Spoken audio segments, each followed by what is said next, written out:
I would just need to be more informed and do research. But I don't. But I like I'm seeing what you're saying. I'm seeing what you're saying. But I'm not convinced though. I would have to do more research. But I see what you said though. All right, well, I'll I probably can't move lie on to the you next that. guest, but I do appreciate you coming on up here. Make sure you're double tapping on that screen. Let's get to 20K likes. Yeah, I double you guessed for honesty. I do appreciate that. Share it with your friends, drop a comment as well. And with that, we'll go to the next guest. Hey, what's up? How's it going? Nigger, nigger, nigger, nigger, nigger, nigger. Whoa, that's so creative and loving of you.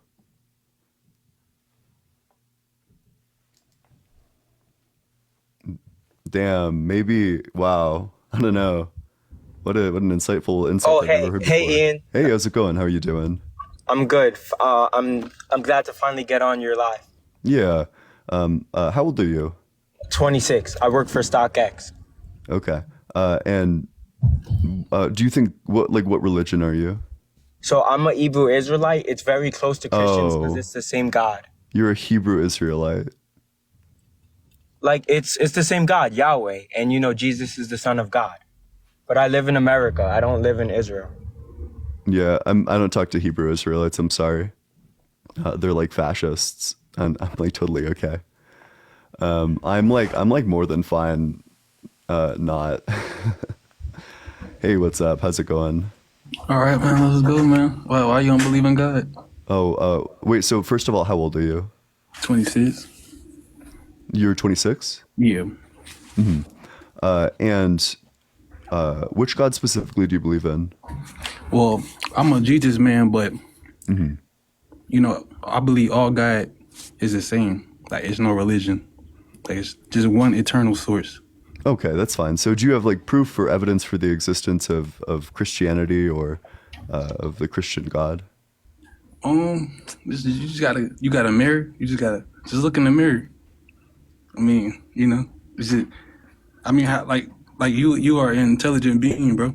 But like, do you have like a real argument though? I'm not sure why evolution couldn't produce intelligence. Like, surely there's evolutionary advantages to being an intelligent individual. All right, what? Check me out with this one. You either in the reality is so like you talking to me right now, you on the stream, or you sleep at home and you in dreamland. Like, you see what I'm saying? Like, what is dreamland? Dreams seem to just be, so we don't know 100% what dreams are, but they seem to be just our like brain showing us like a disorganized collection of images. Our brains have like multiple modes, and one of them is like a very diffused mode that like branches off in all sorts of different directions. But that's what they want you to believe. They can't even prove dreams. Wait, what do you mean? Like, people experience dreams. Of course they can prove dreams. I'm saying, like, they can't prove where we go. That room that we in, they can't prove that. Wait, we don't go anywhere. It's like No, we dreams do are go just an somewhere. experience that's produced by the brain.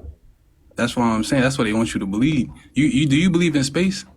I do believe in space. Wait, like That's who wants us to believe that? Like, why do you think that we go somewhere when we dream? This just seems like gibberish. Nah, I mean, it's however you your own man. You gonna think how you want. I'm just saying my own opinion, but yeah, I just personally feel like it's another realm out here. Okay, that but we, do you have like a real argument for the existence of God? I'm giving you one.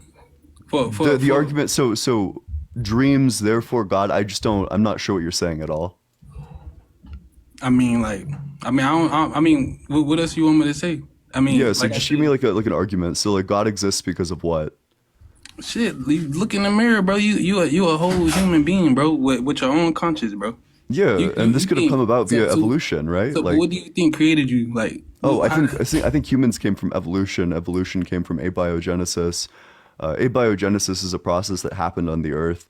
The Earth came from the Big Bang, and there's like a lot of different theories as to where the Big Bang came from. okay, so yeah, you the type to believe in space. You wanna know why I don't believe in space? You don't believe in space? No, not at all. I'll tell you why too. You Cause don't believe in it's still an space? argument. Yeah.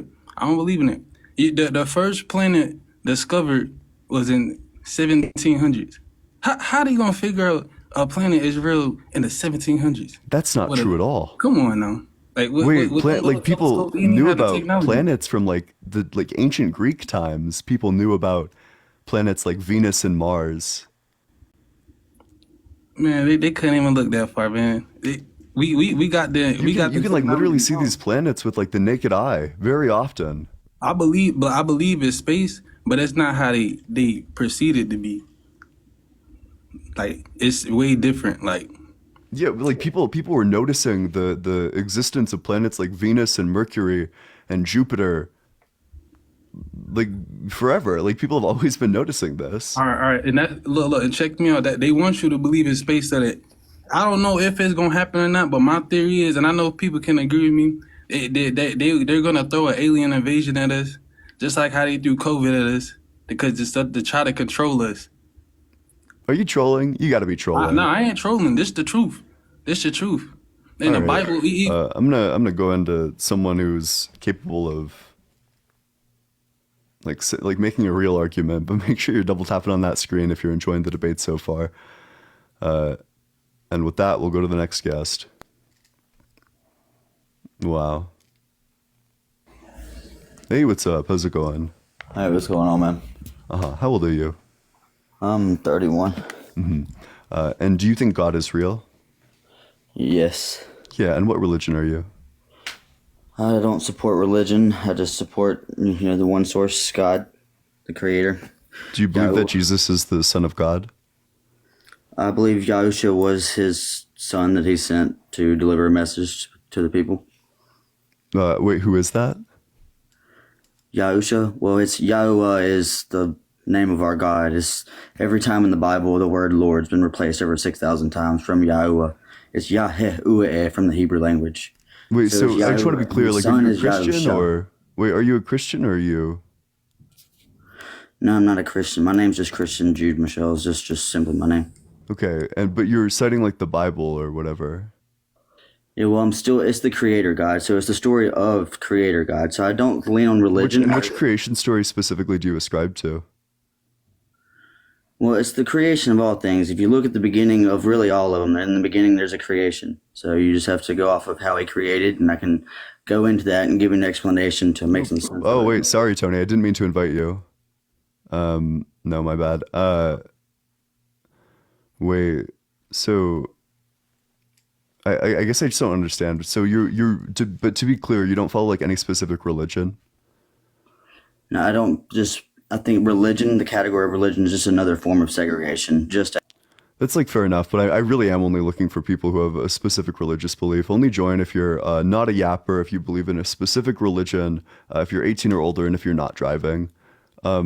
Otherwise, it's like just a super boring conversation, in my opinion. But make sure you're double tapping on that screen while we try to find a guest who believes in like a specific religion. Share it with your friends as well. Drop a comment. You should consider joining the Discord as well while I have y'all here. There's a link in bio. We talk about politics, religion, philosophy. It's a great place. I'd love to see you there. Although you need to join it via a web browser. Otherwise, you might not be able to get in. People have said that the link doesn't work if you access it via mobile. Hey, what's up? How's it going? Hey, what's going on, man? How old are you? 21. And do you think God is real? 100%. And which God specifically do you believe in? The only one God there is. There's and only one God. Which one is that? There's only one God. Are you like a Christian? I'm a Christian, yep. Oh, okay. Well, you believe in three gods. So, let's say like if I have like three pencils, there would be like the blue pencil is a pencil, the green pencil is a pencil, the red pencil is a pencil. I would have three pencils, and for you, Jesus is God, the Son is God, and the Holy Spirit is God. So there would be three gods. You actually don't believe in one God; you believe in like three. Okay. Well, I got a question for you. Yeah. So, What's up? Yeah. Let's hear it. So you said something about the Big Bang Theory. How can you back that up? Just the existence of the Big Bang Theory. How can you create nothing from something? Yeah. So I don't think anyone thinks that the Big Nothing. Bang Theory came from nothing, that it just like poofed out of nowhere. But we know that the Big Bang happened. We know this because 10 to the negative 33 seconds after the Big Bang, the universe was in an extremely hot, dense state. and that it was like roughly the size of a human and it was like super hot. This can be seen through the cosmic microwave background radiation that literally exists at every single point in space. Additionally, we see the universe still expanding to this day. So we know that the universe is small, it got a lot bigger, and it's continuing to get bigger. So the fact of the Big Bang is like almost a certainty. Okay. And another thing, so like, if you hurt somebody, let's say you step on your animal, you got your chihuahua in your living room, you step on them or something, Yeah, you yeah. feel bad. Emotions just don't come from nothing. You have a soul. Yeah, so I would say that emotions come from the brain and like neurochemical transmitters. I don't need to posit the existence of a soul. Okay. So you're not giving me as much detail as you wanted Pablo earlier about the rays of the sun. Were like, why is there the rays of the sun? Why is there the rays of the sun? I'm Wait, trying so to wait, like, what question are you asking me? Like, I'm giving you an explanation. So you're saying that emotions come from the soul.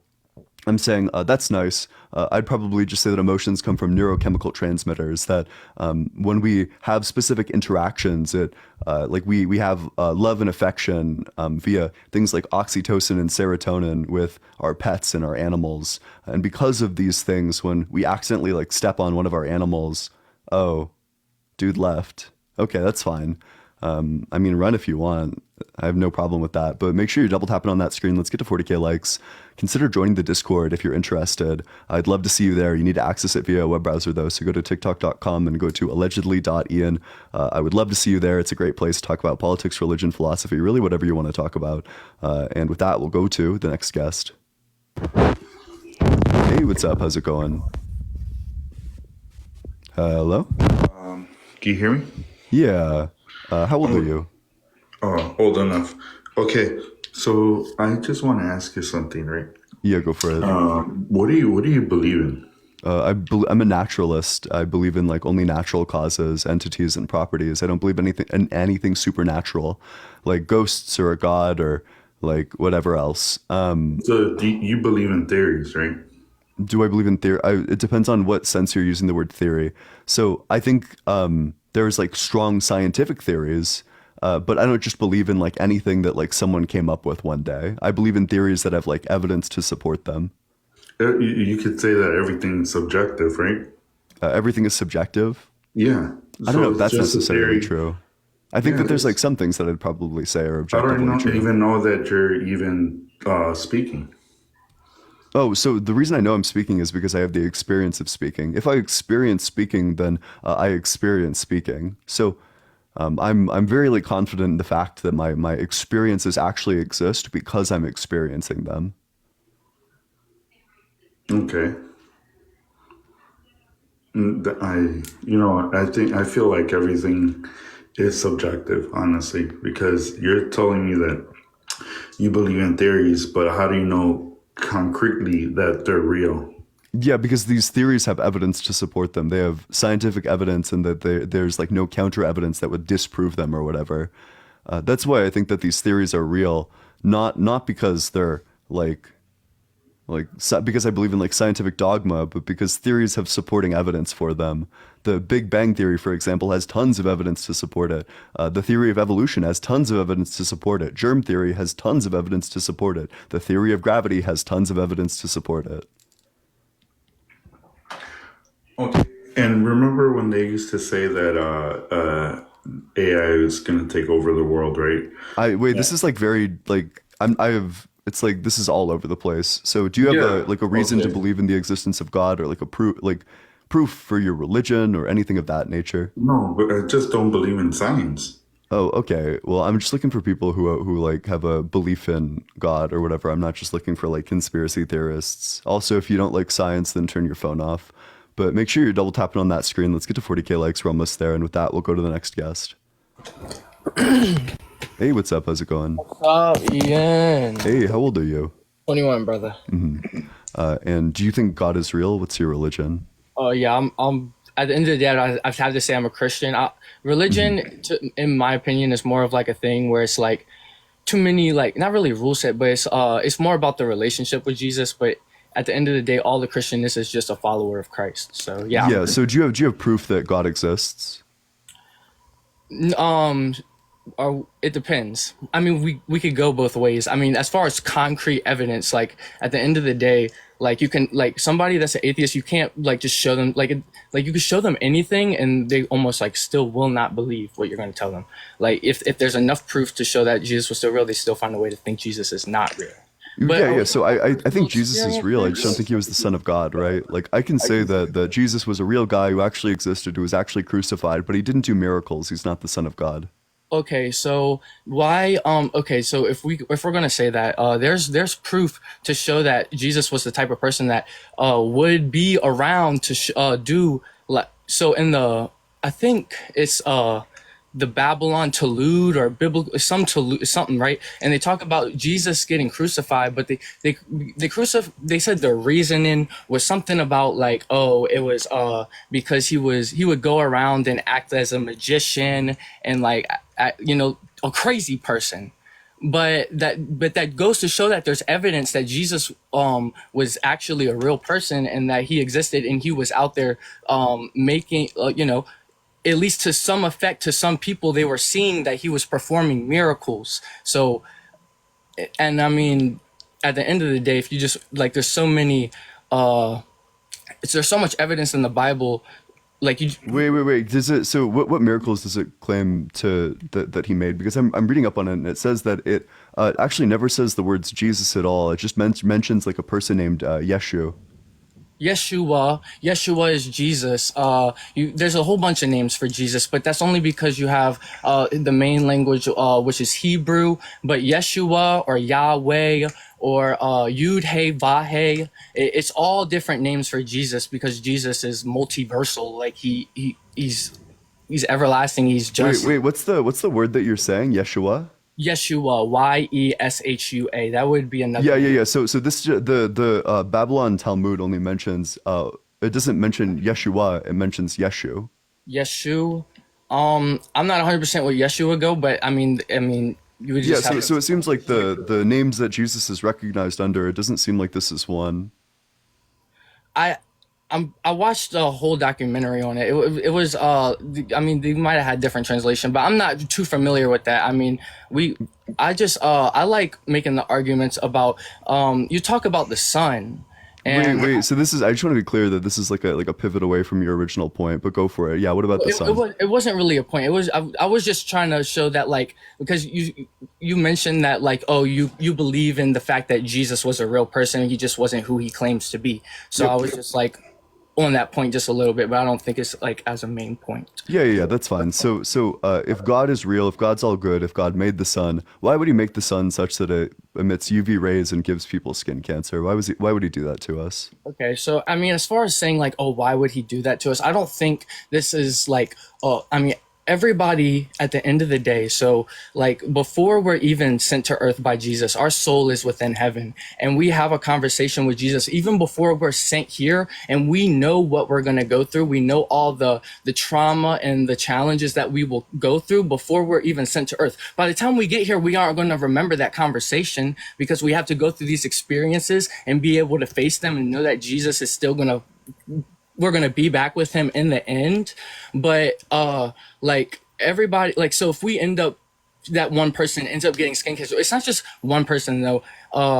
There's a lot of people that go through skin cancer. I think I looked it up. It's between 2,000 to 8,000 a year that people are getting skin cancer strictly from it being the sun. Wait, And- so why would we, if we were in heaven, why would we possibly say, yeah, send me down there, I want to get skin cancer? Because we know it's not that, like, I mean, it's not even just skin cancer. We go through things that might be way worse. Some people go through Yeah, but I'm just focusing on like skin cancer. So there's like 6-year-olds who are unalived by skin cancer. So you're saying that there was a conversation with Jesus in heaven before he, like, Men in Black, like, memory wiped us and sent us down here, and then we experienced like being unalived by skin cancer. Why would anyone ever want to do that? that kid he knows like this is all for the sake of God and his purpose. So this kid that gets sent down to earth and at 6 years old and he gets skin cancer, okay, look, it's a very bad thing, and in no way could you say it is a good thing, in our eyes, but for God's purpose. The reason this is purposeful is because this 6 year old is going to go through its life. It's not going to really know what's coming at him, right? And then when it happens, okay, so boom, this kid is 100% going to heaven. It doesn't matter. That kid is 100% going to heaven. It doesn't matter if it was the baddest kid in the world. That kid is going to go to heaven, which I doubt it would be, like we're not going to. My point is. So wait. What about like a Muslim 14-year-old who is unalived by skin cancer? Is this person going to heaven as well? I mean, it's only a 6 year old, so yes. Yeah, but I'm asking you like a 14-year-old, like a Muslim 14-year-old. 14-year-old, even then I would say, God every person is going to have their opportunity to hear Jesus. It's a yes or no question. So like a Muslim 14-year-old who is unalived by skin cancer, does this person go to heaven? I'd say so. And you want to know something? Just because that kid is a Muslim doesn't mean towards the end that God isn't going to reveal himself to that Muslim. Yeah, let's say that they're unalived as a Muslim, that they go out of the world as a 14-year-old Muslim. I'd say so. Because so like what's the cutoff age? I'm not going to say there's a cutoff age. 14 years old, I'd just say it's still I guess, I can't be the judge. I'm not the judge of everybody's life. There's people, I'd even say in other situations, right? I also think, what's the word I could say for, the TikTok is very strict. So I'd say, I think you're using a lesbian or somebody was using lesbian. So just use that word. God, even though that person has those tendencies or whatever to want to do those things that I believe are basically immoral in God's eyes, that doesn't mean that God isn't going to deal with that person and what they go through. And I also believe there's some people say if they were to off their self, God knows what that person is going through in their situation. So since he knows what they're going through, he's still gonna give them the opportunity,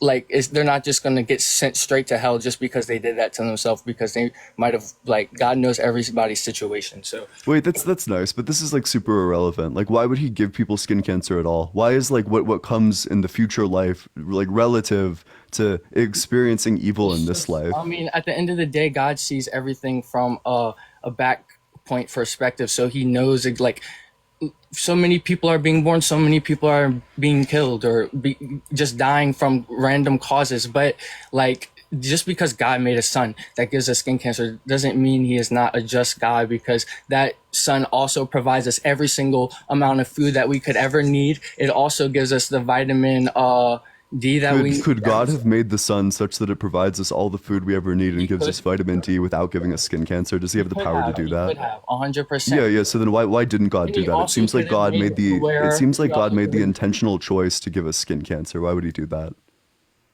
Who knows? Like I said, God sends us here and we know exactly what we're going to have to go through. Oh, sure. So if God does something, that's not even the worst way to die. If God does something, is it good? God, yes. Yeah, and you agree that God's the one giving us skin cancer? The sun, but okay, so yeah, and who made the sun? God made the sun. Yeah, so you agree that God is the one giving us skin cancer? I guess so. God gives us everything. So would you mind saying the sentence that you think skin cancer is good? In God's way of making things happen, you can die in way worse ways. Yeah, just say that you think skin cancer is good. And not every person that gets skin cancer dies. Wait. So what you believe, to be clear, is that God gives people skin cancer. You're talking about the sun. If God does something, then it's good. So you necessarily believe that skin cancer is good. God giving us skin cancer is good. It's good for God's purpose, 100%. It's good for God's purpose. So just to be clear, you think skin cancer is good? Everything is good. Everything is good for God's purpose. You want to know something? So wait, did you say that the Holocaust was good? No, I'm not going to say it's good, but guess what? But I thought everything was good. No, but listen, let me talk. Jesus created this earth, and we have to go through we get sent to this earth. We're supposed to have way worse judgment than this, and God has given us the opportunity to be with him in the end. So everything that we're going through, but this is just preaching. This doesn't justify the fact that God is giving people skin cancer. okay, I want to. You brought up the Holocaust. I want to say Wait. But so I brought up the Holocaust because you said that everything is good, that everything works towards God's purpose. Of course. Yeah, so if something works Everybody's gonna towards get God's their purpose, judgment. So, is it good to work towards God's purpose? No matter what we do, whether we do the right thing or the wrong thing, in the end, God's still going to get his way. And that's the whole point why we have free will. Yeah, so you're saying that it was God's way to have the Holocaust. It wasn't God's doing in that, like with what was happening. Obviously, so when God created this earth, and now that we're in the times that we are. But was it God's way is the question. I'm not asking if God did it. Like, I don't think God was like down there explain. wearing like an I'm SS about to uniform. I'm just explain. asking, like, was it in alignment with God's way?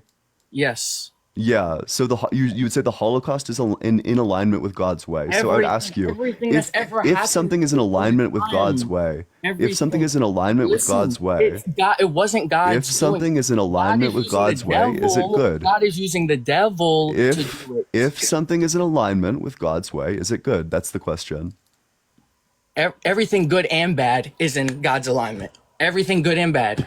Wait, so what is that? Like, how can something bad be in alignment with God's way if God is all good? Because in Sherry, the end, thanks it's so much for about the subscription. I what's in appreciate the it. end, Ian, you got to understand, God, this earth, whenever we're gone, we go back with him. So it doesn't matter what we're going to go through. Every single person, they are like, they went through terrible things. And now we're in a place where that, like, we would never get put in a situation like that ever again. Okay. First off, but okay. The reason that stuff happened is not Jesus is doing. Jesus made this earth, but like, he does not have, he limits his power on this world and allows Satan and his demons to do what he has to do in this world. Like it's bad things. Like because as humans, like that's probably the worst things people could go through, right?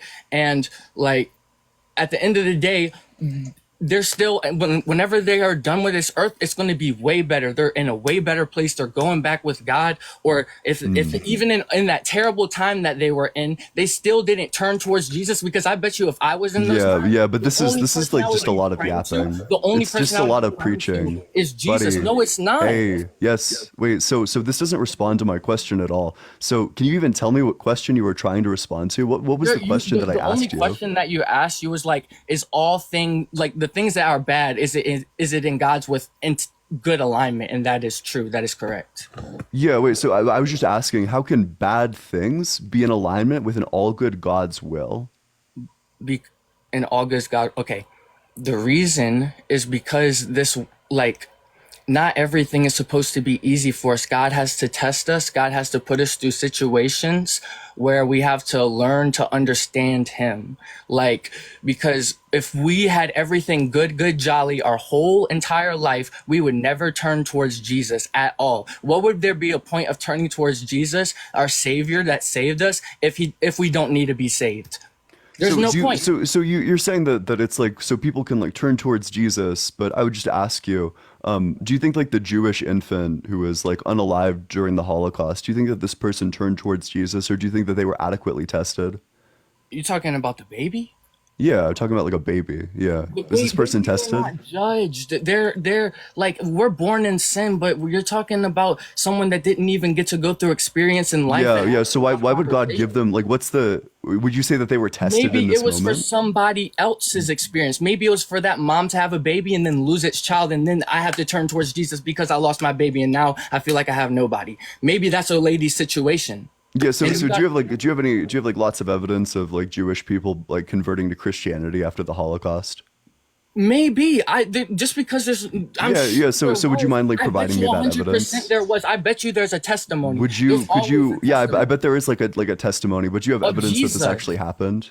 Huh?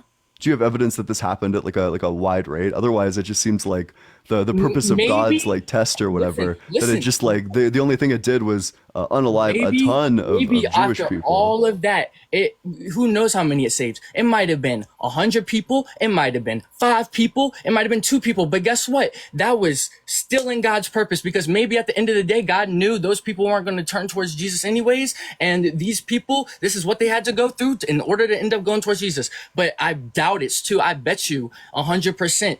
I didn't do no research on that, but we can do it right now. Wait. So which do you think would be like morally preferable? No Holocaust or No 2 Holocaust. people?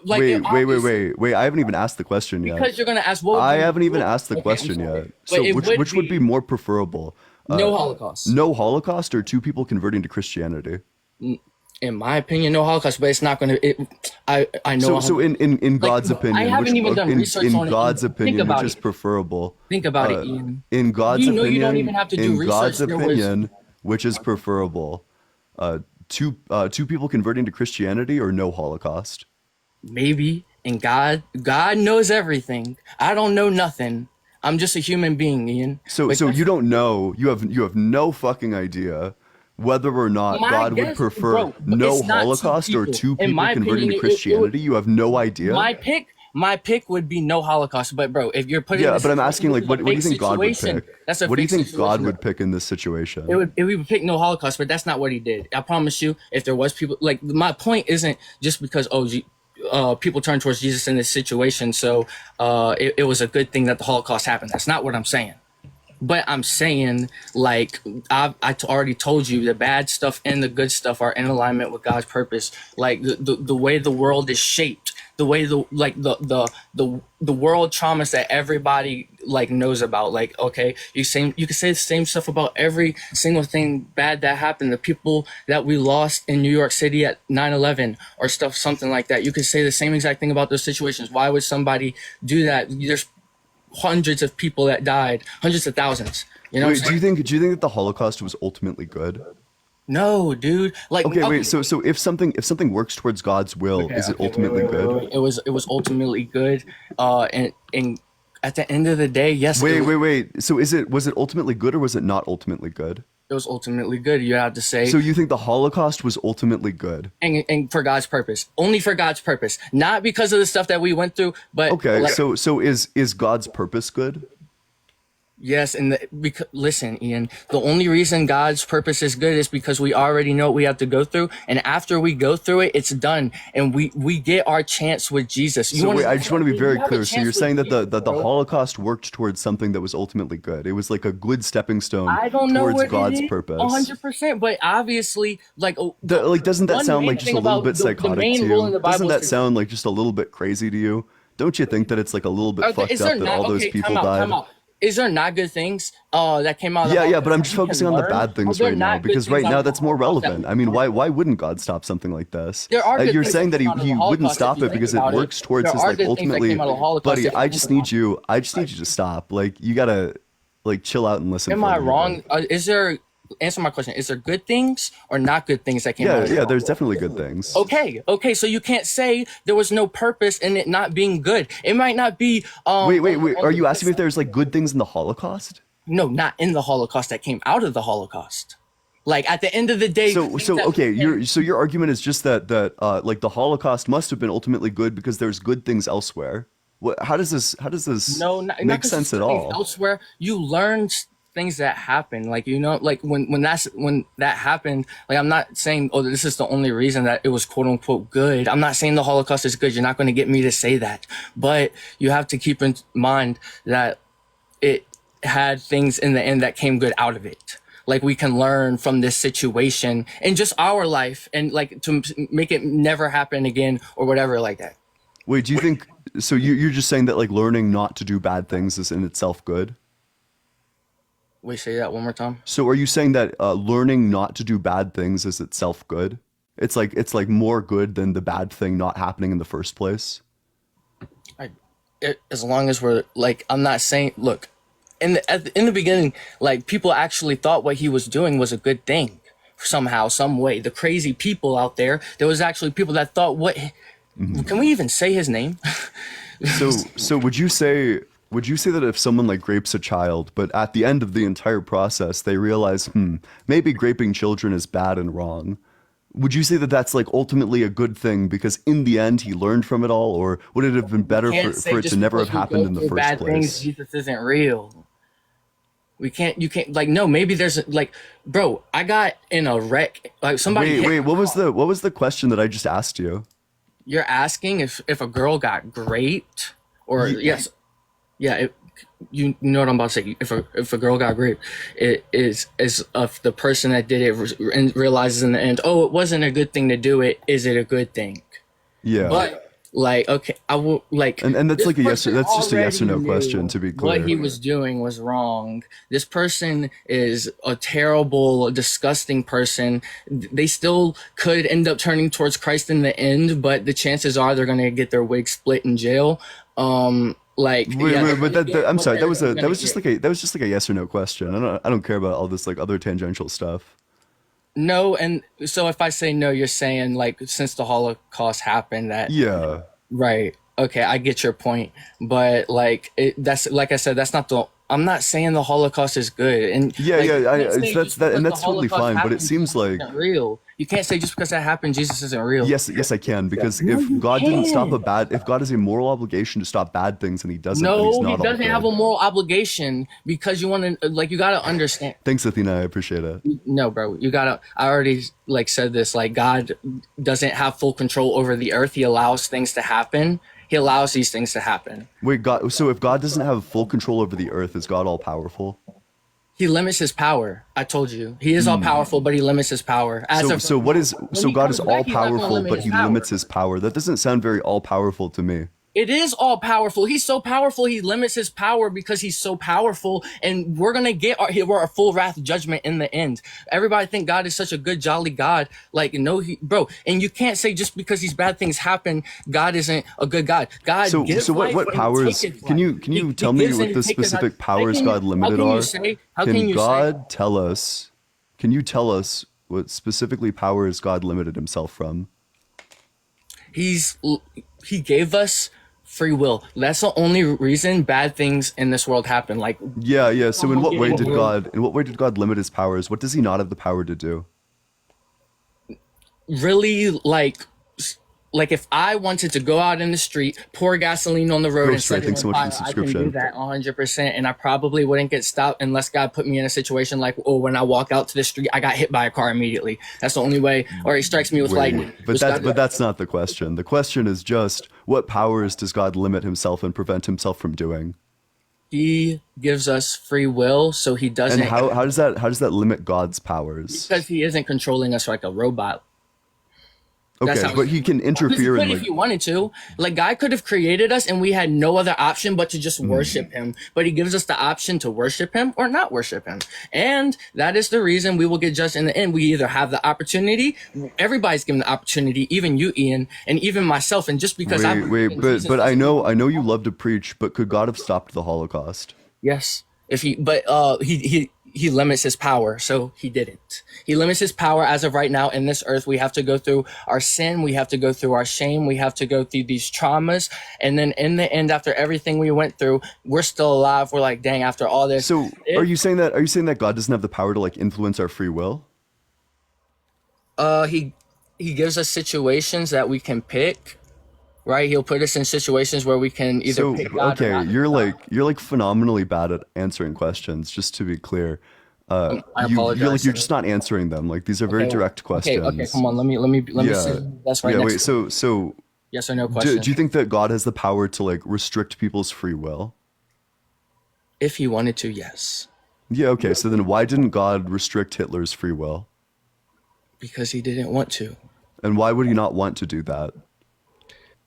Because he has his purpose and he knew in the end it would have ended anyways, and these are what these certain beings that God sent to earth had to go through, and not even their own trauma, but it put trauma as us as a country under our own trauma as a whole. Like, losing all these people, it's scary. And during those times, at the end of the day, maybe his only purpose was to see how many people would turn towards Jesus in these times. Do you think stopping bad things is good? Most of the time, Yes. Yeah. So in what scenarios is stopping bad things not good? If the only purpose there would be for somebody, can you repeat your question one more Yeah. time? Yeah. So in what scenarios is stopping bad things not good?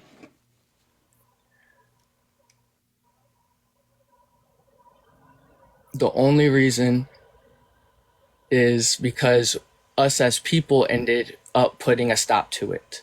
Jesus himself could not put a firm stop to it. In what scenarios is stopping bad things good, or is not stopping bad things good? we did stop it. Yeah, but I'm asking you, in what scenario is not stopping bad things good? You said that stopping bad things is sometimes good, but I'm asking, when is stopping bad things not good? None for us as humans. Okay, but for God, when is like stopping bad things? Is morality different between us and God? Like, does Of course. goodness refer to like two different things? Of course. TR, thanks so much for the cap. So, in what sense would you say that God is all good if his goodness is not the same thing as our goodness? Our goodness is the same thing as his goodness on that's like because God gave our certain people in this world the opportunity to stop Hitler, and we ended up making it happen. But as I said, for Jesus, he limits us, and no, he limits his own power by giving us our own free will, and that's the only reason this situation happened. You cannot blame it on Jesus himself because he didn't control somebody else. Okay, so then I have two questions. So you said that one, our goodness is the same as his goodness, and two, that it would have been good for us to stop the Holocaust. Do you agree with both of those? Our goodness is almost as good as his goodness. It's not all the way because we don't see the end plan. And what was the second point? Yeah. But earlier you said that like his goodness is our goodness is his goodness. Most of the time, yes. So in what scenarios is it not the same?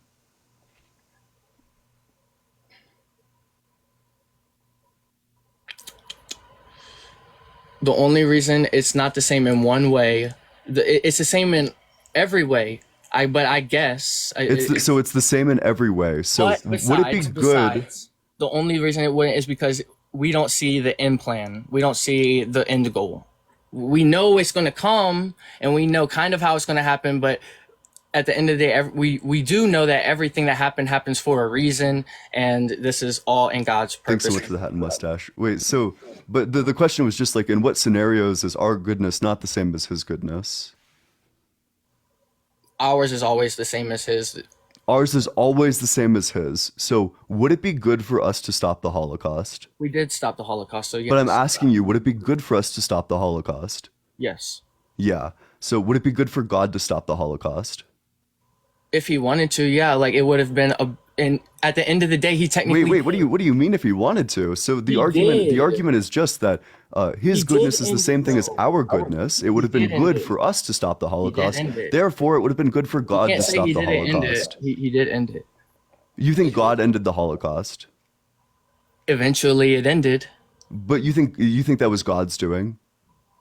It was our doing in our free will because somebody finally maybe stepped up and did it, right? Yeah, but I'm asking you, do you think God stopped the Holocaust?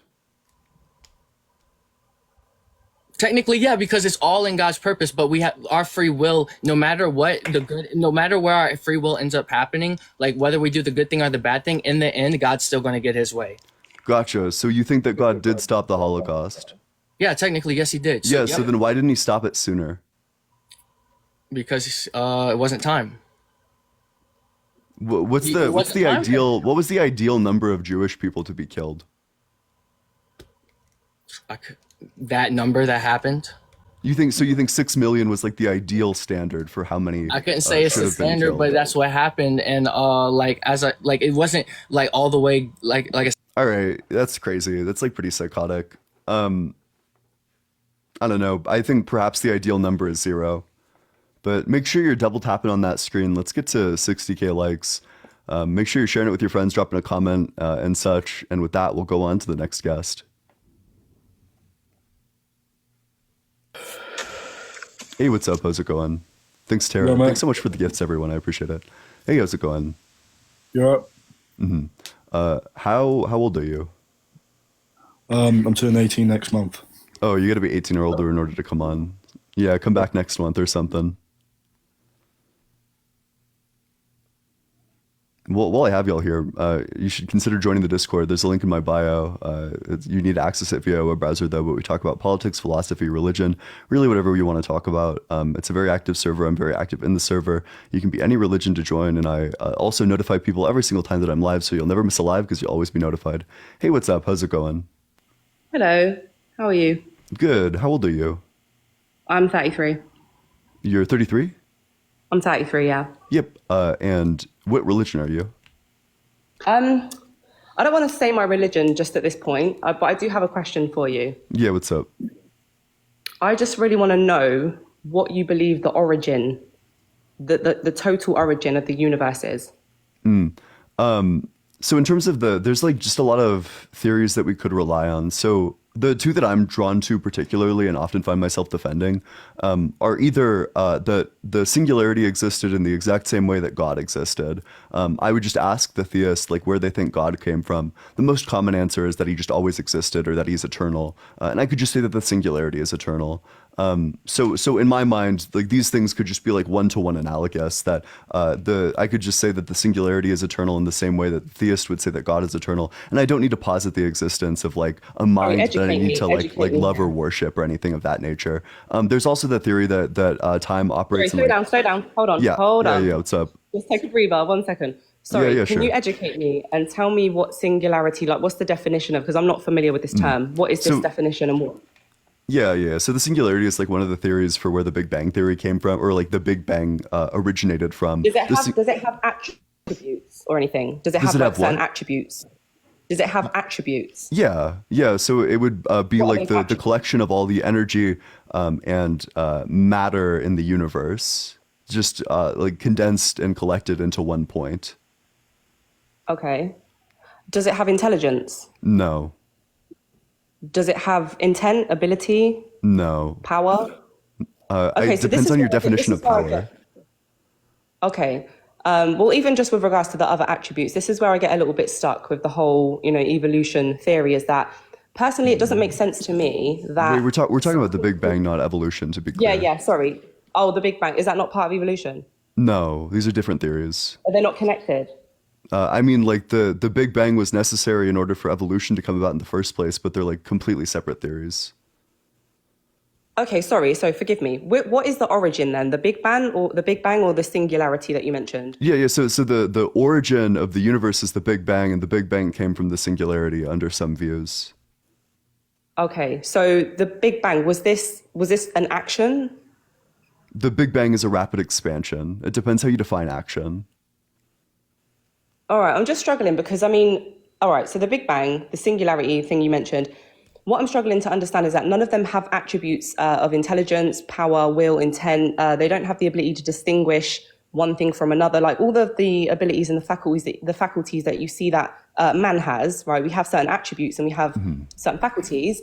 And none of these are present in the origin of your argument. Yeah, so what I you could say that believe the Big Bang, came from. I could say that the singularity was like disposed to like rapidly expanding, just absent a mind, that metaphysically it was necessary that it expanded at like this specific time, in the same way that it would be necessary that your God wanted to create humanity, or at least was like just disposed to creating humanity. Either way, we're going to be on like the exact same footing. Like, so you would say that it was like necessary for your God to create humanity, to create all of it, or that it's just like a brute fact that he did. And in my view, I would say that either it was necessary that the singularity rapidly expanded at this time, or it's just going to be a brute fact that it did. Either way, it's going to be on exactly equal footing. Okay, right. I've got a question for you again, another question. Yeah. So everything you just said has gone completely over my head. Do you know why? Why? Because I'm not well versed. I'm not well versed in the stuff that you have obviously studied and what you're educated in. So my next question is, can you explain this stuff to a child? Do you believe a child is able to understand this level of intricacy? And that, because obviously you're a very intelligent man. I'm going to give you that. You're very intelligent. But unfortunately, I think you're intelligent for the wrong reasons. I believe that the belief of God, the existence of God, is a very simple truth. I believe it actually goes in line with the natural human inclination. I think that is something that all humans can agree with. When you say about you could compare my belief in God to your belief. I mean, I don't know, why are we making a distinction there? I don't understand. Why can't we just say that it's God? Yep. You So know, the all-knowing, reason for the almighty, distinction is the because. one whose knowledge is all encompassing. You know, humans by Oh, nature. wait, do you want me to don't answer the have- question, or do you want to keep? Yeah, sorry, go ahead. Sorry, go on. Yeah. So the reason why, like, just to address like all of these, I don't base my worldview off of what I could or couldn't explain to a child. Although I do think that I probably could explain this to a child if I wanted to.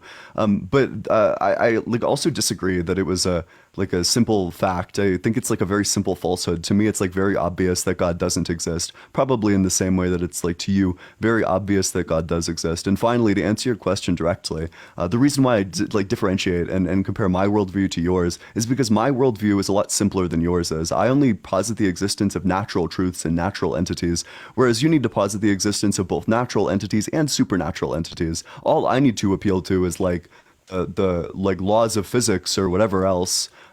That's the only thing that I need to say like brutally exists, whereas you need to say that like God exists and also the laws of physics exist. My worldview, just via Occam's razor, which is the principle that we should be preferring, like all else equal, we should prefer simpler explanations. My worldview is just going to be preferable because it has like fewer kinds of things in it.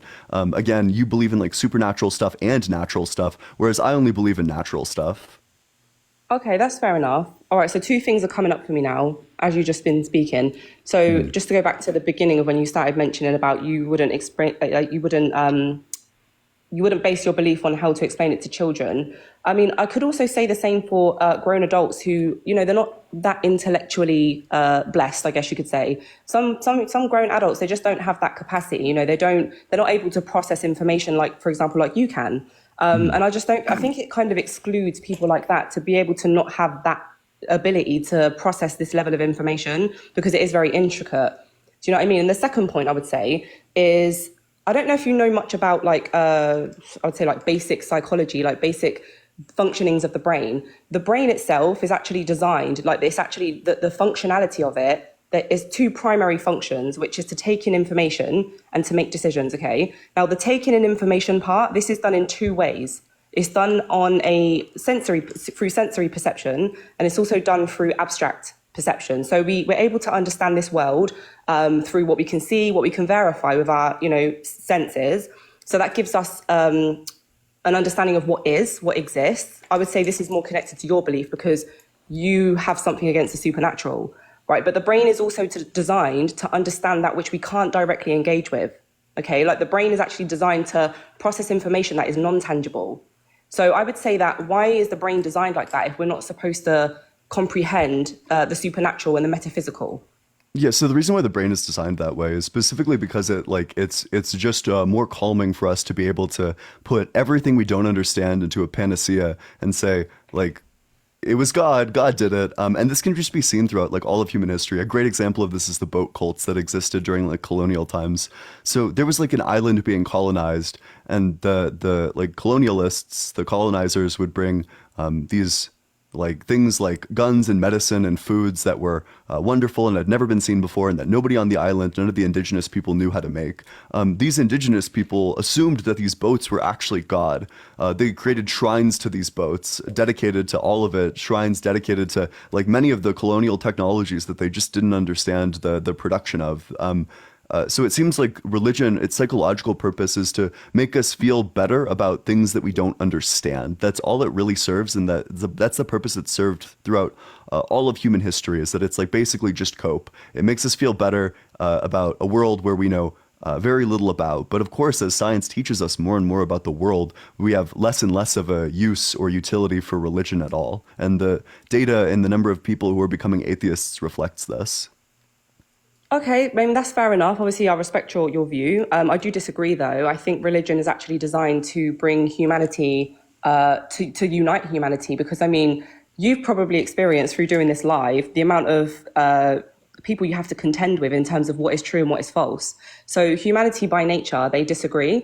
They don't understand, like, we're all coming from different life experience. We have a complete separate experience based upon our hereditary and environment, which makes us see things from different points of view. So how could we ever, I mean, mankind, naturally, we will be at each other's throats trying to distinguish what the truth is. Well, I don't even know if you believe in objective truth, but religion, I say my religion is Islam. I believe in Allah subhanahu wa ta'ala, the all-knowing, the all-wise, the all-merciful. I believe that he has sent down a guidance for mankind to be able to live in this world in a way that you can, you're not living at each other's throats like this. We can unite upon an objective truth. And that's what actually helps the world function better, because human actions have a great impact on the state of the world and, what happens on this earth. Do you know what I mean? And a lot of that is driven through belief. It's actually the effects of whatever happens on the earth is through man's actions. And those actions are driven by beliefs. And as we can see what's happening now in Palestine, I'm not going to disrespect anyone's belief here or anyone's, lifestyle, but certain people think they're the chosen ones. And this causes them to act, oppressive towards other people. You know what I mean? That's just one example, and I could give you many examples. So personally, like I said, I respect your view. Well, I don't respect your view. I disagree with your view. But I think that makes more sense to me, that humans should unite upon a fundamental belief. It doesn't mean that they can't have different points of view. It doesn't mean they can't have different values and opinions on things that occur in the world. But fundamentally and objectively, I think it makes sense that humans should agree upon an objective truth that there is a creator and that he created us for a purpose. He didn't just put us on this earth to just wander blindly and not actually get to any definitive truth as to why we're here. And I think that as you're listening to me, this might even be making you think, because I think this is universal knowledge. I think this is something that all people can accept. They just don't want to. Yeah, no, this isn't, I would say that this is like not really making me think, but, so your main claim that religion was made to unite humanity, this is just like on face complete nonsense. So the first thing that you can look at is just cut in there. Sorry, just before you go on, because I know what you're going to say. Just because mankind refused to submit to what God has commanded, it doesn't mean that religion wasn't sent down to unite humanity. Humanity and humans, they still have freedom of choice. They can choose to obey God's commands, which if they do, will create, it will sustain the world a lot better than it would if people was to go against God's commands. They still have a choice though, but that's not up to God. God gives us the choice. If we choose to go against what he says, we can see the results of that, but that will be our own fault. God gave us the commandments. We can choose it, we can leave it, but whatever we do is because of our own actions, not what God actually sent down. Yeah, so that's not what I was going to say at all. So I was just going to point out all the ways that religion actually divides us. So the first thing you can look at is things like wars, the numerous wars that have been waged throughout all of human history in the name of religion. The second is like the atrocities that people do and then hide behind religion. So for example, like the ethnic cleansing of Palestine in 1948, that was then followed up by the formation of a state which hides its existence behind claims like spurious claims of like anti-Semitism that I don't think that this is like a very uniting thing to do. When people like go out and like bash gay people and trans people in the name of their religion, I don't think that's a very uniting thing to do. Religion divides us in like innumerable ways. I don't think that it's uniting at all. I see what you're saying, but again, you're touching up upon the actions of humans and what people choose to do. People aren't perfect.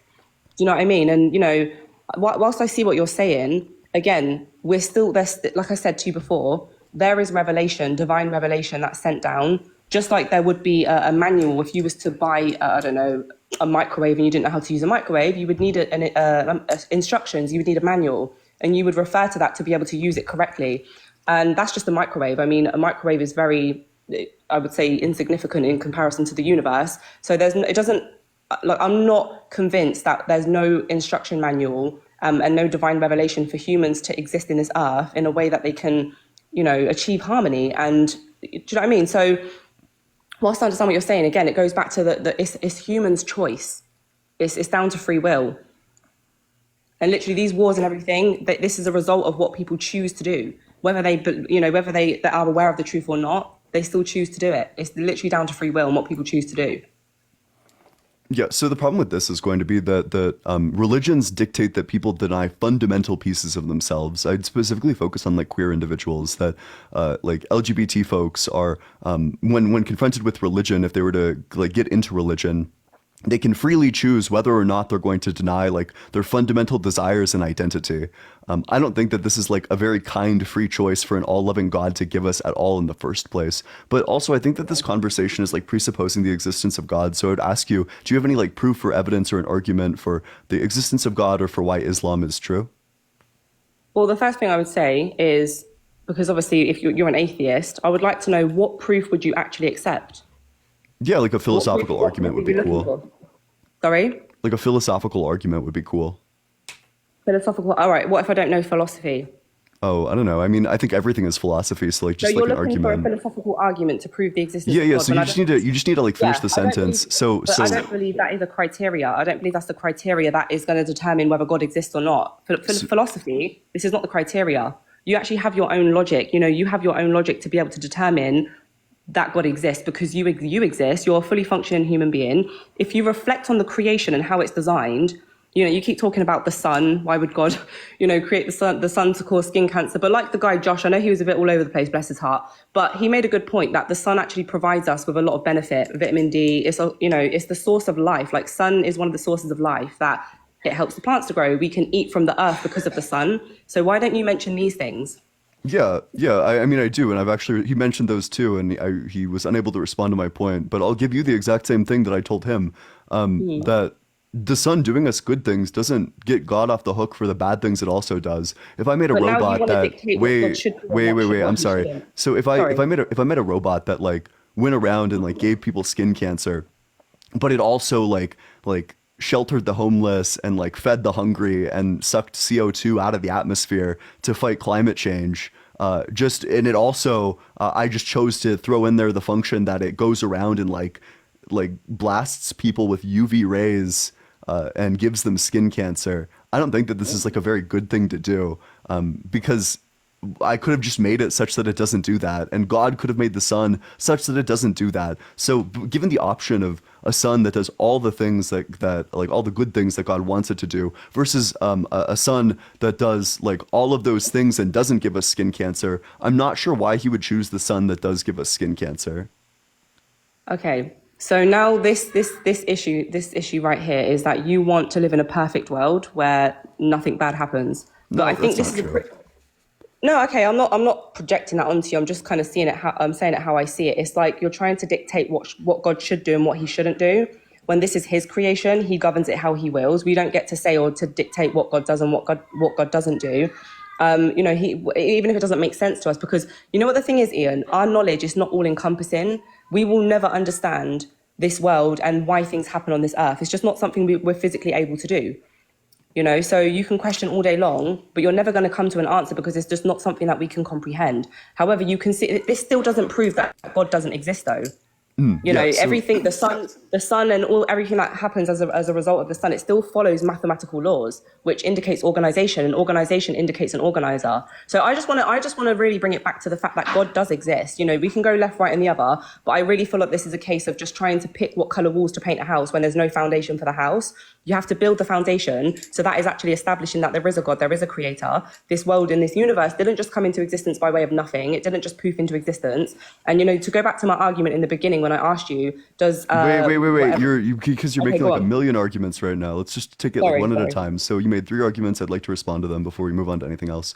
So the first thing you said is that I'm just saying that I want to live in like a perfect world. That's not what I'm saying at all. I can accept the existence of evil that results from people's free will. I don't know why evil would ever come from something that God made. I don't know why an all good God or an all loving God could ever possibly make a sun which gives people skin cancer, which takes the lives of like really young people too, like an 18-year-old. I don't know why God could ever or would ever do that. That sounds like a pretty evil thing to do. Second, you said that you're not sure like why this means that God isn't real. So the reason that it proves God isn't real is because there's a logical contradiction in an all good God who gives people skin cancer gratuitously. In the same way that I would be super evil if I went around blasting people with UV rays. And finally, you said that the sun still follows like mathematical properties, but I would tell you that math is just like a framework that we invented in order to like actually track the functioning of reality. Reality functions just the way it is, and then we created mathematical frameworks to understand this functioning in the first place. Oh, so are you saying that humans are sustaining the universe? What do you mean by sustaining? Because you just said mathematical. Sorry, what was your last point? Just then? So the universe sustains the universe. The universe just is, and then we invent math as a framework through which we view the universe. Oh, sorry. So your origin then is okay. Sorry, I think I missed your point. Like, so you believe the origin of the universe is the universe? Because that was what I asked you in the beginning. What is the origin? So you believe the universe brought itself into existence? Well, yeah, but I just want to point out that you're not answering like. Sorry, the no, problem sorry. of So I evil. have to, before I forget. Sorry, the universe brought itself into existence. No, so if that's the not what I universe said. existed, You basically just said that, Ian. You said the No. universe. Sorry. What did you say then? Yeah, so I'm saying that like you're asking what sustains the universe. If the question you're asking is like what created the universe, then I would say that the universe either came from the singularity or could have come from like a cyclical model of the universe, or it could be like some third thing that we haven't thought of yet. But Oh, so like it could be God then. If we haven't thought, like, it could be God. like it totally could be God. There's just no evidence that it is. Like there's no reason to Well, like maybe, unnecessarily look, Ian, inflate look, the you're an ontology. intelligent guy. You know what? You're such an intelligent guy, and it really saddens me. Like, you are so smart. You have the intellectual capacity of a beast. I have to give you that. But I mean, I don't understand how you can't, like, even if you your belief, right, about how the universe exists. Are you 100% certain? Do you have absolutely no doubt whatsoever with regards to your belief? No, Do I you, like, don't. completely I reject- so so so I You don't don't have have any doubt? 100% certainty, but that doesn't mean my belief is worse. It actually means it's better because I'm not going to fall for dogma. I'm not going to give in to like dogmatic like pounding a fist on a table, like saying that like it must have been God. I don't know, nor does anyone else, but we have a lot of evidence for a variety of theories. We don't have any evidence for God. So basically, then there's no absolute truth, is what you're saying. Is that what you Oh mean? wait, I don't think that follows at all from what I'm saying. I do believe in specific absolute You're truth. saying we don't Specifically, know. I think it's going to be We like don't an know. objective fact. Like the fact that you experience your experiences is like probably just an objective fact. I believe in analytic truths that you can determine the truth of something relative to the definitions that you like set out into the world. So, for example. It's just going to be analytically true that if we say that Jerry is a bachelor and the way we're defining bachelor is an unmarried man, then it's going to be analytically or and like similarly objectively true that Jerry is unmarried just based on the way we define words. There's multiple ways of getting to objective truths, but it's going to come back to things like phenomenological experience or like definitions of the words that you're using. Sorry, you lost me. You've actually completely lost me. I think Oh, maybe yeah, I yeah. tuned So, out. so okay, But- first of all, I have no idea. I'll try to explain this again. So, when I talk about analytic truth, what I mean by that is a truth that follows like trivially, very straightforwardly from just the definitions that I've used. So if I say Jerry is a bachelor and the definition of Jerry is like the person named Jerry that's over there that we all agree is like Jerry, and the definition of bachelor is an unmarried man, then analytically it follows from the definitions alone by themselves that Jerry is going to be unmarried. That it's like analytically true that Jerry is unmarried because Jerry is a bachelor and bachelors are unmarried. Okay, sorry, what's that got to do with proving the existence of God? Yeah, Sorry, yeah, I'm because still you lost. said that I don't believe in objective truth. That's not true. I believe in like analytic truths. Oh, right. So, sorry, are you saying you don't believe in objective truth then? No, that's like the opposite of what I'm saying. So you do believe in objective truth? Some of them, yeah. What do you mean some of them? So you're pluralizing it now. So Yeah, you yeah. do or So you so don't? some things are objectively true and then some things are not objectively true. No, I mean like ultimate truth. I mean like objective truth. Do you What do you believe in mean that? by what do you mean by ultimate truth? It depends Like, do entirely you- on how you define that. Okay. Do you believe? So objective is something that applies to all contexts, right? There's no way of looking at it in a subjective way. But okay, so when you how do you understand objective truth? Because I think this is what's confusing me. Because I think maybe we understand objective truth differently. Because to me, Yeah, so your to me, objective truth sounds more objective just means subjective. like stance independent, that it doesn't matter like personal beliefs about specific topics. That like it's not just referring to like one's personal beliefs, but rather to something that exists like outside of the self. So to me, if you ground things in like definitions and you refer to something via definitions or appeal to communal definitions, then these things can be like objectively true insofar as they result from the definitions, and the definitions can exist outside of you. Okay, so your belief about the existence of this universe. So do you believe that's objective truth? Which part of it? Like just your whole belief. I mean, how many beliefs do you have, or what? How many parts? Well, are there? yeah, like which part of the belief are you asking? The Big Bang. Are you asking if I think so? I think that the Big Bang is like customarily true, and so for, like it's the claim that I would make about the Big Bang is that there's a lot of evidence for the Big Bang happened. But do you believe it's objective truth, though? I'm not sure what it would mean for the Big Bang to be objectively true. That basically, like, you can't. There's no, like, you can't look at it in a subjective way. Like, it's objective truth, and there's no way you can kind of refute it, right? So that's Well, what. so how can we view things if not through our own subjectivity? Because there are some things that exist in the world that are just objectively true. Like you can't deny them, no matter how, you just can't deny them. Yeah, sure, sure. But our lens is always going to be our own subjectivity. There's no way to think. So subjectivity is just like the process of like conscious experience, right? That we have like experiential like beliefs and the experience of like reading the evidence and coming to specific beliefs that no matter what you believe, it's always ultimately going to be filtered through subjectivity.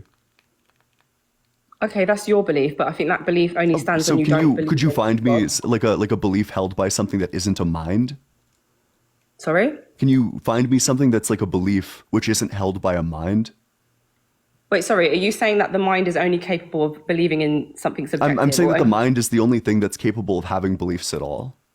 Yeah, and so is the mind able to distinguish objectivity from subjectivity? Well, so I think that all beliefs are going to be ultimately filtered through subjectivity, because if there's a mind, then that means that it's like fundamentally subjective. But yeah, but this was my question to you. This is why I said, do you believe in objective truth? I was just asking you if you believe in objective truth. Yeah, Like, it do you depends entirely believe- on how you define it. Again, see, the reason why we can't, come to common ground here is because you don't believe in an ultimate creator. You don't believe that there is Wait, I a- just a want you to source define your for this terms. existence. Like, Sorry, what are you asking me? I'm just asking you to define your terms. Like, if you ask me, like, does objective truth exist? It depends entirely on what you mean by that. Like, do Okay, when I I think say that there's, objective if you're truth, asking me right, if I so- think that there's like truths that exist like completely mind independent, probably not. I think that anything that's a truth must that- necessarily rely on a mind. Okay. Well, so do you believe? All right. Do you believe in certainty? Like, do you believe? Like, why is this boy screaming? Can you go and sort him out, please? Okay. Go and tell him to shut up. Do you believe that? So, do you believe that humans are capable of coming together and agreeing upon an objective truth? That's kind of what I'm saying. I don't know how else to say it. If So that's making agreeing, sense. are we capable of like agreeing Right, that something is let me break objectively it down. true? Sorry, maybe I'm just making it sound confusing. Okay, right. So I understand there can be multiple different objective truths in the world. So, like, for example, you have a chair. There's a specific way to make a chair.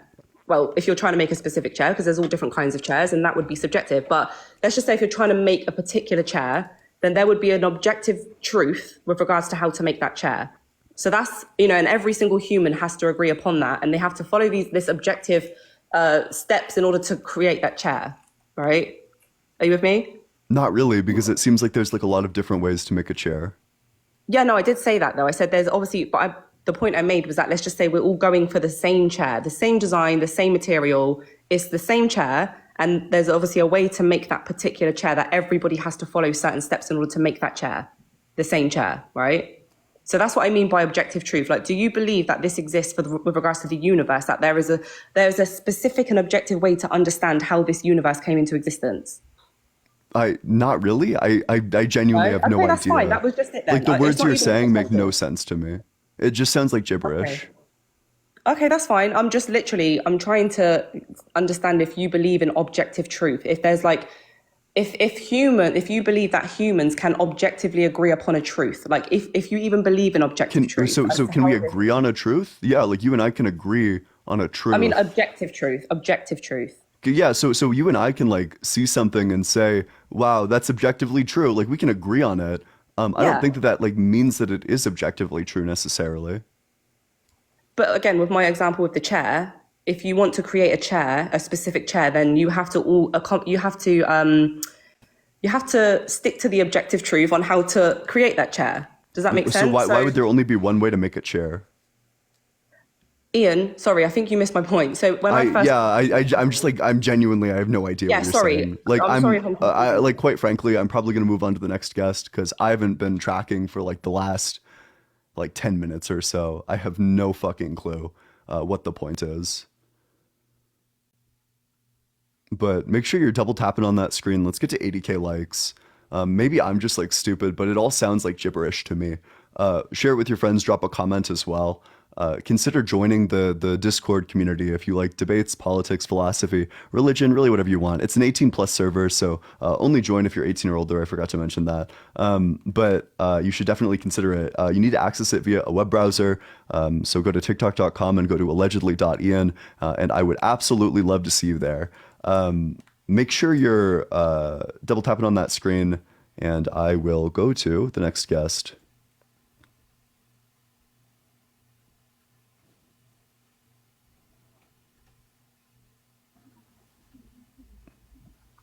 Hey, what's up? How's it going?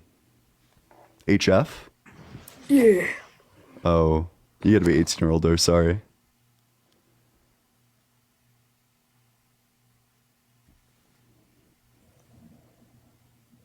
Hey, what's up? How's it going? Hey, how you doing? Doing good, doing good. What's up? Oh, there you go. I can hear you now. Yeah, wait, how old are you? 18. And what year were you born? Oh, my fault.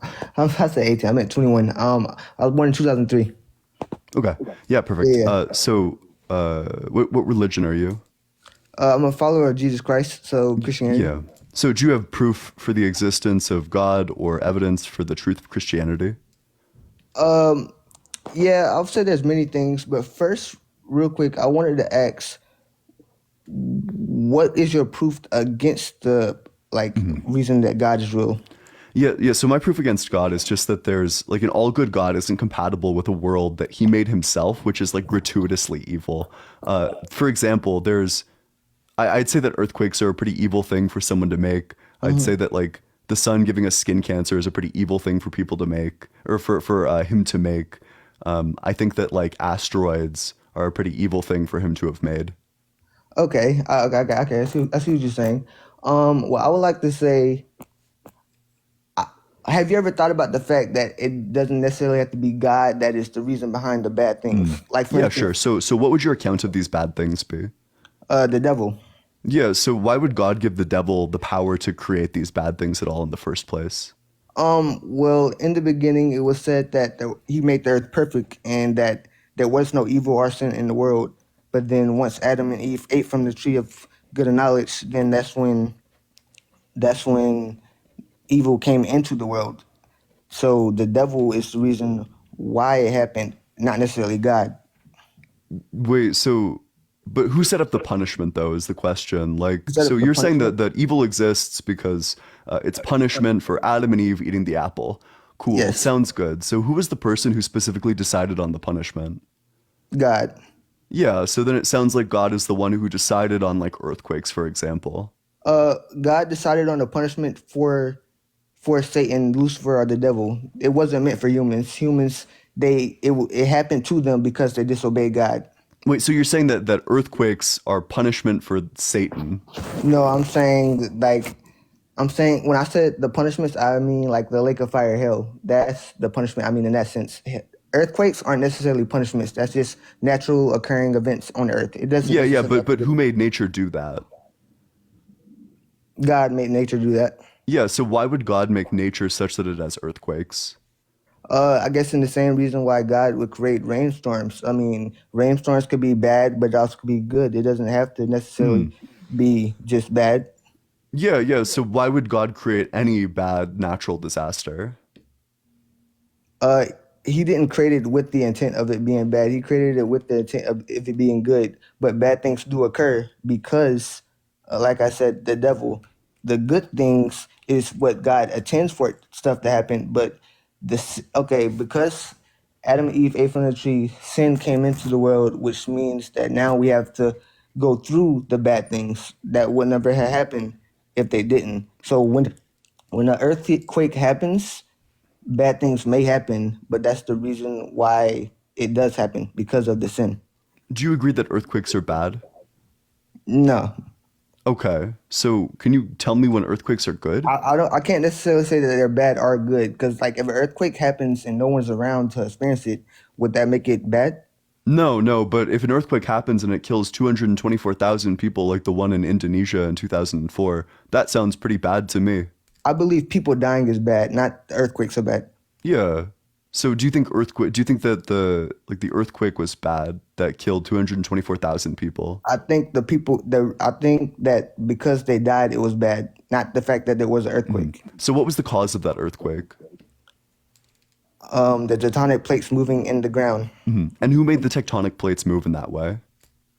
Well, God made the tectonic plates move in a certain way, but I would say the reason for those people dying is because of the devil. The God didn't cause those people to die.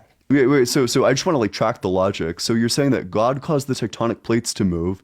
The tectonic plates Yes. moving caused the earthquake, and the earthquake caused 224,000 people to die. So you acknowledge how at the beginning of this chain is God. God caused the earthquake, which Yes. caused 224,000 people to die. What about everybody that survived? So did Yeah, like yeah. what So happened to you dying can the people that if you survived? went into like a school and killed like 4 kids, I don't think that's like a very good defense. Like I don't think pointing at all the people you didn't kill is like a very good defense to the fact that you killed 4 people. Okay, so look at it this way. So with the tectonic plates, with the earthquake and stuff like that, right? Like I said, there's not necessarily a good or bad earthquake. Earthquakes can't be defined as good or bad. Wait, so I so think if I pushed a button and it caused an earthquake which killed 10,000 people, would it I be s- bad to push that button?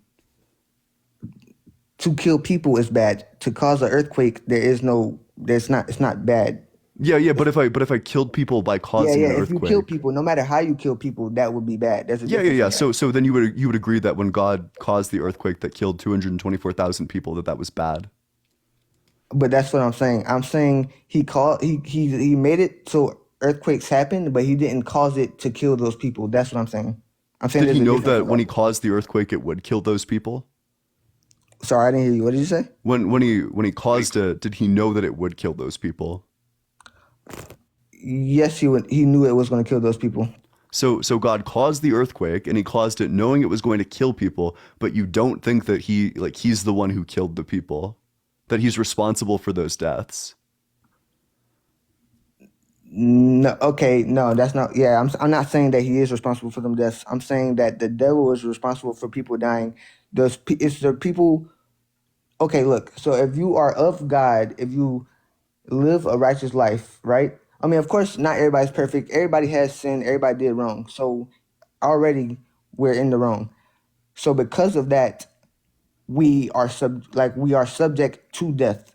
So therefore, anything that can happen to us or will happen to us is not because of God. It will be of our own doing. So like if you end up dying, it's because you have done something wrong. Like you're born into sin. So yes, even babies, then I'm not saying they did necessarily something wrong, but they're born into sin.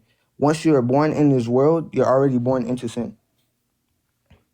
But this is just nonsense. So it sounds like you agreed earlier that God is the cause of these earthquakes, that God Yeah, is the he one is. who's doing it. So you can't say that like, well, it's not God who's doing it. He is literally the one who's doing it. No, I'm not sure what if there was like a baby who died in an earthquake, as many have, I'm not sure why this isn't God's fault or like what the baby did wrong to deserve this. he is. The reason why I'm saying he is the cause is because he's the originator. Like since he created everything, since he's overall or in control of everything, he is the originator. For instance, if you had a child, right, but your child went in the world and did something wrong, is it your fault that he did that?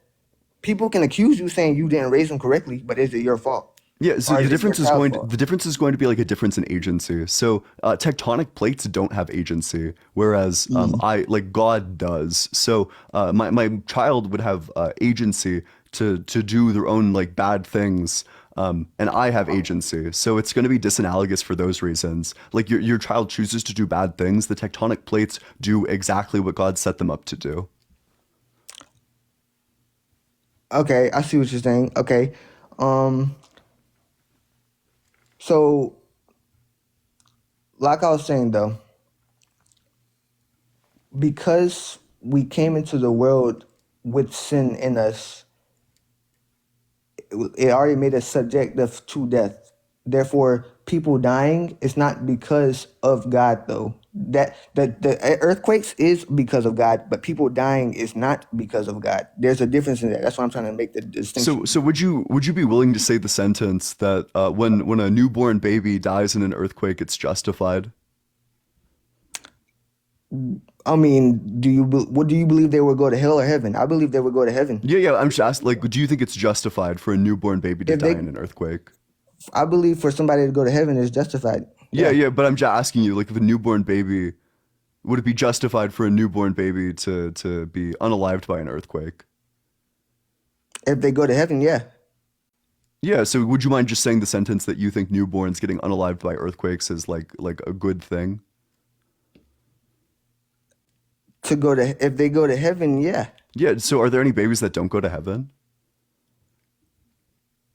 I don't know because I'm not the person that makes that decision. Wait, so okay, well there's gonna be like one of it's a double bind. So either you think all babies go to heaven, in which case you should have no problem saying that you think like babies being unalived in earthquakes is a good thing because they go to heaven. That's fine. Like I just want to hear you say that sentence, or you don't think they all go to heaven, in which case you have one hell of a problem on your hands because that means that God would be like killing people with earthquakes just for them to go straight to hell. Nah, I didn't say that either. No, well, first off, I wouldn't want anyone to go to hell, right? Like I said, I'm not the one that makes these decisions, so I wouldn't be able to decide where they go. But I'm just asking you, like, do you think that all babies go to heaven? Like I already laid out what the entailment of both of those are. I believe all babies go to heaven. Yeah. Yeah. So if all babies go to heaven, then would you mind saying the sentence that you think babies dying in earthquakes is good? If they go to heaven, yeah, that's what I said. If they go to heaven. just like say that word for word. That you think babies dying in earthquakes is good. Are you going to add the part I said too? You're more than welcome to say it if you want. Yeah. You can. I just want to hear the words out of your mouth that you think babies dying from earthquakes is good. And then you can add whatever else you want after that. Okay, wait, I have a question. Wait, would you mind just like saying the sentence? Yeah, I have a question first before I do, right? Yeah. So you saying that you don't believe in God, you are a naturalist, like you believe in the way. Wait, but this is just a pivot. I just want to hear you say the sentence. I understand. But so you believe in nature, right? So that means you just go based off of natural things, natural occurring things. Who created nature? That doesn't make sense to me. So nature came from like the Big Bang, which believes there's like lots of scientific theories as to where the Big Bang came from. I could defend that the Big Bang came from like the singularity or whatever.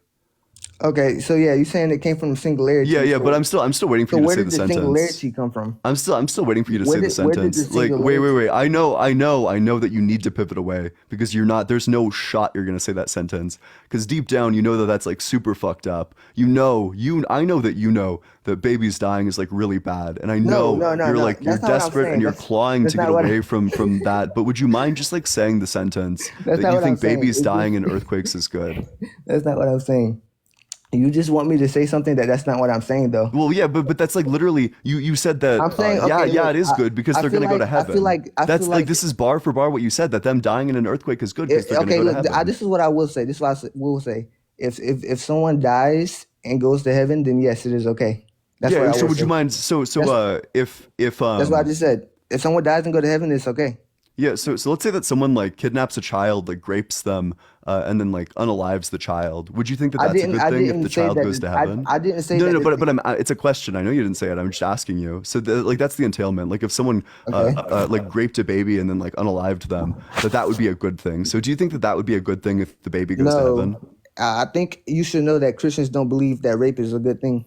Yeah, but if the baby goes to heaven, because basically what you said is that if they go to heaven, then like that's going to be a good thing. So I'm just asking you. But why would I say that rape is a good thing if Christians don't believe that is? Because that's the entailment. That if a baby goes to heaven, then it's a good thing. That's like word for word what you just said. That's not what I just say it again. Yeah, so you said that if someone goes to heaven, if they're unalived and go to heaven, that's a good thing. So I'm just asking you, like, would you hold that same standard? The things before that you just added on, though. Or did you not? I didn't say. Wait, added on what?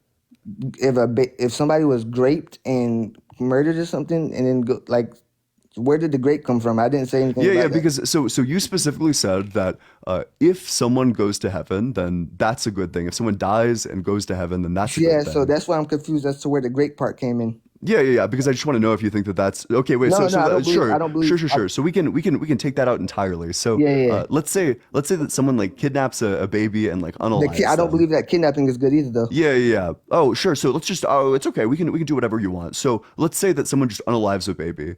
And the baby goes to heaven. Was that a good thing? I don't believe that it was a good thing that they were killed. Murder is also not a good thing. But I believe that because they went to heaven, death in any form, if they go to heaven, then that's what makes it good. But I'm not saying that Wait, it's so good. was the event good or bad?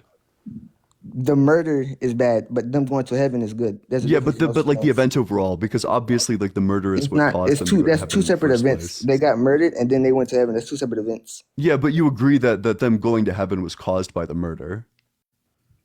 Like these two events are inseparable. No, I That believe that. because the murder took place, they went to heaven, and because they went to heaven, it means that they were like murdered. No, because people can die and go to heaven. Yeah, without yeah, being but in murdered. this specific instance, that them going to heaven is just going to be the result of them being murdered. But that's what I'm saying. These So events are like what would be inseparable. That's my point. what about if somebody dies in their sleep and then goes to heaven? Why would you? Why does it have to be that the fact that they're murdered? I don't believe that, because if as a Christian, thou should not kill. So no, I don't believe that murdering is good. I believe that if someone goes to heaven, that is good. That's what I'm saying is good, though. So would you say that like if someone dies from skin cancer and goes to Okay. heaven, do you think that that's good? Getting skin cancer is not good, but going to heaven is good. Yes, like I said, Okay, but the skin cancer came from the sun, and God yeah, made the sun. God did make the sun. Yes, He Yeah, did. so then God is the cause of skin cancer. So do you think No, skin cancer is bad if God caused well, it? okay, yes, God made everything, so He is the originator of all things. But like I said, if you get something like that, it's from the devil. God allowed it to happen, yes, but the devil is the reason why you got it, not God. But God allowed the devil to do that to you. Yes. So do you think an all good God would allow like supernatural evil? He can try to prevent it. Like he can give you the option, like just like he can't go against your free will. So, but he will give you the option. He will try to lead you down the right path so that it doesn't happen. But if it does, then that is on you, not on him. But like what about the Christians who get skin cancer? There's a lot of people who claim to be Christians. That doesn't necessarily make them Christians. So you think that if someone has skin cancer that they No, deserve it that's by not what I'm not saying. being Because Christian, okay, or? no, there also is true Christians who can still Yeah, do yeah, stuff. yeah. So I'm not sure why you added all this, because like the Okay, question that's I true. asked you was Okay, yeah, just like, yeah. what about the Christians who get skin cancer? And you're Okay, yeah. Okay, then those people can also be used to be healed by God, and then they can go talk to other people and have a testimony to help them teach other people why they should believe in God because something was done for them. yeah. So what about Christians who die of skin cancer? That's the question, and you're just avoiding it. Okay, if people the Christians that die from skin cancer, then that can also be a learning thing for the family or the friends that may have experienced that, and then that can also help them draw closer to God because now that that person is gone, they'll probably start praying more. They'll probably that can change their whole life point of view, having that person gone from their family. Yeah, yeah. And would you say that that's a good thing, that in this instance, if they get closer to God because of their like loved one, their devout Christian loved one dying of skin cancer, you would I say don't that that's believe like that. like ultimately that Well, first off, people dying of skin I would cancer like is to good? say, okay, going to heaven is good, but I don't believe that dying is good. I also want to point that out. Dying is not good, but going to heaven is. Now, it's sad that the only way to go to heaven is first you have to die. That is sad. But Wait, so who caused skin cancer though? Like who made the sun such that it would emit UV rays? well, like I said, when God first created the heavens and the earth, it did not cause skin cancer. It was because after Adam and Eve ate from the tree, that's when evil and sin came into the world. So it came from them disobeying God. God Yeah, did yeah, not make it like but that. did God set skin cancer as being the punishment? No, that's not the punishment. No, But he no, set no, UV. Did he set UV rays as the punishment? no. There's a punishment far worse than that. But that's why He sent Jesus down to try to save people Wait, from that But this is punishment. just preaching. Wait. So then who made the sun emit UV rays? God. Yeah. And did it always emit UV rays? Yeah, I guess so. Yeah, but it did not. Gotcha. But they did So it not. sounds like God is the cause of skin cancer. Yeah, we already established. Yeah, He is the reason why everything is here. So yeah, He's the reason why it can happen. But He's not the reason why people are getting it. That would be different. So God's the reason why skin cancer happens, but he's not the reason why people No, are getting it. okay. Just like just like how you're the reason why you're here talking, right? But Okay, my fault. I got lost in the chain of thought. Okay, my fault. Let me restart that. So God created the sun. Yes, it has UV rays, UV light. Yes, it also can cause skin cancer, but He did not make it to cause skin cancer. That it was people wasn't going to get skin cancer to begin with. That only happened once people started to disobey God.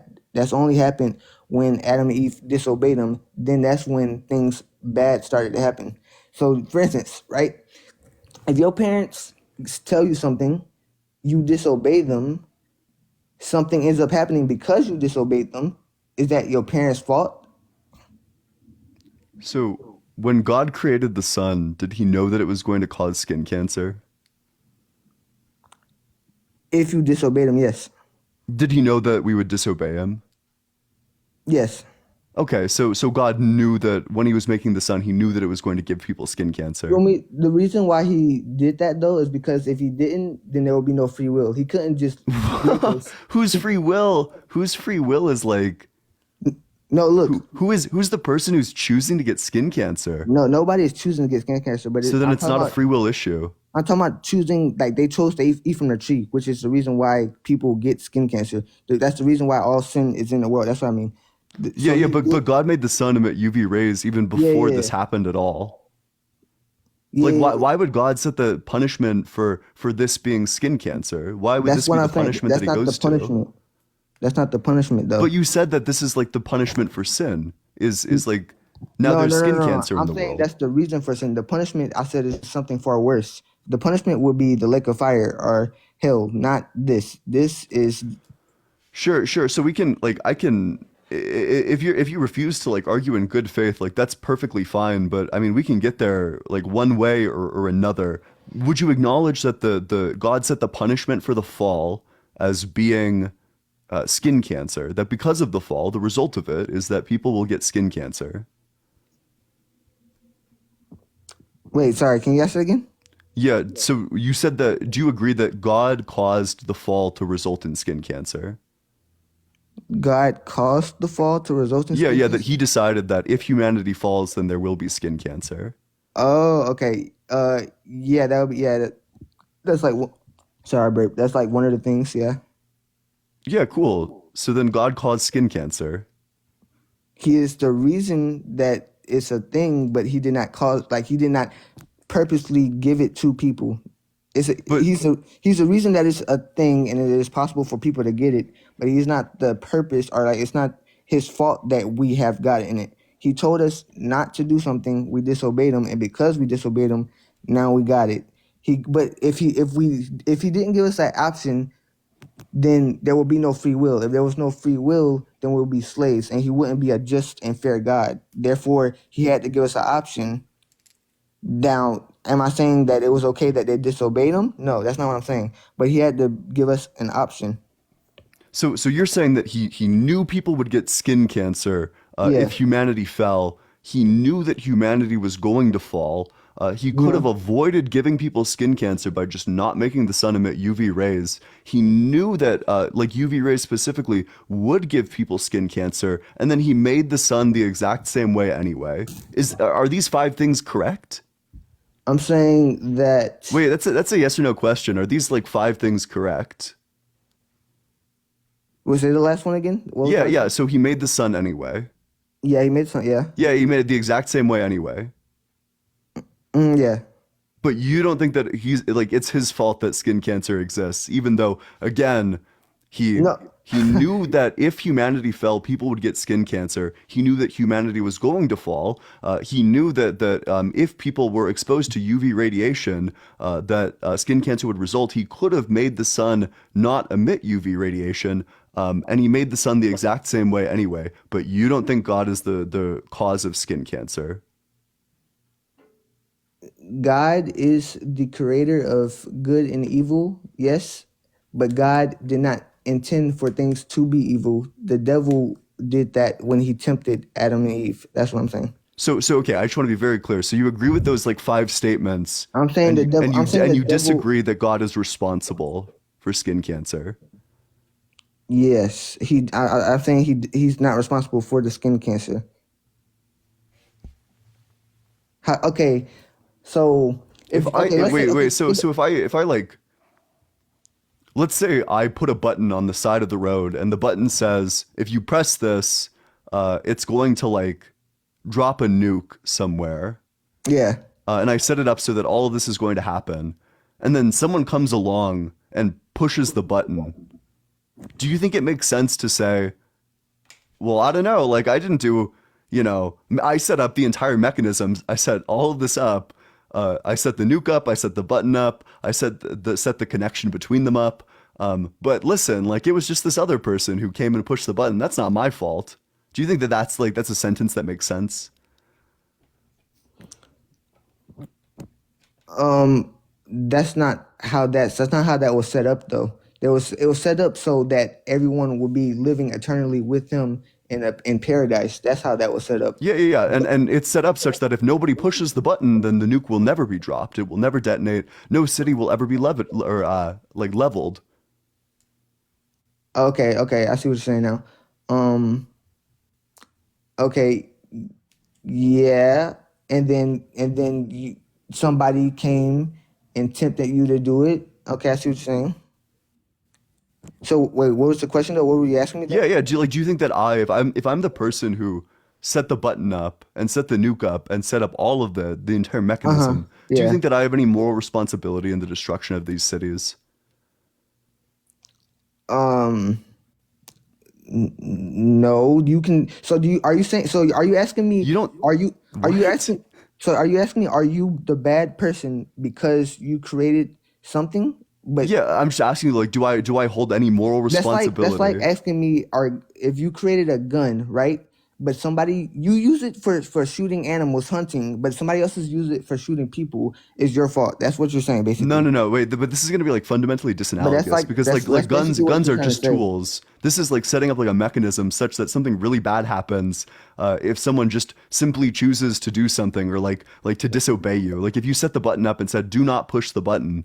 I think that you hold moral responsibility. Like the person who pushed the button also holds moral responsibility. That's fine. But as do you. Like the person who made the button and who made the nuke hold moral responsibility. And the person who pushed the button to drop the nuke also hold moral responsibility. I mean, but the thing is, it was a tool though. Like that's what I'm trying to say. Just like the tree, I understand what you're saying though. Like it was a major tool that like if you do it, then a lot of bad things will happen. But it was a tool though, as in if you eat from it, you will gain knowledge. So it was a tool that something like would happen. It was used for the wrong purpose. It wasn't meant for them. It wasn't meant for humans. Basically, that's where it went wrong. It was so let's say that I'm a gun owner and I leave my gun on like the kitchen counter and I know with 100% certainty that my son is gonna take this gun and go to school with it and like commit an atrocity. I know this omnisciently, perfectly, infallibly, that if I leave the gun on the counter, my son's going to do this. Would it be immoral for me to leave the gun on the counter?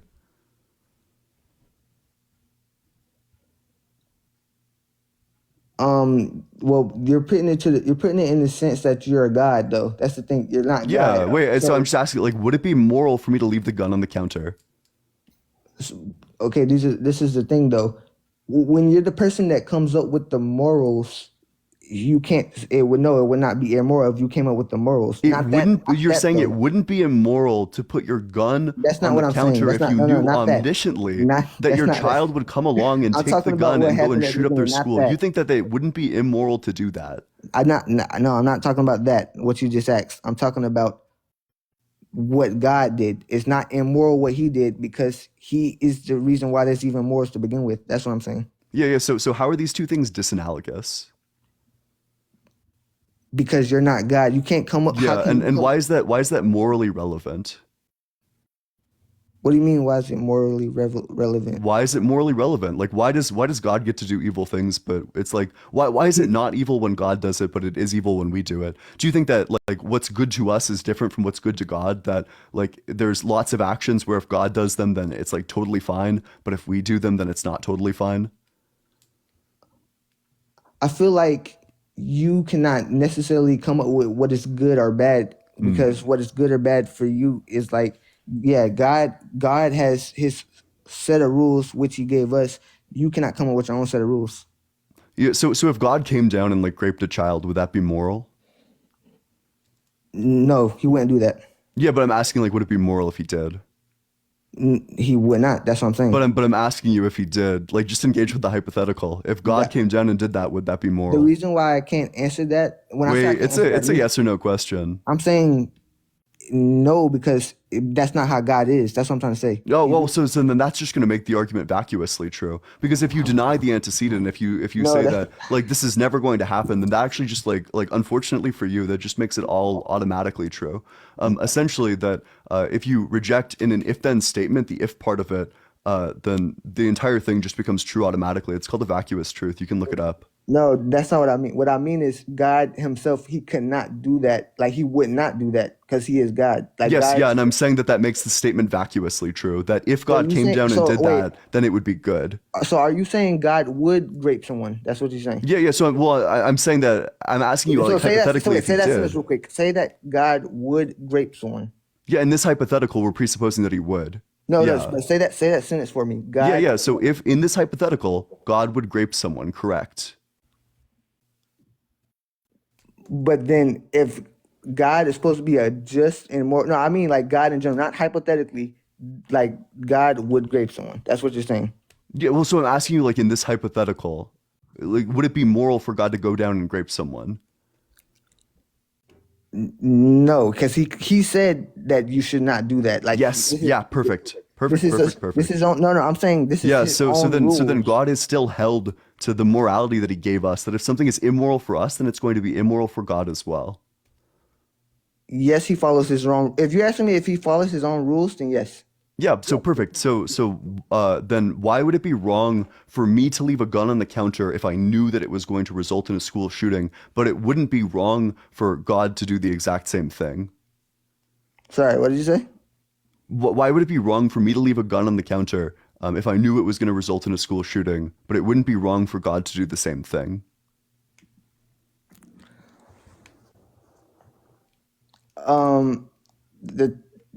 When God did this, that's why he also sent Jesus to save people. So yes, even though, okay, I see what you're trying to say. So look, if you did that, right, but then also you had the plan that, like the backup plan, that if this were to happen, you save everyone from this, right?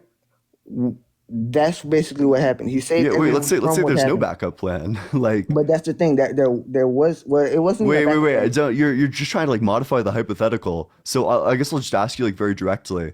Okay. Would it be wrong for God to make like a gun on like a kitchen counter if he knew that putting it there would result in like the child going and committing like a mass unaliving?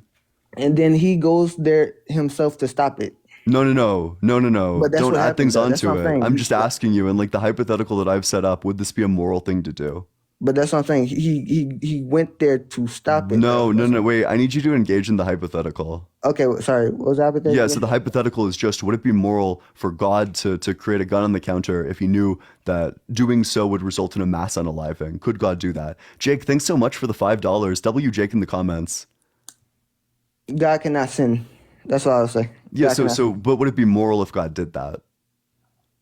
Everything God does is moral. Yes, I'm saying. Yeah, so it would everything- be, you're saying that it would be moral for God to enable a school shooter. That's not what I'm saying. I said everything that God does is moral. That's what I said. Yeah, so you're saying that if God did this, then it would be moral.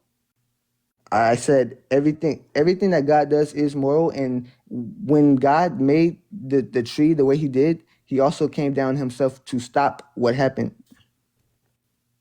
Wait, so you're not really engaging with the hypothetical though, because in what way does God stop earthquakes? That's Or like not, how does he stop like skin cancer? That's What not about all the- the people okay. who die of skin cancer? I see the issue. You believe that the things that happen on earth right now are the punishments. That's not the true punishments for what happens because of eating from the tree. The true punishment is going to the lake of fire and eternity dying, not just being here and having to like go through struggles. That's Yeah, not but you agree that God is the one who set up earthquakes as the thing that would happen if humanity fell, right? Wait, sorry, what did you say? But you agree that God is the person who set it up such that earthquakes and like skin cancer would happen if humanity fell. I agree that he knew that would happen, but he didn't set it up that way. So who is the person who specifically decided that if humanity fell, then earthquakes would ensue? The devil made it so bad things would happen. God is the reason why everything happens, but the devil is the reason like why bad things happen specifically. So then you would say that so if God's the reason that everything happens and the devil is the reason why bad things happen, so bad things are both the result of both God and the devil. No. Well, That's yes. like literally Okay, what you yes. wait. So you just said No, that yes, God is yes. God is the reason why all things happen, Yes, and the yes. devil is the reason why bad things happen. Because God made the devil. Yes, that's what I mean. That's what I mean by that. Because God made the devil, but the devil does the bad things. Yeah, and did God know that the devil was going to do bad things? Yes.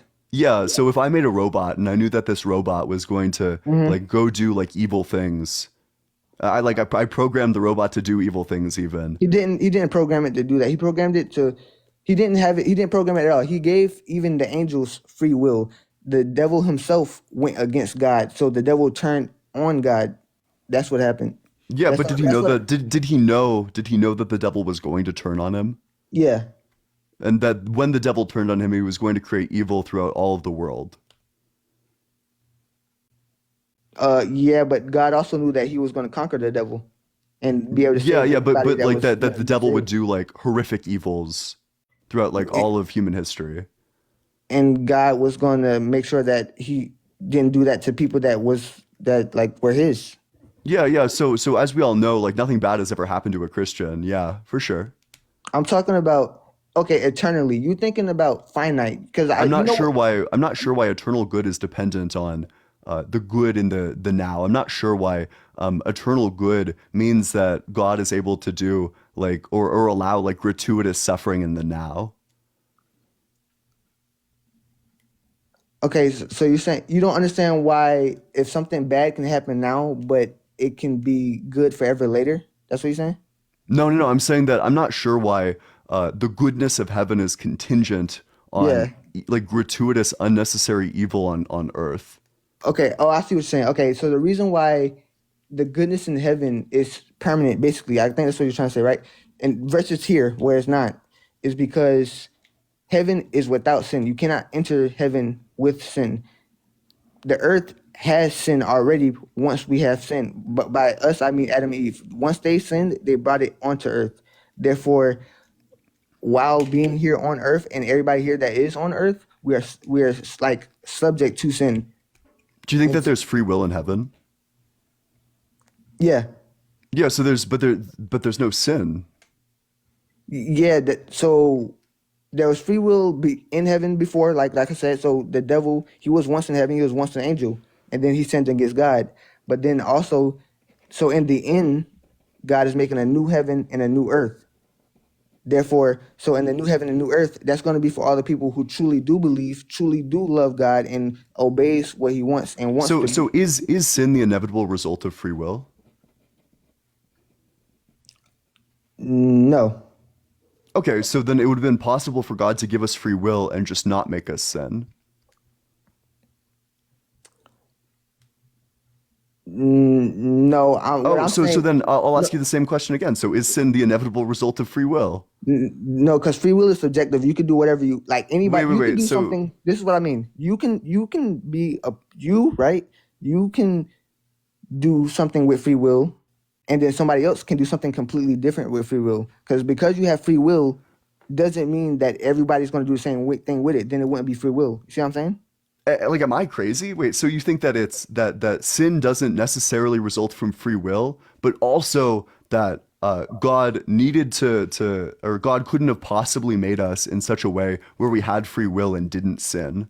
Okay, that's okay. So then, how would it be free will if we didn't sin? Like, do you feel like we can have free will, but then at the same time not be able to do certain things? Well, yeah. I mean, if you think that there's free will in heaven, then but there's no sin in heaven, then that means that it's possible that there's people who have free will but aren't able to sin. I would also ask you, does God have free will and can God sin? Okay, I like that. I believe that yes, God has free will. And wait, what was the second question? Yeah, can God sin? Can God sin? No, God cannot sin. Do you believe that we have free will? Me personally, no, but we're talking about your worldview right now. So for like this for Okay. this critique specifically, we're Wait, presupposing so that do free you feel will like does you're being exist. controlled to say this? Wait. I'm not interested because this is like a completely different philosophical discussion. So it doesn't make any Okay. sense for you to say that free will means that you have the ability to sin, and also that God has free will but cannot sin.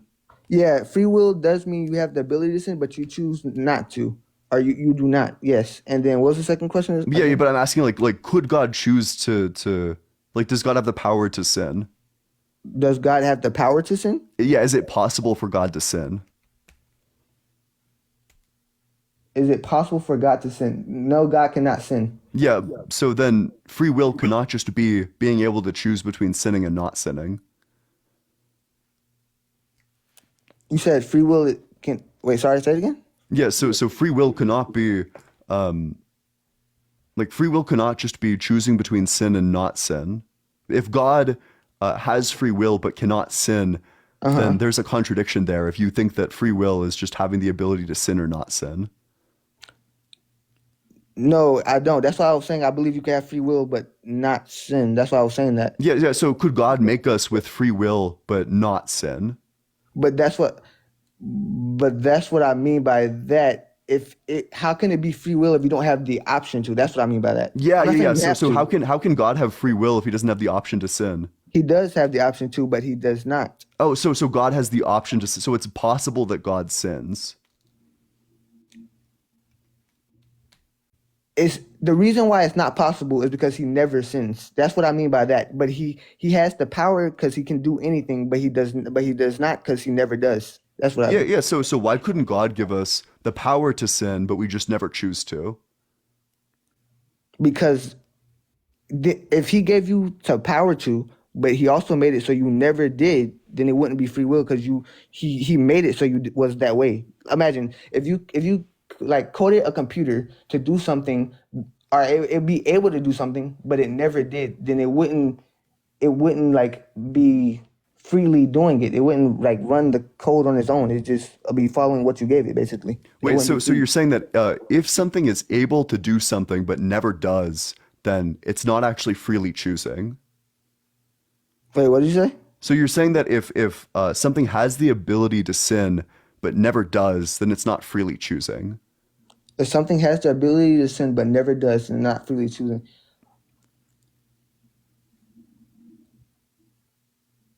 No, that's not what I'm saying. I'm saying That's if like it, word for word what you I'm just saying said. I'm saying if God made something that way, that's what I mean.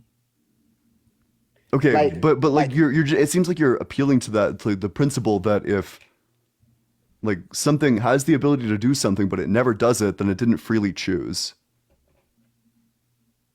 I'm saying because they were made to not do it. You saying that if you saying because why didn't God make us that way? That's what I'm saying. That what makes it not free will because Yeah, so they wait, were does made. God have the power to make sure that we both have free will and also can like just never choose to do evil? Okay, so how can it be? That's why I'm confused. Because how can it be free will if he makes you that way? If he makes it so you can't do it, or you don't do it, or you choose not to do it. Yeah, so If he let's say makes that it, then he you. like in his mind there's like however many people that he can create and he like looks ahead in their future and sees if I made this person then they would do this sin. Um couldn't he just like choose to not make them and only make the people who would freely choose to only do good things? Sorry, say it again. So if like let's say that God like sees the like lots of potential futures, he sees like the millions of people he could create, Yeah. and he looks into their future and he sees, okay, you're going to sin. Couldn't he just choose to not make them? So you would make only the people who would, out of their own free will, choose to not do sin at all in the first place.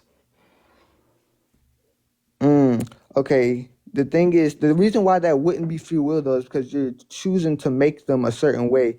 You have to give them that in order for it to be free will, you have to make them so they can do everything, and because once you give them, okay, the reason why it won't be free will is because you don't necessarily give them the option. It's not an option if you're saying they don't do it. If you're making it so they don't do it, then it's not free will. You have to still give them the option. You're saying that there is an option, but they never will do it, even though that won't be true because he's making it so they don't do it. So do you have the ability to sin in heaven? Do you have the ability to sin in heaven? No, heaven is without sin. Yeah, but so you think both that you have the ability to sin in heaven, but also that you have free will in heaven. No, no. I said heaven is without sin. Yeah, but you have free will in heaven, but you don't have the ability to sin. But you think that free will means that you need to have the ability to sin. I believe free will, it gives you the choice. Not saying that you will do it, but it gives you the option to do it. Yeah. So I just want to, like, you agree with all these three things, that there is no sin in heaven. Yeah. But you do have free will in heaven. Yes. And also you think that free will means that you have the ability to sin. You have the ability to do whatever you want. That's what free will is. Yeah. So you don't have the ability to sin in heaven, but you do have free will in heaven. You don't. And you think that free will includes having the ability to sin. The reason why you don't have it's wait, so you agree with all three of these things, right? Yeah. Well, I want to clarify a little bit. The reason why there is no sin in heaven is because everybody that makes it into heaven is choosing like to live without sin. That's why. Oh, okay. So couldn't God just have made everyone such that the only people he made like freely chose, like he knew that they would just choose to not do sin? No, because then that won't be free will. He can't make you so you don't have that decision. You have to still have that decision. Yeah. No. So you do have the decision, but you just freely decide to never do sin. Then couldn't God only make the people who would do that? How would he make it so you don't ever sin if you... No. He's not making you do anything. He makes you knowing that you will freely choose out of your own free will to never sin. Okay. Yeah. Wait. Couldn't you have just done that? Wait, sorry. Repeat it again. Yeah. So could God have, by any chance, like only made the people that he knew would freely choose to not sin? Actually, now that you're saying that, those exactly are the people who are going to go to heaven. Yeah. So But couldn't he have like only made those people? So you're saying everybody else shouldn't have been made? Like, I mean, if it was going to cause like massive amounts of evil. No, all right. Look, this is the reason why he did this, though. This is the reason why he did make other people. Is because for the people that do end up sinning, they can't just say it was unfair to us, or we didn't have why are we it wasn't fair. We never had a chance to not sin. We never had a chance to. Wait, couldn't he just not made those people? That's what I'm saying. They can't just be not made because then it wouldn't be fair to them. God is fair. Wait, but so given the choice, so if you know that this person is going to hell, if someone's getting tormented in hell for all eternity, do you think that they would have rather chosen to be tortured in hell for all eternity or to never exist in the first place? Which do you think is the more fair thing to do to them? Which one is the more fair thing? Yeah. God knows the fair thing. God doesn't want anybody in hell. God doesn't want that. So yeah, he would want everybody in heaven. That's what he wants. Yeah, but he knows that at the moment when he's creating someone, he knows whether or not they're going to go to heaven or hell. The fact that they arrived there out of their own free choices is completely irrelevant. Why would he not? It seems much more fair to them to just not create them in the first place. I see what you're saying. Okay, but the reason why he did is because it wouldn't be fair if they never had the chance or the opportunity to do it at all. Not saying that it was good that they did it. Not saying that they should necessarily have done it. But they can't just wait. Sorry, what is it? Fair to who? These people aren't created in the first place. They don't actually exist. So you're saying it should just? You're saying it should have just been a perfect world altogether? No, that the people made should have just been like the people who freely choose to never do sin, which means that evil never enters into the world. That would be the chosen people who will be in heaven. That's what I'm saying. Yeah. So why couldn't God just like make those people?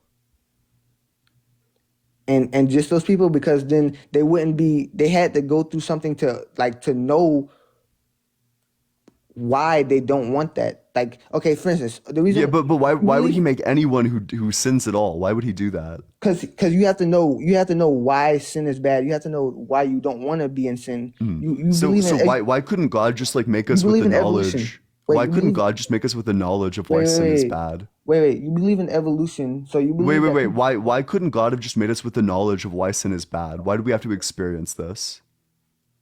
Because at first he made us without the knowledge of sin to begin with, and that was even better. Yeah, but wouldn't it have been preferable for him to make us with the knowledge? Would have been preferable for what? For him to make us with the knowledge for why sin is bad. Like why do we need to experience things like child grape in order to know that child grape is bad? Well, that's what I'm saying. He did something like different. He made it so like we just didn't have knowledge of it to begin with. Yeah. Because okay, think about it. sin is bad. Like everybody can agree. Depends there's on the bad- sin. Depends on the sin. Okay. There's still certain things that you know are bad, right? That Sure. doesn't mean there's also other people who know things are bad. That doesn't stop them from doing it. That's the thing. You have to make that conscious decision that you're not going to do it anymore. That's the difference. Yeah, but why couldn't he? Because you said that he needed us to experience what sin was like. Why couldn't he just make us such that we already had that knowledge? That you had the knowledge of what sin was like. Yeah, of why sin is bad. Because you said that we need to experience sin in order to know why it's bad.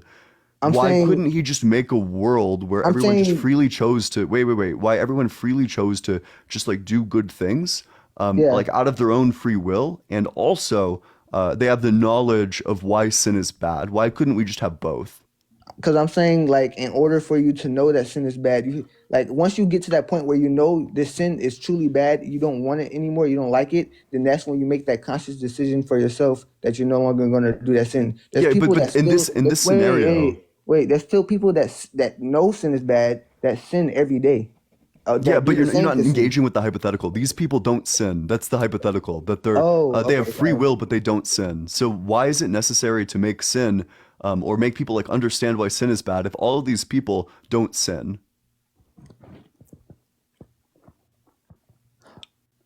Well, okay, so in that sense, like I said, then it wouldn't be free will if you made it that way. You can't make it so.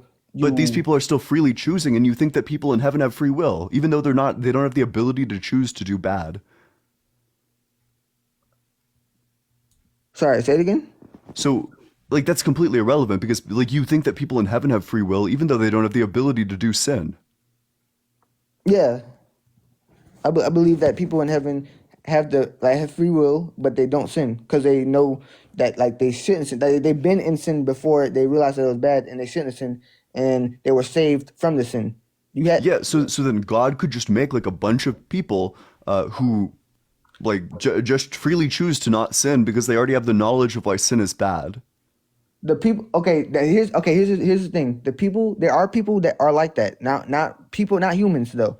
The people that are like that are angels. There are certain. Wait, I don't care. I just want to know why wouldn't he make humans who do this? Because the thing is, that's what I'm trying to explain. Angels also had this knowledge, and then once they did end up sinning, because they had the knowledge that sin is bad, they shouldn't sin, but then they end up doing it, and then once they did it, knowing the full repercussions of it, it caused them to fully be put in a state to where they cannot no longer repent.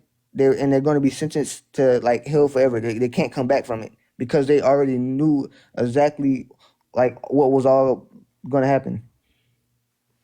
This is gibberish. That means like literally nothing to me. So why couldn't God have made people such that they have free will and always freely choose to do good in the same way that people in heaven have free will and always freely choose to do good? Sorry, repeat it again? Yeah, Sorry. so why couldn't God have freely chosen to make people who just have free will and always freely choose to do good. Yeah. In the same way that there are people in heaven who always freely choose to do good.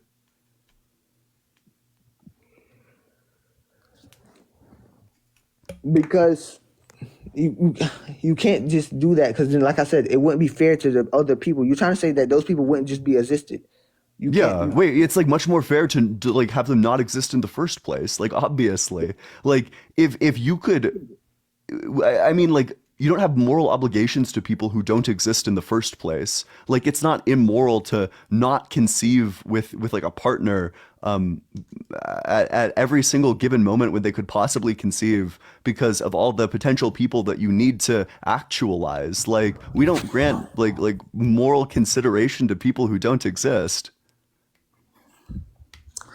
Well, the biggest thing, I guess, actually, I guess it kind of was made like that in a sense. Like people didn't want to sin. Like Adam and Eve, they didn't necessarily want to sin. They were tempted to sin. So they were kind of, in a sense, made like how you're talking. It's just that the devil, the snake, tempted them to do the sin. So like the sin was offered to them by a third party. So could God have freely chosen, or so could Adam and Eve have freely chosen to not eat the apple? Could they have freely chosen not to eat the apple? Yeah. Yes. Oh, so could God have made them such that they like had free will but just never chose freely despite the temptation to eat the fruit? That doesn't make sense. You just asked, could they have free will but then also be made not to freely eat the apple? Yeah. So God had like multiple.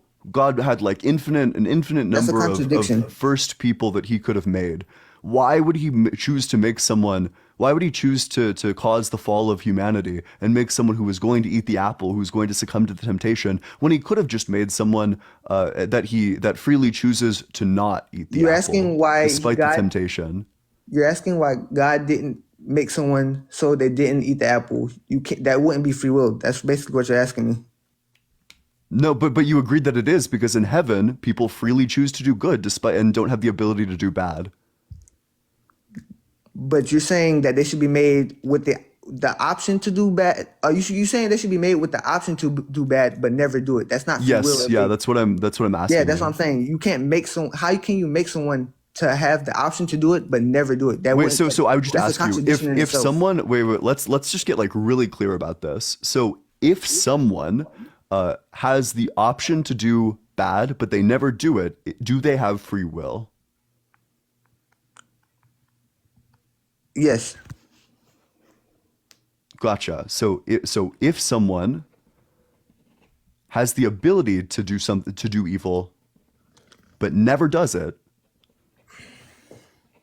then they have free will. You can also say vice versa. Somebody can also only do bad and never do good. Wait. I don't care about that at all. So okay. You would agree that if God made people that had the ability to do evil, that if he made Adam have the ability to do evil but freely choose to never do evil, then Adam in this case would still have free will? The reason why it is free will is because he did not. That's a yes or no question.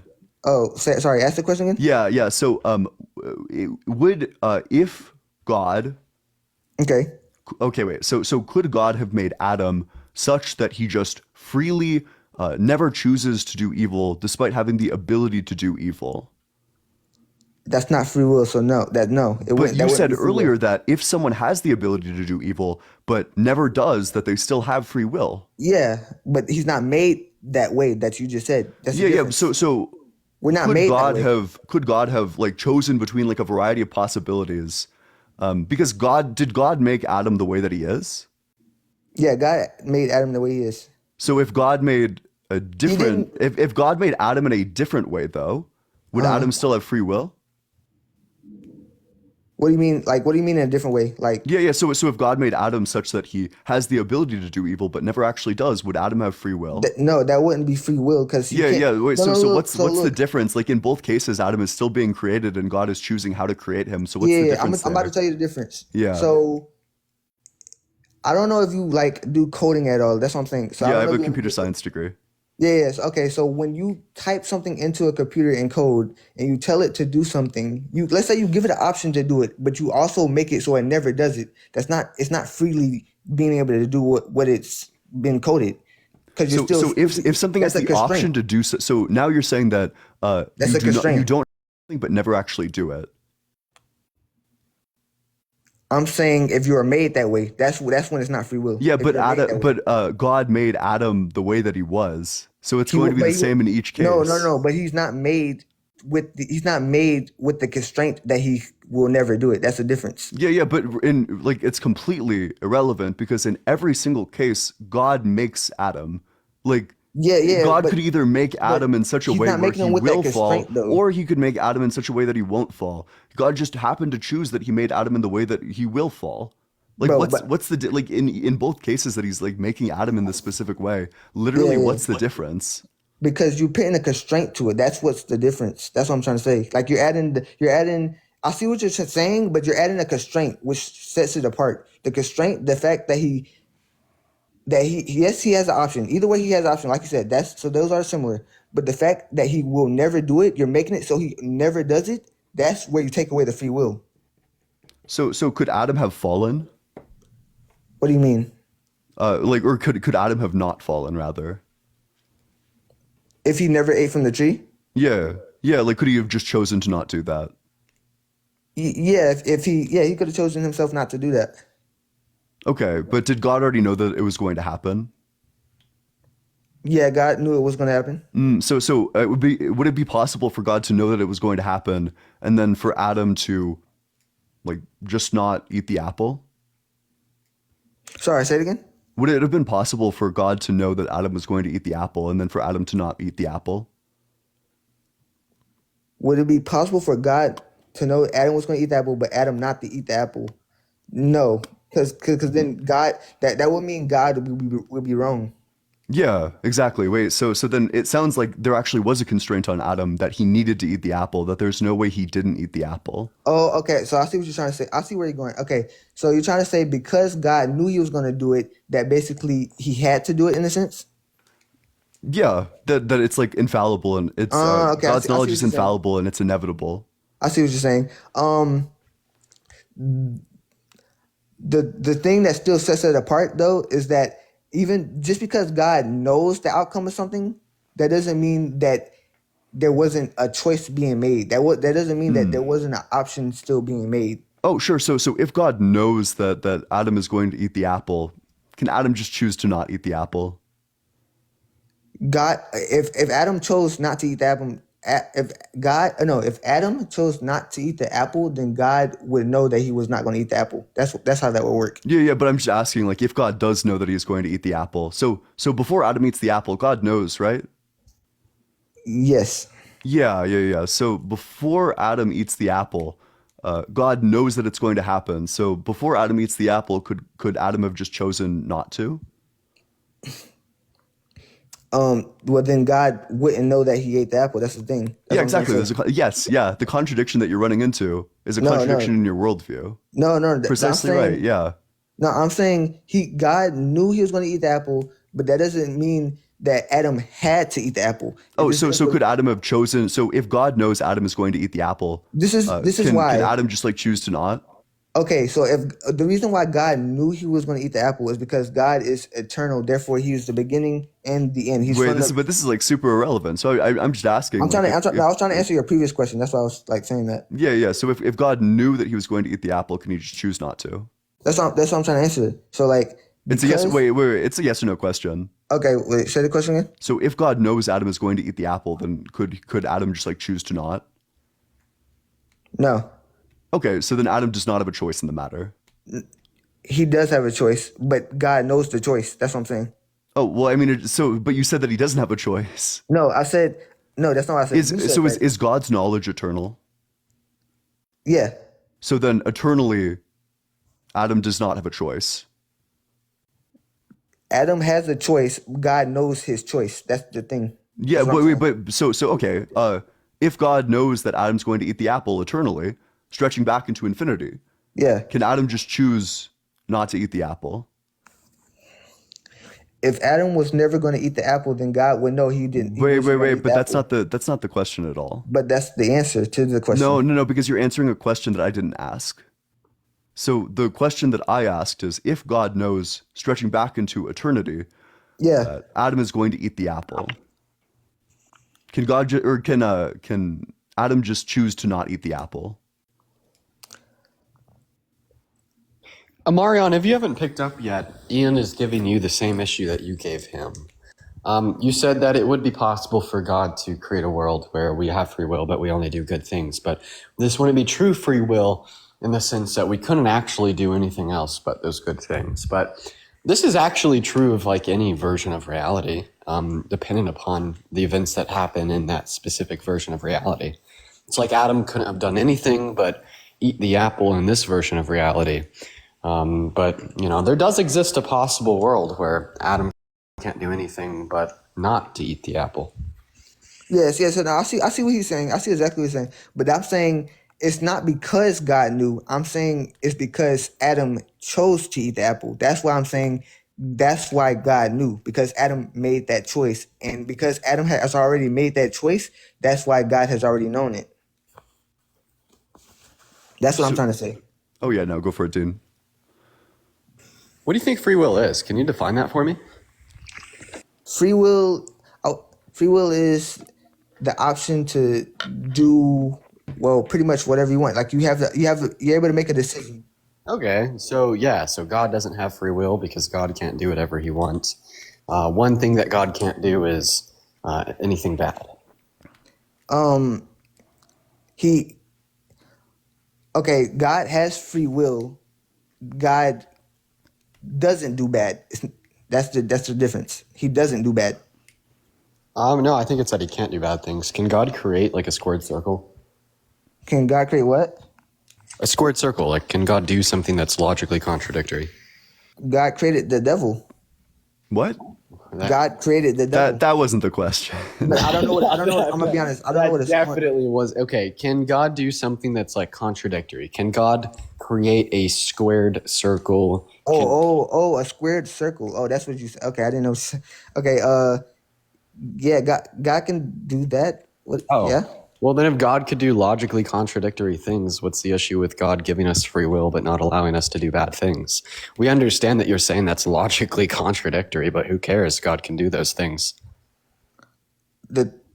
What I'm saying is it wouldn't be free will. That's what I'm trying to say. Well, just like a squared circle wouldn't be a square nor a circle. I understand. Yeah. Like the point is. It wouldn't be a square near a circle. It would be a squared circle. That's what it would be. So in the literature, God cannot do things that are logically contradictory. Like God can't actually create a squared circle because that's just not a possible thing that could exist, right? So okay. The thing is, he can make a squared circle because he is the reason why there is a square in a circle. He can make. All I'm asking you here is God bound by logic? No. He's not. Okay, then who gives a fuck? God could have just done anything. Like you're. No, but I'm saying that free will is like more than just like logic, though. That's what I'm trying to say. What? You still okay? Listen. So God cannot do things that are logically contradictory in accordance with the Christian worldview. Okay. All Christian theologians believe this. All academics believe this. And if you say that God can do things that are logically contradictory, you're just saying that your God is illogical. Wait, so what about? Okay, so then I have this question. So would you say that Jesus walking on water is logically contradicting? No. Why not? What about that doesn't defy logic? I'm so sorry. What law of classical logic does that violate? Okay, so if I ask you to walk on water, do you feel like you could logically just go and walk on water? That's what I'm saying. Yeah, it's logically possible for any of us to walk on water.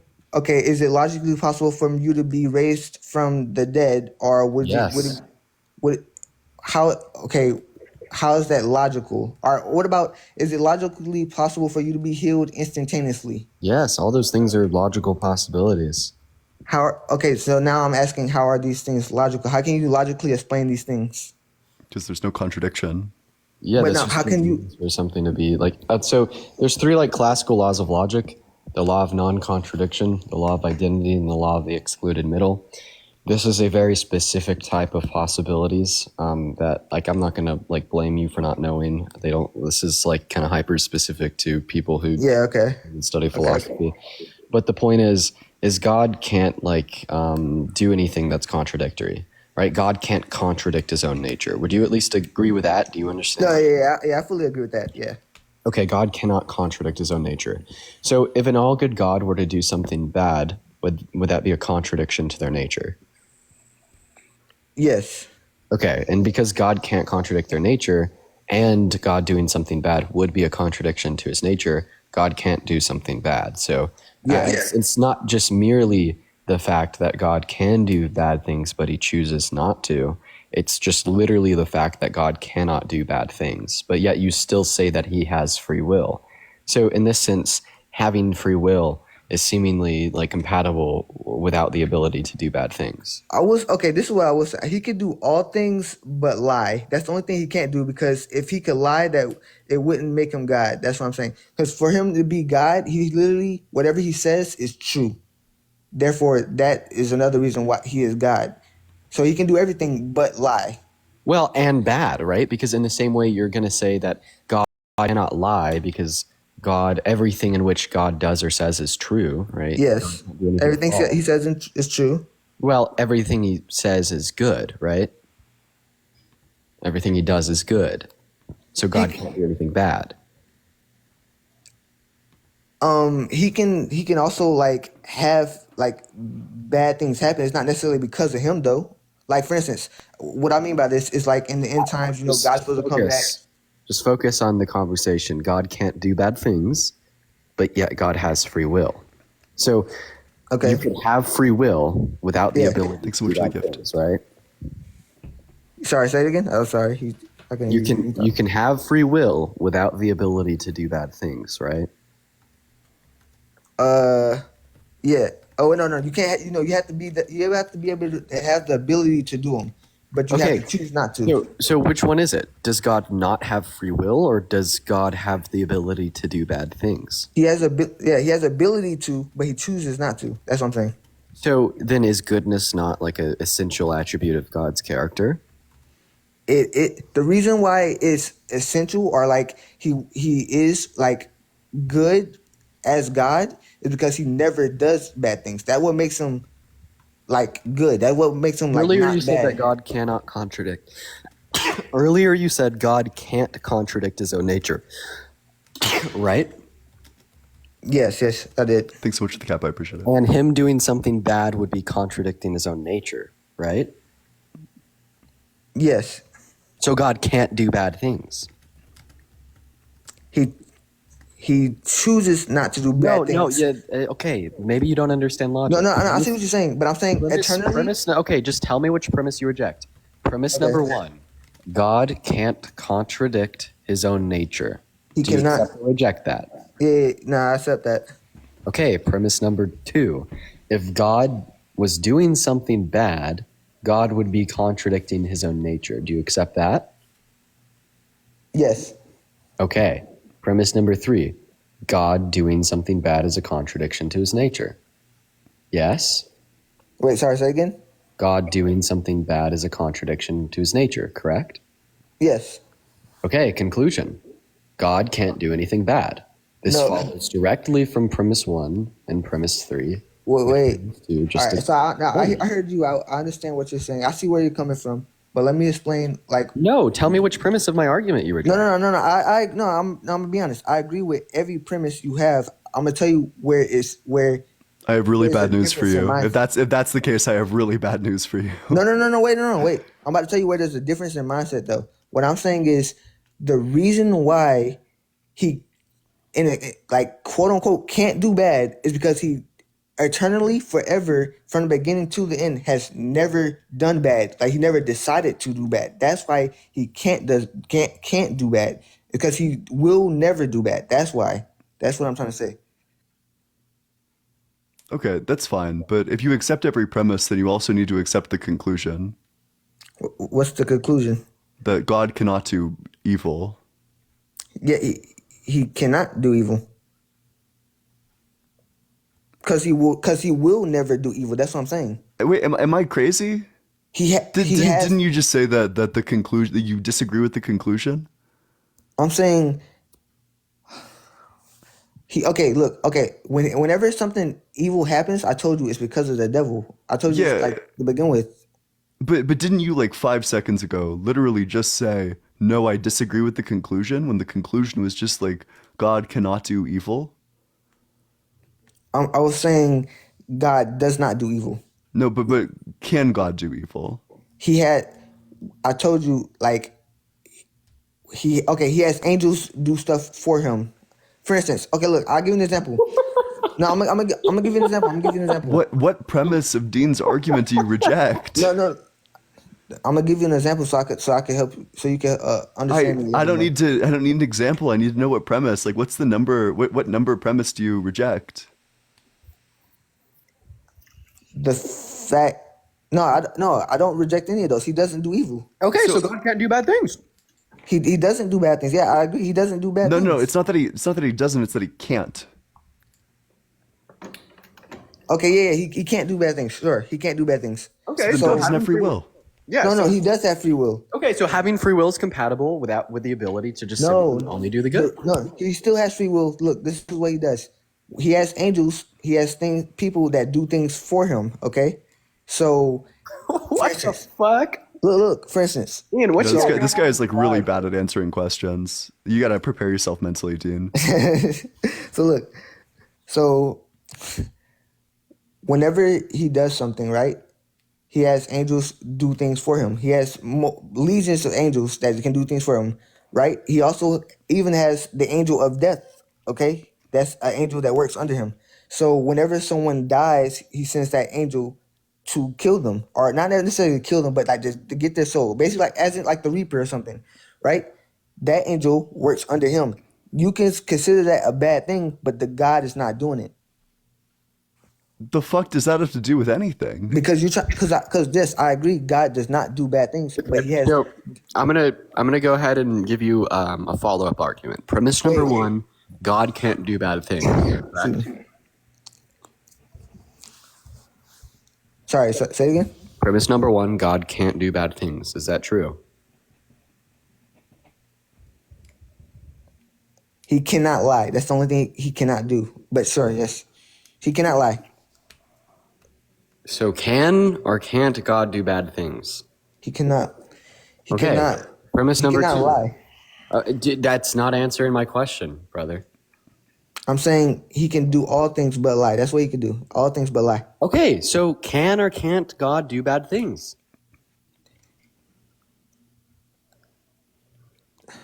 He does not do bad things. No, he doesn't. That is not the question. Yes, but no. Yes, but he does not. He does not. Okay, so you're saying he can do bad things. So which premise of my first argument do you reject? If God can't contradict his own nature, and him doing a bad thing would be him contradicting his nature, that means that he can't do bad things for the reason that if he were to, he'd be contradicting his nature. Wait. Hold on. Okay, is it possible to do a 2v2? The reason that everybody's saying 2v2.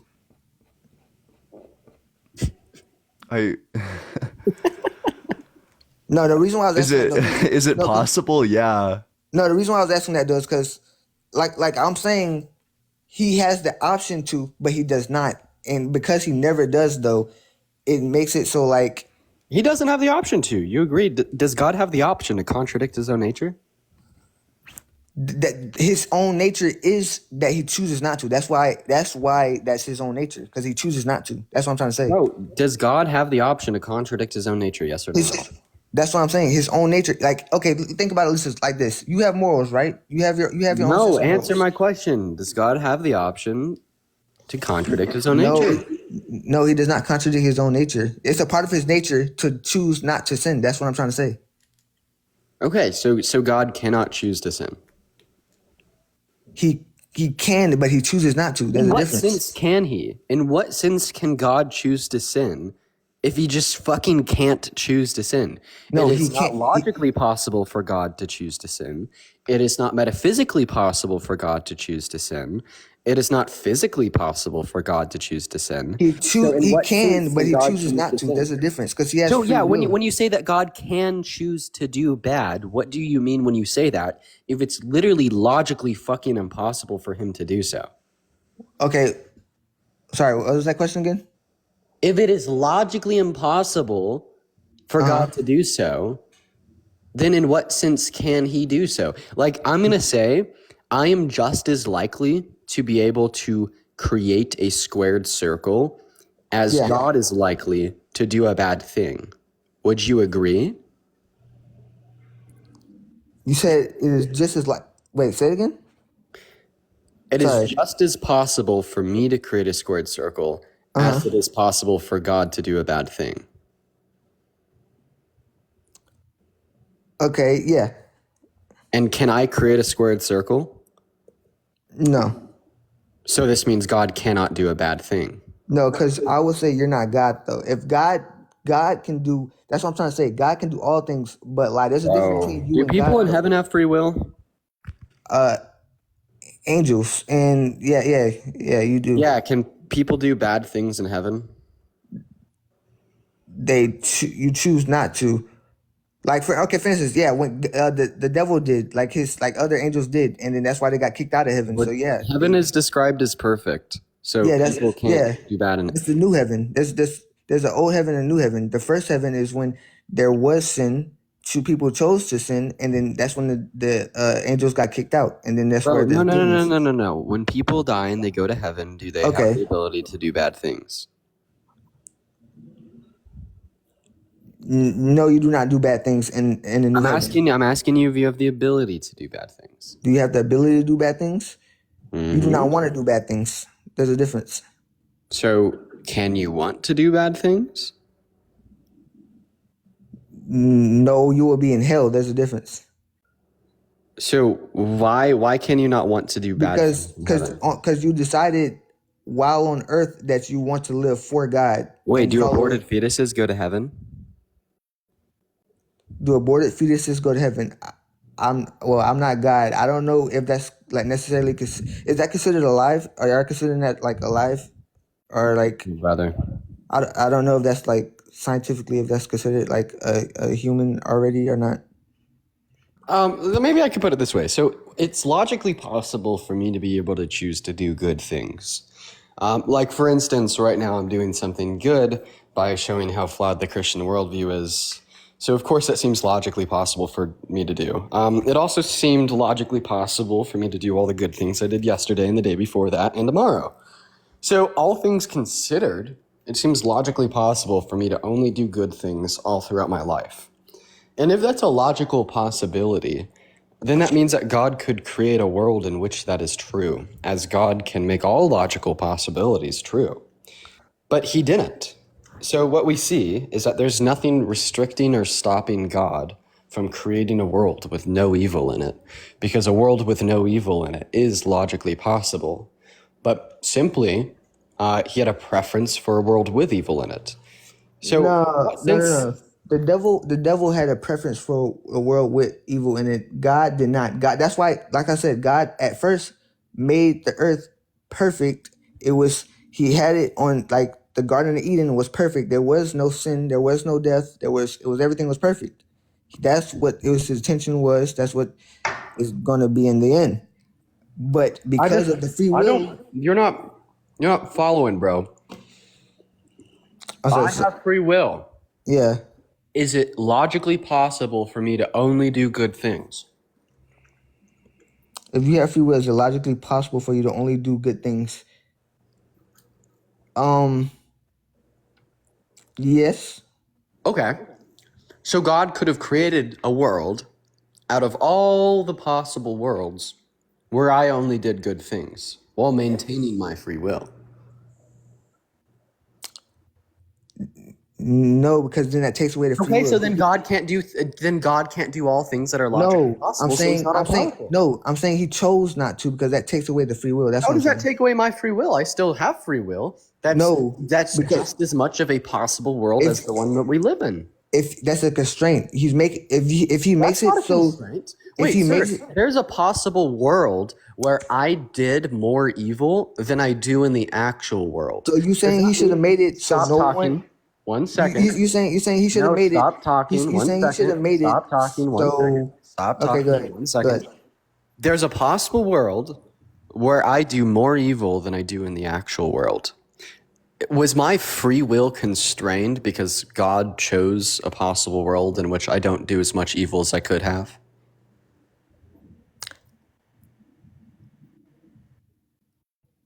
Wait, sorry. Say it again. I'm so sorry, Possible man. worlds where I do more evil than I do in this world. Is my free will constrained because God actualized a possible world in which I don't do as much evil as I could have done? Okay. God made it in the world where he was able to save the most amount of people. He was able to bring as many people as possible with him. So if that's what you're kind of trying to ask, then yes. If that's what you're trying to ask. Oh, so all things considered, right? Everything in which does occur should occur because it's good in the eyes of God as it brings the most people to. Yes. Everything that will occur should occur, but yeah. Okay. Okay, so evil should happen. That's just a contradiction because typically what we mean when we say something is evil is that it shouldn't happen. Not by God's will, but because of like how things played out, that's how it is. God didn't want evil to happen. It did because of the devil. So God didn't want evil to happen, then why does No. he allow evil to happen? Because he gave us free will. We made the But decision. we've already went over this. We- Free yeah, will and I'm is saying, but- compatible with only being able to do the good things.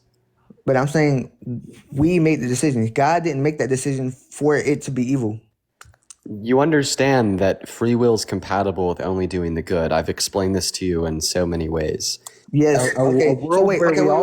Would you How about agree? this? Would you agree that a world where we all have free will, but just Yeah. merely freely choose to do the good in all scenarios, is that a Wait, logically possible world?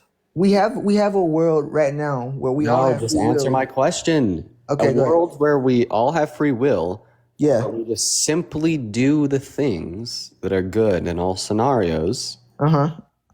Is that a logically possible world?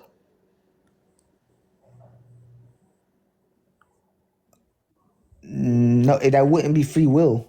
If he makes it like that. that Okay, would- so did Jesus not have free will because he chose to do the good in all scenarios?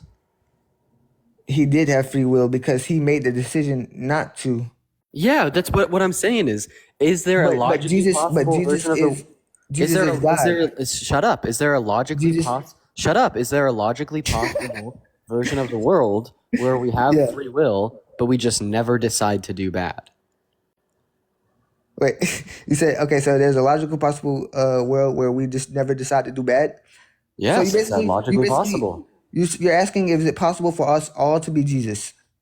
No, not doing bad things doesn't make you God. People in heaven don't do bad things, but you'd say they're not God.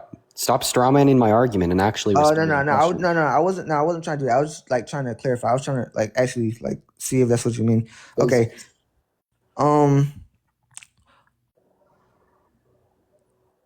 To be honest, when it comes to this whole the thing started with the angels. So like Back to the angels, bro. What? No, are because I'm we telling talking about? that's where it starts. Like it started with them. So the reason why we are where we are in this predicament, like I said, it's not even necessarily it's not really our fault. Like I said, God didn't intend for it to be this way. The Bro, devil you haven't tempted- responded. Hey, I don't care about the theology and the scripture. It's all irrelevant to my question. But that's what we're talking about. We're talking about the scripture. Stop. Is it logically possible for us to all have free will, but really choose to do not to do bad things? Is it? Well, we choose not to do bad things. We're not. Okay. If he makes us that way, it would not be free will. That's what I'm saying. Dude, are you gonna respond to my question or not? Okay, go ahead. Say it again. Is it logically possible for everyone alive to have free will? We just choose to do the good in all scenarios. Yeah. Okay. Yeah. Yes. Yes. And can God do anything that's logically possible? Yes. God can do all things but lie. Yeah. So God could have made a world in which we all have free will, but only choose to do the good. And before you respond, one second. And before you respond and you say that's not free will, yes, it is. It is free will. It is free will. It is free will because it is merely a possible world in which we just all choose to do good. Okay, that would be heaven. It would. Congratulations. Heaven is better than earth, but yet God sends us to earth instead of sending us to heaven. Why doesn't God just send us all straight to heaven? Why doesn't God send us all straight to heaven? Because there was an old heaven. The first heaven got corrupted when the devil. That's why I keep bringing up the angels and the devil, because they corrupted heaven. That's why they got sent out of heaven. And because when they did the stuff that they wasn't supposed to do, they made their own decision. And then that's why God is making a new heaven and a new earth. The new heaven will be how you just explained it, where we all have. All right, this is all you, Ian. Huh? Man, I'm just sad. I don't know. This guy's This guy's like the CEO of saying like unrelated shit. Like what happened? What did I do? He asked so when he asked me a question and then I give an answer, it's bad. But whenever I ask y'all a question and y'all don't want to answer it, y'all just try to cut me off. What's the question that we haven't answered? Like you're just like giving information that's like completely fucking irrelevant. How is it irrelevant if it's the answer to the question? That's what because make sense. so it's irrelevant to the argument because all the arguments that Dean and I make are like deductive, Right. or at least like the ones that we've been making are deductive. That it like just follows from the premises. That if you agree with the premises, so you have like you really only have like one option, or I guess you have two options. You either need to reject the premises or you need to demonstrate how the conclusion doesn't follow from the premises. Now, the conclusion does follow from the premises, so you need to reject one of the premises. That's like that's where we're going wrong here. No, I'm gonna be honest. I think the biggest issue is that y'all both are trying to go based off of logic when God doesn't go based off of logic. So God's illogical. God doesn't go based off of logic.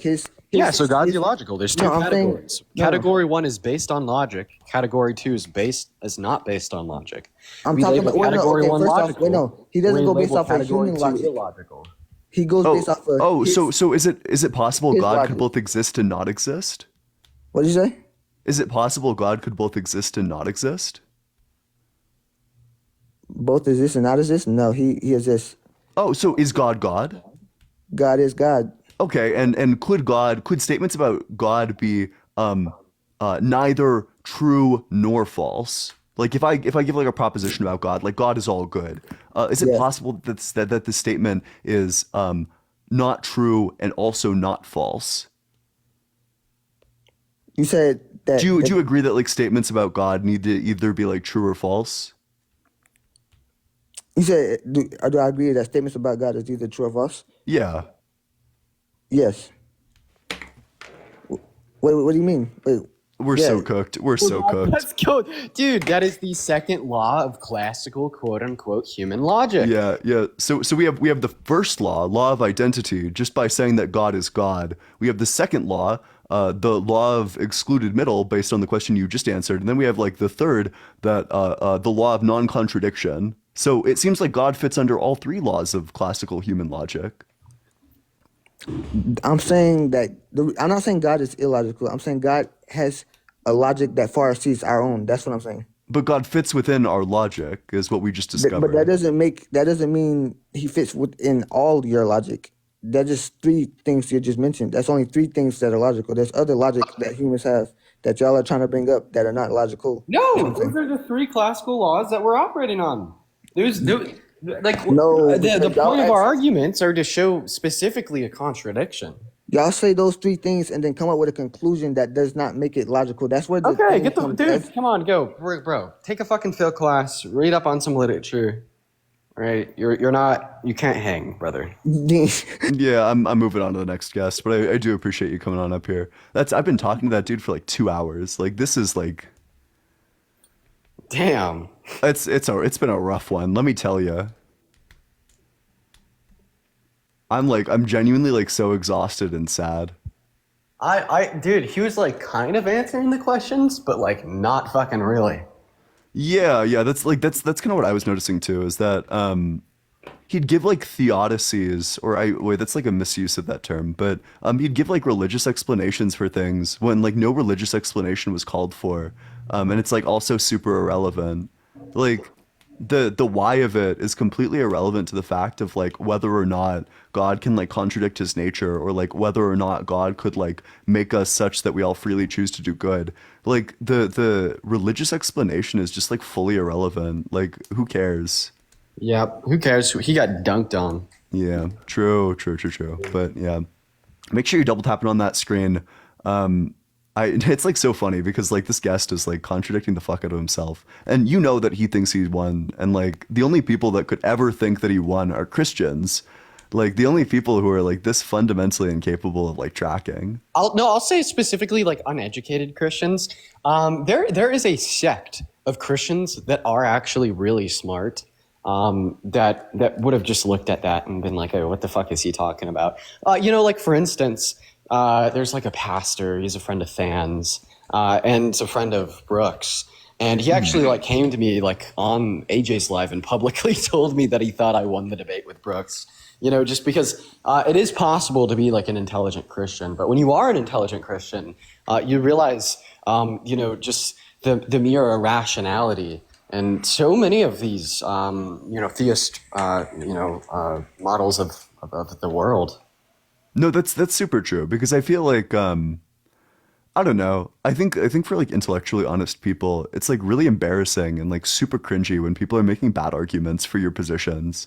Like when I see someone making like a dog shit argument for being pro-choice, I can't keep on watching because it's like just so cringy. Like I can't imagine the psychology. Like this to me would be like if you stumbled on someone who was like, well, you wouldn't want your kid to grow up in poverty, would you? You wouldn't want that. That's and you just like got in there as like W guest W. Like I don't know. That's so cringy to me. Oh, I was muted. No, but yeah, absolutely, brother. Absolutely. Yeah, it's a rough one. But hey, make sure you're double tapping on that screen. Let's get to 150K likes. Drop a follow as well. You should follow Dean too. He's pretty great. Make sure you're sharing it with your friend, dropping a comment. Consider joining the Discord as well. Link in bio. Though you do need to access it via a web browser. So go to tiktok.com and go to allegedly.in. And with that, we'll move on to the next guest.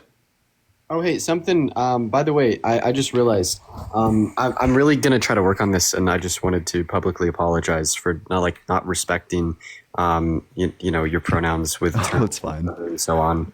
No, I chilling. swear to God I use those gender neutral, but I'm really trying to work on that, especially so I'm able to respect your gender identity and pronoun. Yeah, no, I super appreciate that. That's very kind of you to say.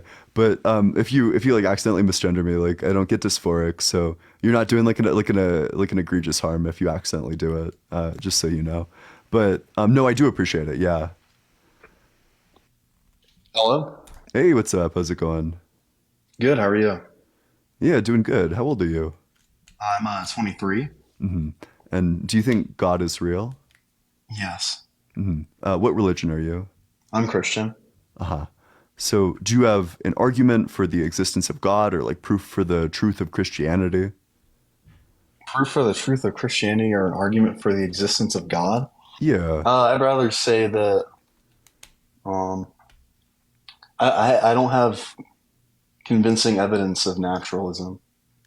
So what's the convincing? Because to me, naturalism is the default position that why would we add imaginary friends to our metaphysics when we could just not? So all else equal, why would we not prefer naturalism to supernaturalism?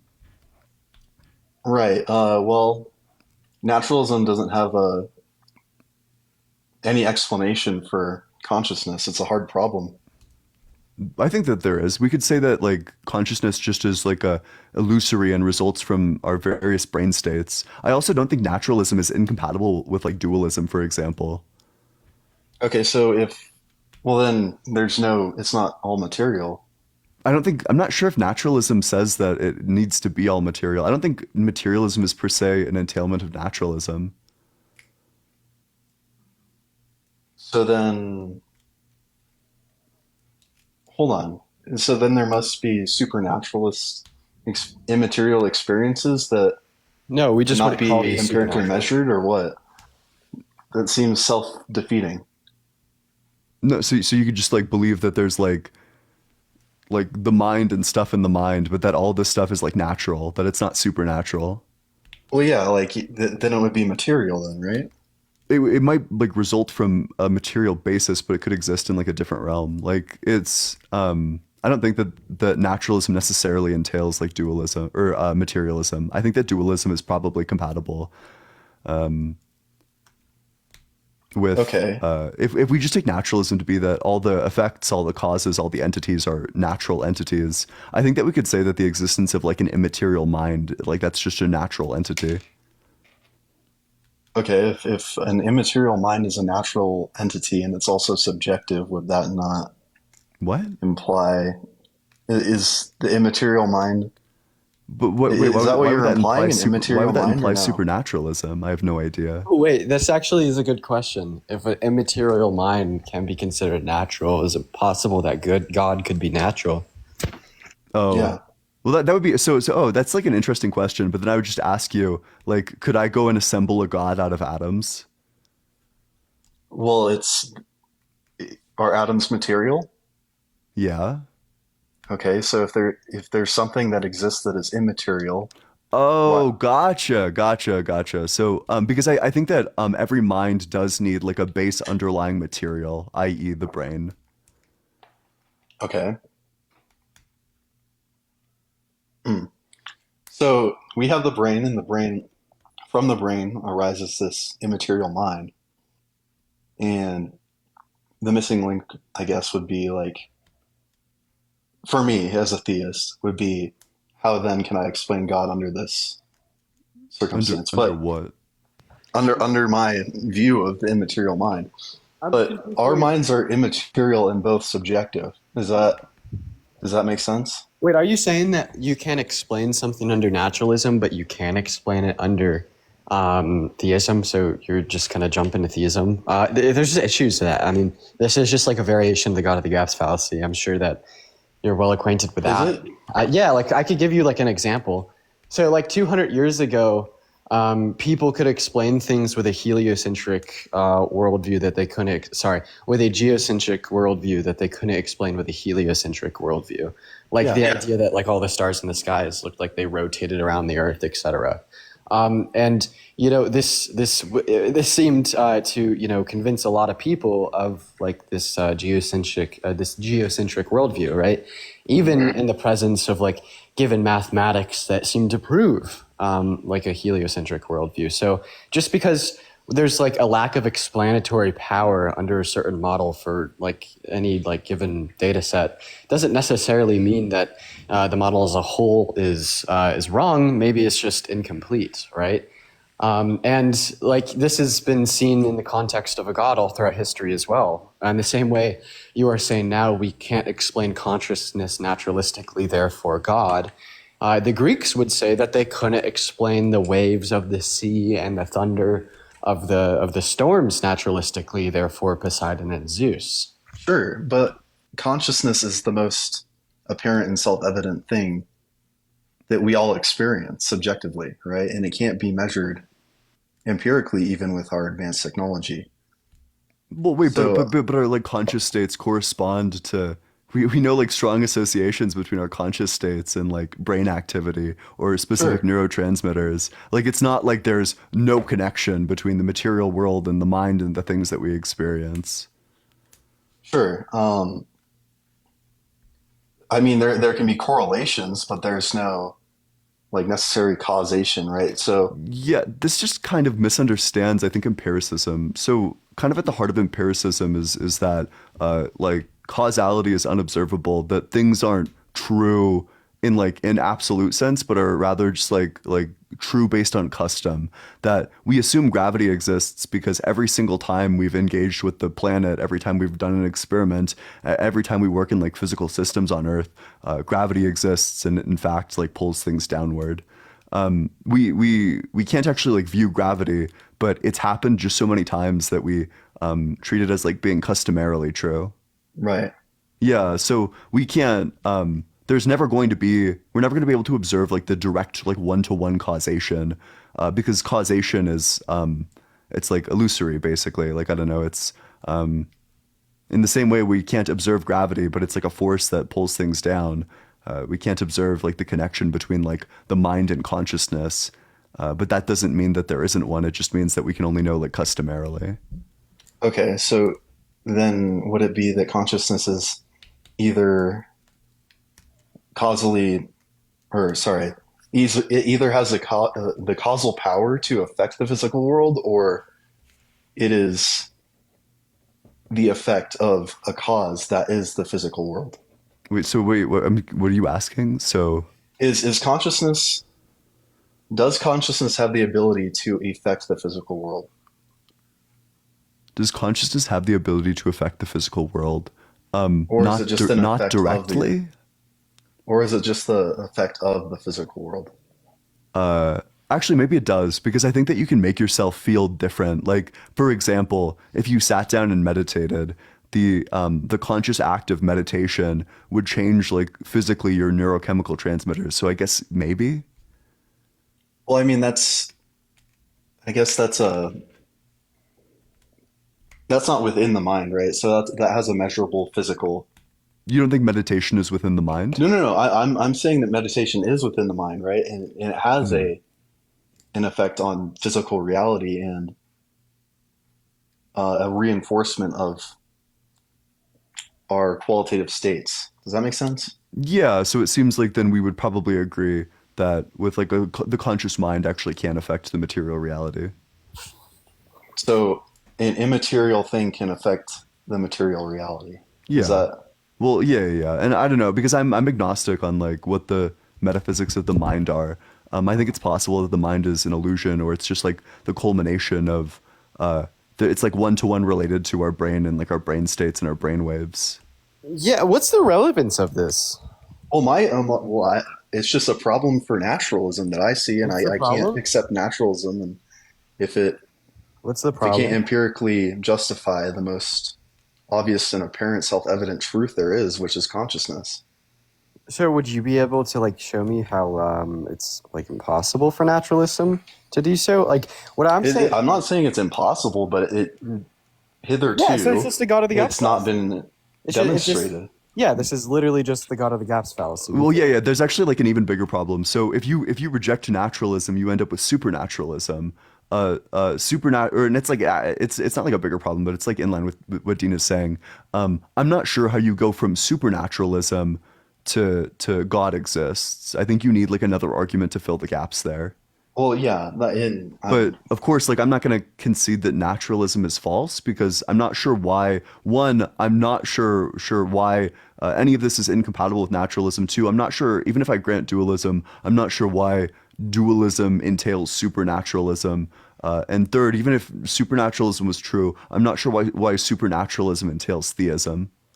Okay, and this is what I was going to lead to here, is that if you can entertain the idea of an immaterial mind, right, and our immaterial mind is subjective, then it stands to reason that these immaterial subjective experiences are derivative of an objective immaterial reality.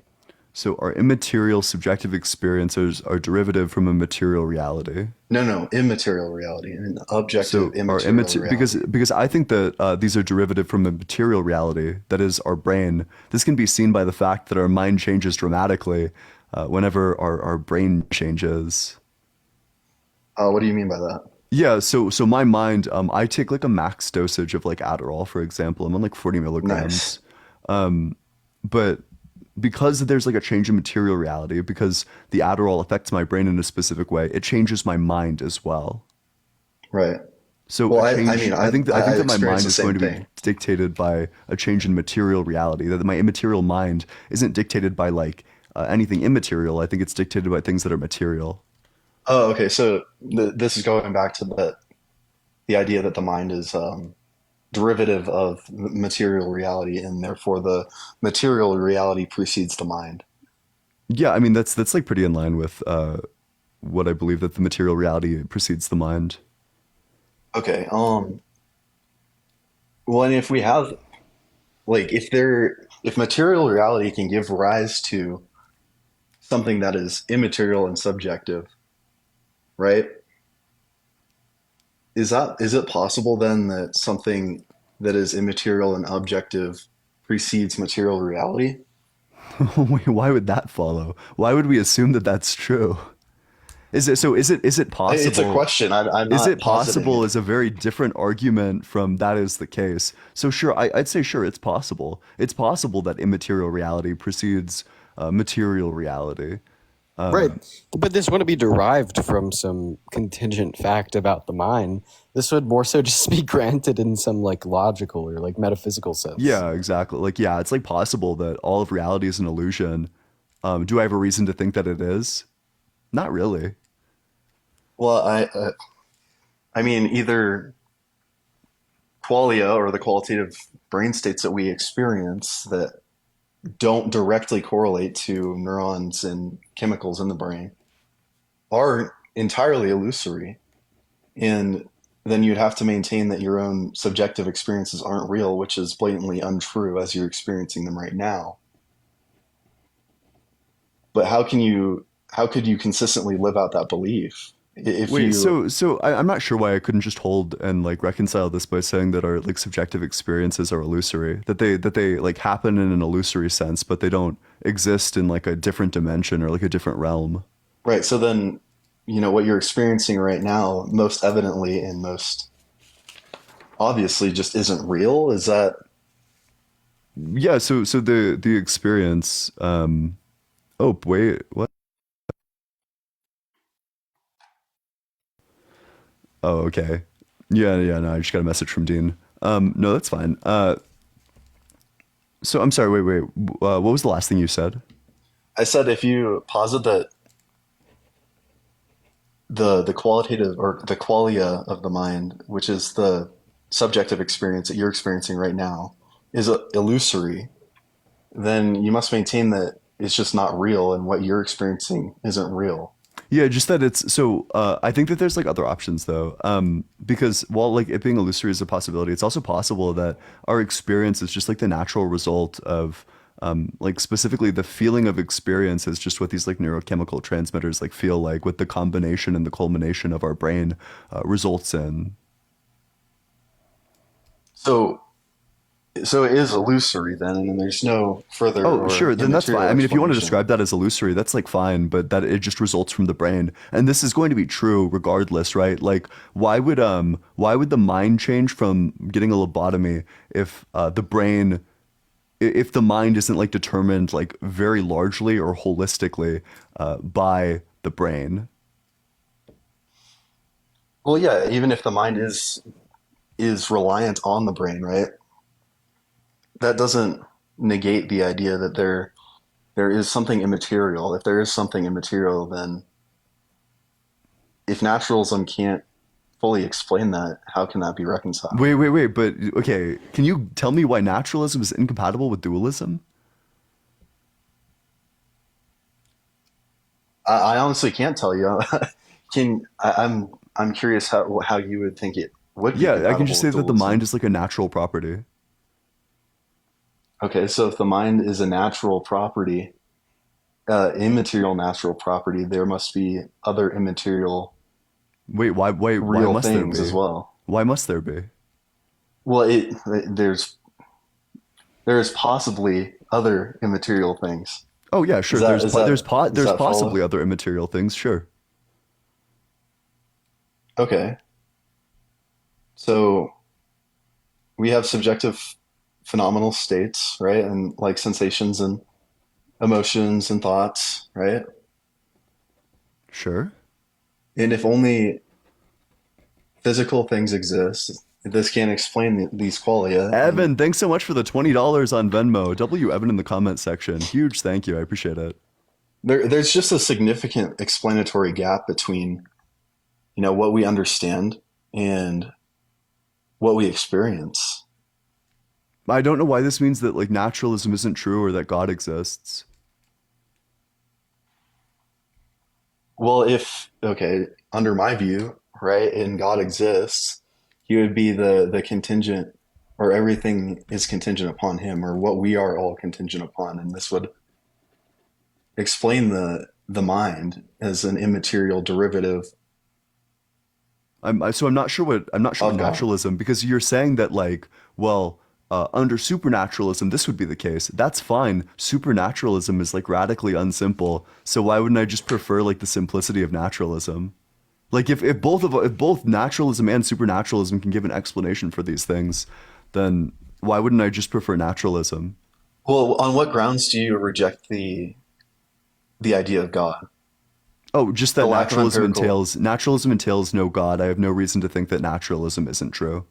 Naturalism is a lot simpler via Occam's razor than supernaturalism is, just because it posits like fewer kinds of things, right? Like naturalism, which believes in only like supernatural or in only natural entities, causes, and properties, is going to be a lot simpler than supernaturalism, which believes both in naturalism and also in like supernatural bullshit. Like, Okay, so naturalism can't fully account for qualitative brain states. It can so what part of correlations, qualitative but brain not states can it direct not account causations. for? So wait, can you just give me what the P and not P contradiction is between naturalism and brain states? Well, either qualia can be fully reduced to physical brain states, or they can't. Yeah, so what would the contradiction be in saying that they can? If they can, then you should be able to explain precisely how subjective experiences arise. Wait, why would that be the case? So something can be, for example, there's like questions that have answers, but there's no way to give an account of those answers, specifically like mathematically undecidable problems, like the halting problem, for example, where this problem, it basically says that there's like an algorithm. So it asks like, will algorithms ever like stop running, or will they run forever? Now under the halting problem, this is undecidable. There doesn't exist in like an algorithm a method for arriving at the yes/no answer. But because the answer is either yes or no, the answer definitely exists. So this idea that in order for it to be true, I need to give an account, that's just not the case. Well, then I have reasonable ground to reject naturalism. There's a why reasonable would you? explanatory gap between naturalism doesn't have an explanation for what is most self-evidently true, which is conscious experience. Yeah, just that these conscious experiences correspond to like brain states and interactions. They correspond to them. There's no direct causal link. Yeah, the direct between causal brain link is like states and- that the brain creates the mind, and that the mind, when you like look at blue in your mind, in your brain, you experience blueness via the firing of like neurons. Sure, I can experience blueness, but you can experience blueness. I can experience blueness. We can agree that blueness is being experienced by both of us, right? However, So then why? Yeah, cool. So why is this naturalism not able to doesn't- explain this? This doesn't account for the immaterial experience of blue, nor does it explain the immaterial experience. Wait, yes it does, because the immaterial experience of blue is... Sorry, wait, did I cut out there at the end? Yeah, the immaterial experience of blue is what? Is just like happening in the brain. Well, okay, so where in the brain is it happening? Yeah, whatever the neurons that are firing every time you look at blue, that there's like some sort of relationship via electricity between when your eyes look and perceive blue to the activation of specific neurons related to the blue wavelength, which arises in you the sensation of feeling or of like viewing blue. Right, and if these neural clusters then are stimulated externally or by probes or whatever, would then one experience the sensation of blue? Yeah, In your probably. view? I don't see why they wouldn't.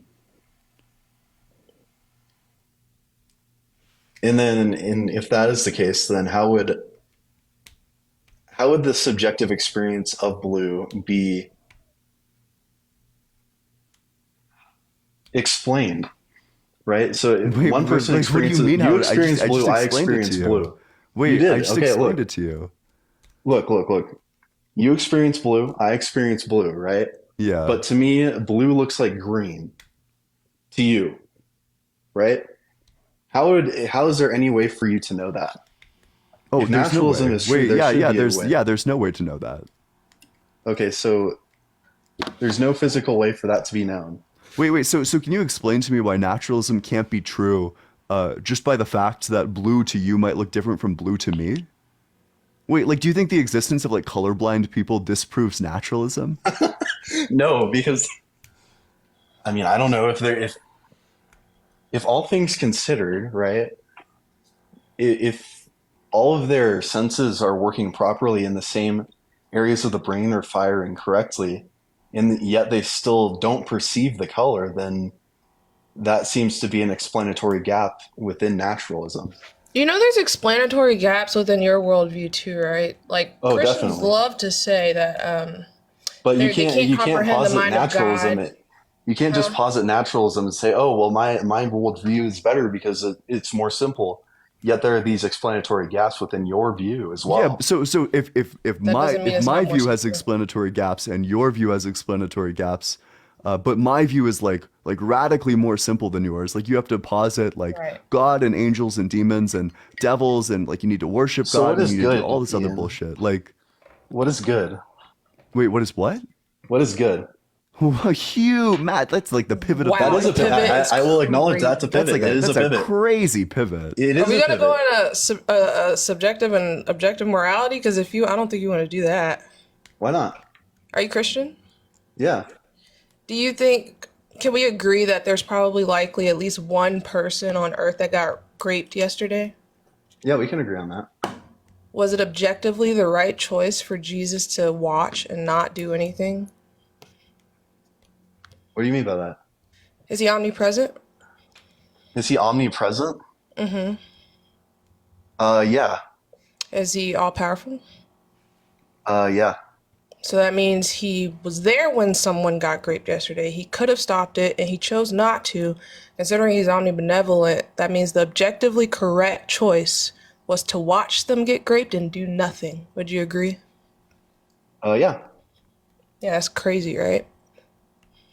It's a bit Well, I mean, absurd. the objectively That's correct fucking choice is cooked. to allow the humanity to have free will and the consequences of that. So do you think like stopping an event like that would be interfering with someone's free will? Divine intervention. Yeah, sure. Why not? Yeah. So that would be interfering with someone's free will. So let's say I'm like an all good police officer, a contradiction of terms, but bear with me. So let's say that I'm like an all good police officer and I stumble upon someone like raping a child. Right. Would it be all good of me to not interfere? Well, yeah, as a police officer, the society has defined your duty to intervene in that situation. Okay, so let's say that I'm just like a regular pedestrian. Like I'm an all good regular pedestrian. Right. Would it be good for me to just like shrug my shoulders and walk along? Well, I mean, depends on what you view as good. Depends on what you view as good. I thought you just said it was objectively the correct choice to stand there, or not stand there, but to watch and do nothing. Objectively, the correct choice for God to not intervene is different from the objectively the correct choice for somebody to help out their fellow human. So what's the definition of good when you say God is good?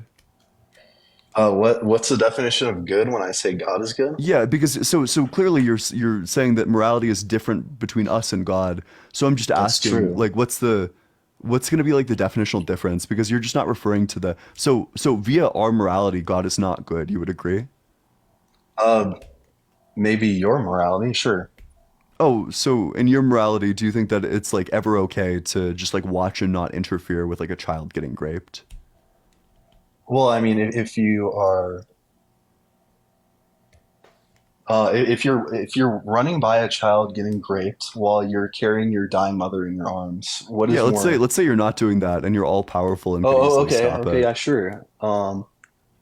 If you're all powerful and you could easily stop it, then you could stop it. That's true. Well, that's just trivially true. But I'm not asking you if you could stop it. I'm asking you, could you possibly be like all good and not stop it? Yeah, I mean, if you create the entire reality in which this is happening, I don't think whatever's happening in that reality has any bearing on your goodness or not.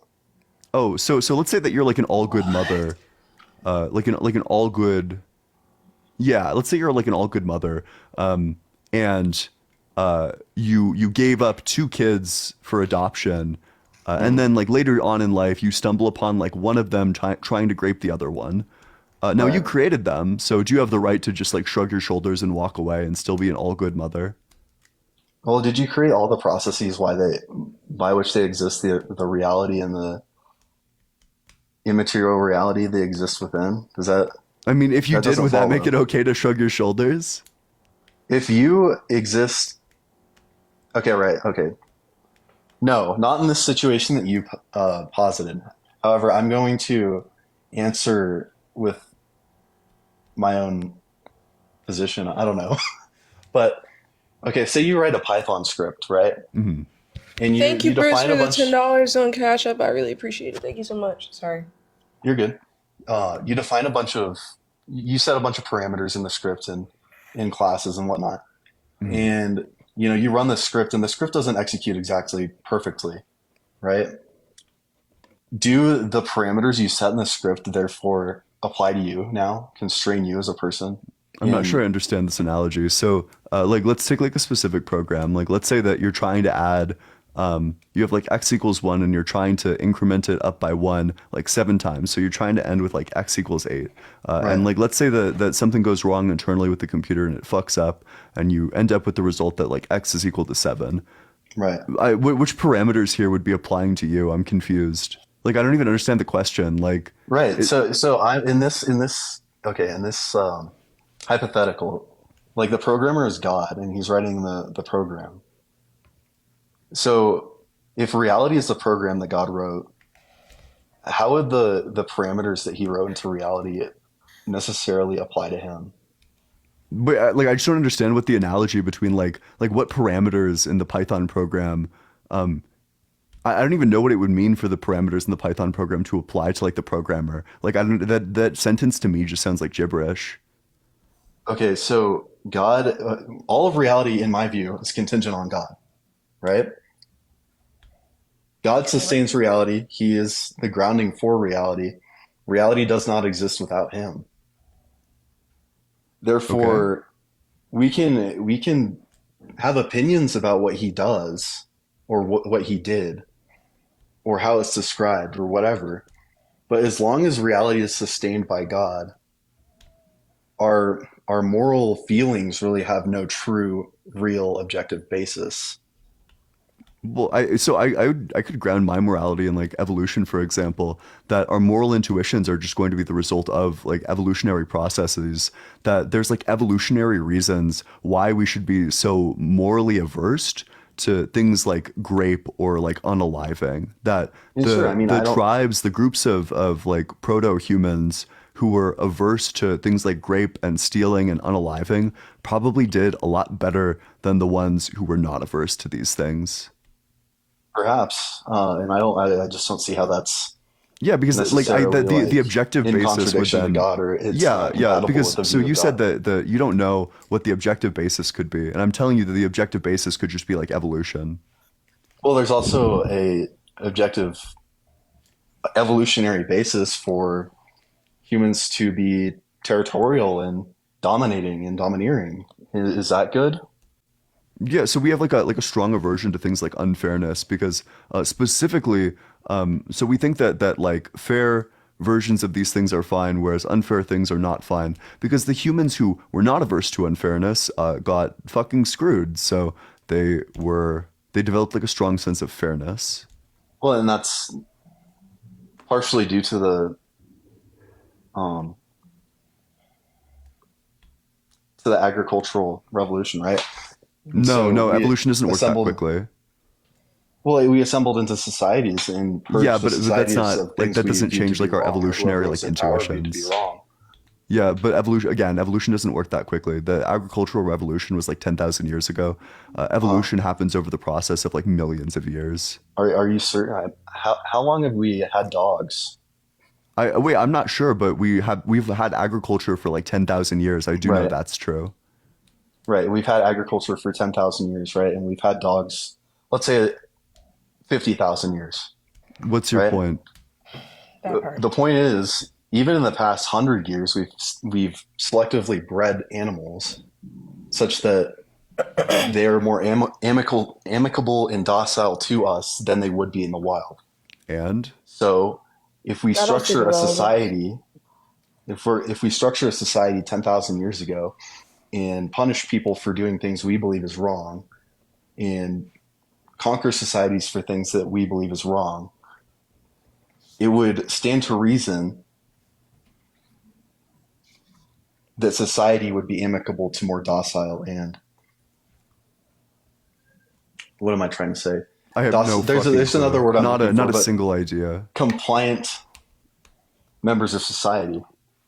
Society, if we form a society, the society will, over time, create more productive members of society. What? Yeah, buddy, you lost me. I'm not gonna lie. Yeah, maybe I'm lost myself. We can It's move on to okay. something else. Yeah. So, Well, I don't know. We've No, talked about I'm just honest. yeah. I'm gonna move on to the next guest, but I do appreciate you coming on up. ooh, Yeah. Make sure you're double tapping on that screen. Glad you're here, Truly Cosmic. I'm glad I'm here too, bro. Your Yeah. chat is insane. Yeah. There's like no, I always get like the Christian spammers. I've thought about like just blocking like the cross emoji or like all the like religious symbol emojis, but the reason I don't is because I think that if someone wanted to like put like one or two at the end of like one of their messages, or if they just wanted to send a message that was composed of like even like three of those, like that's chill. Yeah. But people Nah, I want to feel- send like a max character limit of them, which is like just obnoxious. Yeah, I'm not gonna lie. Well, I'm not even gonna say. I'm not even gonna say because they're gonna go crazy. But Yeah. I've muted a couple phrases, and you're alive, and they still find a way. They still find a way to spam it in some misconstrued slang type of, I don't know. Like it's crazy. Yeah, They just have yeah. this passion. They need to spam it. I don't know. It's weird. No, I totally agree. I don't know. These people are like so weird. Yeah, they're supposed to be slow to speak and slow to wrath. If they're Yeah. spamming in the chat, that shit is crazy, right? I've never been called the N-word more than when I do like the God lives. I'll just have like a guest come up here and just like say it like as many times as they can before I kick them. It's like it's incredible. It's crazy. Like these can't be like the Christians. Oh, look, there's like a look at that. Another Look at Max that. Like, character. come on, bro. You just, Yeah. at this point, you just want to be blocked. Yeah. That's funny, though. Oh, thank you, Hey. Athena. I appreciate it. Hey, what's up, Athena? How's it going? All right, let's try to get someone on up here. I don't know. Like these guests have been like stewing in the guest requests, so I don't know how long they've. Yeah, TikTok has been not working out well. They've been Yeah. doing a lot. Definitely, yeah. Like people like leave the live and then they'll still be in the guest request box, so you just like never get anyone up. Has been my experience. That's absolutely terrible. Yeah, Tragic. yeah. But how you doing? How's it going? I'm good, man. I woke up pretty early. Like, I texted you as soon as I woke up, actually. Mm-hmm. Yeah, it's 8:30 over here. I'm not usually up this early, Ian. I think it's all for you. I appreciate it. No, it's The good to know. dedication. Good to know. No, I appreciate the dedication for sure. Wow, look at that. We're gonna bring like 5 people up, and not a single one of them is going to join. Right. That's In the incredible. meantime, y'all tap the screen. We're at 164K likes. We can get to 180 really quick. Yeah, that's what I I'm know there's saying. supporters in here. Tap the screen if you love Ian. Come on. Yeah, make sure you drop a follow to Truly Cosmic as well. That'd She does be like dope. really great debate lives. I'm almost at 9K. We're getting there slowly but surely. Yeah. I'm not tapping the screen. Landy, go home. Go home. Yeah. Yeah. That's actually crazy that it takes all this to get a request to actually hit. Y'all, please pray for better Wi-Fi. If you have the faith of a mustard seed, you'll be able to move mountains. So y'all should be able to connect on TikTok. I promise. Y'all got it. No, I don't know. And like part of me, I want to just go like straight to the bottom and like drag up the people who recently requested, because it's like more likely they'll be here. But I feel like that's unfair to like all the people who are like actually genuinely sitting in queue and have been for like hours. Right. Oh, we got one. Oh, no, we didn't. Oh, wait. Yeah, we did. Perfect. W.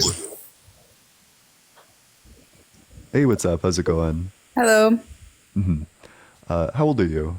I'm 28. And do you think God is real? I do. I believe that God is real. I also had a question, like, why is it always like two atheists like live against one Christian? Why don't you ever go like two Christians against one atheist? Well, on Christian Lives, that's exactly what they do.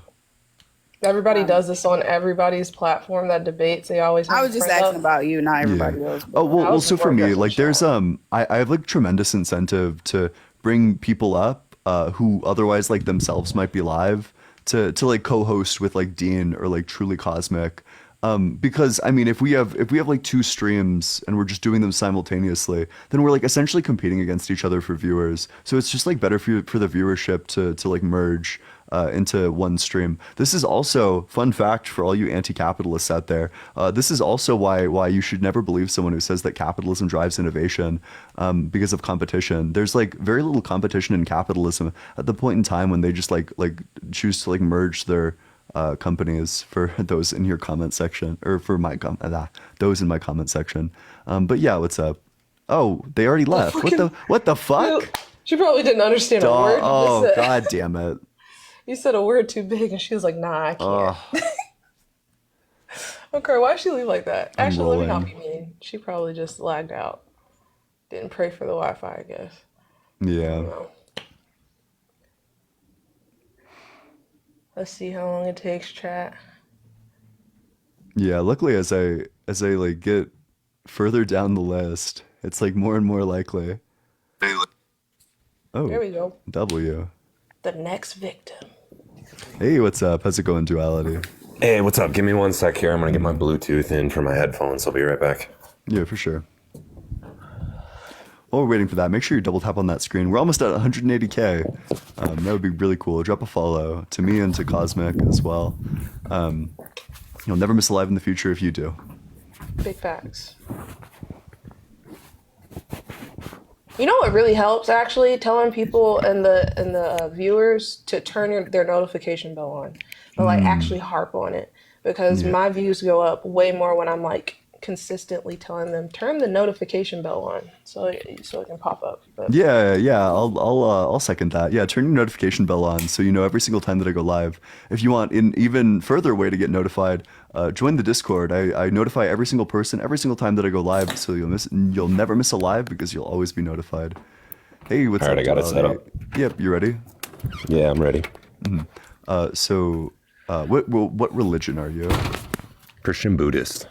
I don't think that's possible. how? Why not? Well, explain that. Do you believe in reincarnation? Yes and no. I think that stories of like, let's say there was a guy in history that you're similar to.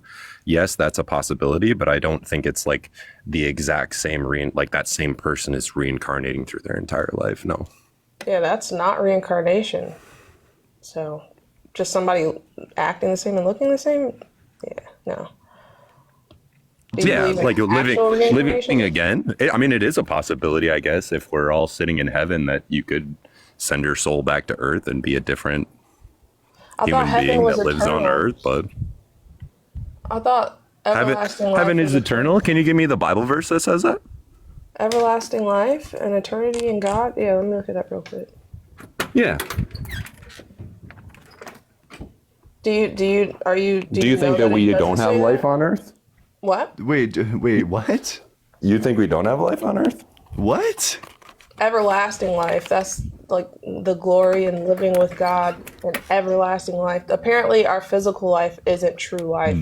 The spiritual life is like. Yeah, then why I would just God don't give you a know. reality to experience if it's not your true life? That's what I'm wondering. I would love to know the answer to that as well. That's a good question.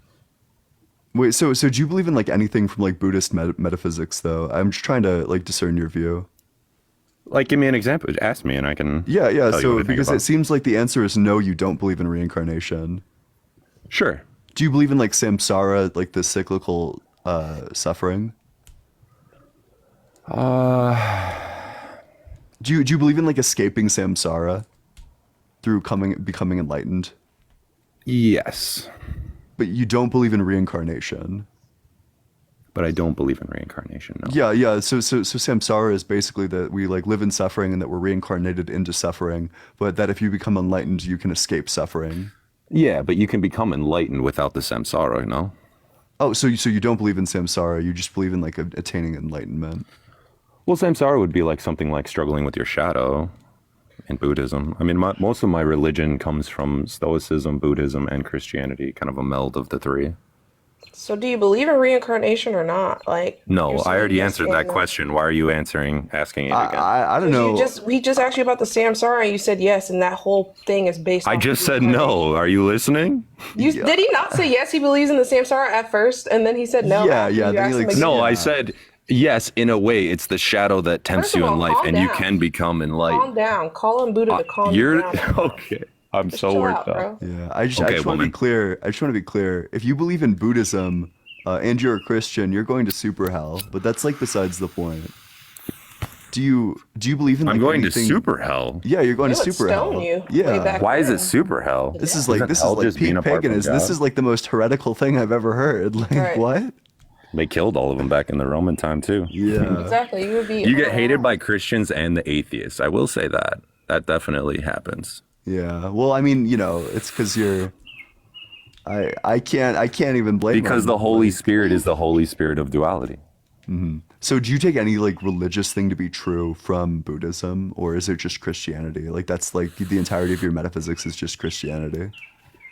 I would say that the duality of Buddhism is where Buddhism really fits into the Christianity part of it. Oh, God you made don't the you tree don't want to and run that Satan. one. I do. I Do you would think love God to is run this God? one against your morality. Wait. Do you think God is God? God is God. Is God God? God is a Trinity, yeah. No, but I'm just asking: is God God? What we define as a symbol of God, yes. But God is also known by other names, yeah. So just to be clear, God the is a answer symbolic yes. word that we use to talk about God, yeah. Okay, cool. Okay, so you agree that God is God. So do you think that is it possible that God is not God?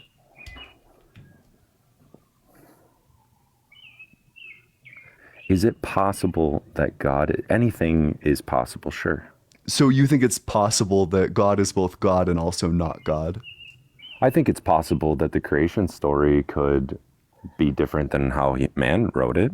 I think That that wasn't things the in the Bible question. could be different than how man wrote it. Man defines God. What do you mean? How is that relevant to the question? Is it That just possible? wasn't the question. That he Yeah, asked. like is it possible God is both God and also not God?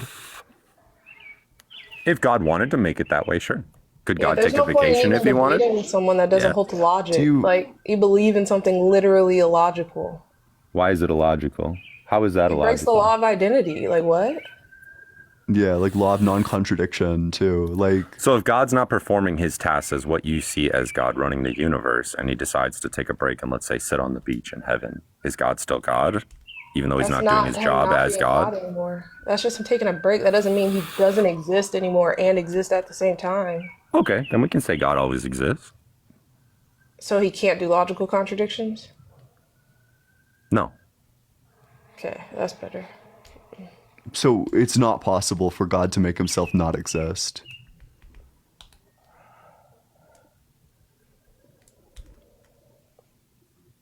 What? Define God, I guess would be the first Come question. on. No, God, could God give up his job as God if God wanted someone else to be God? Timeless, spaceless. Is God one person or is God an energy? A timeless, spaceless, immaterial mind. Yep. 3 of them. Yep, that's the definition that most theists hold to. Do you accept that? Beyond space, time, and matter, sure. Wait, do you also reject the Trinity? No, I don't. You can't be a Christian and reject the Trinity. Oh wait, but you can't reject You're a heretical dualism. Christian. There's no way that you can reject dualism if you reject it. If you accept the Trinity. Wait, Right. so is the Father? You can the Son? reject dualism? Is I the don't fa- reject is the duality. Father this? But didn't you say that what you take from Buddhism is like the rejection of like dualities?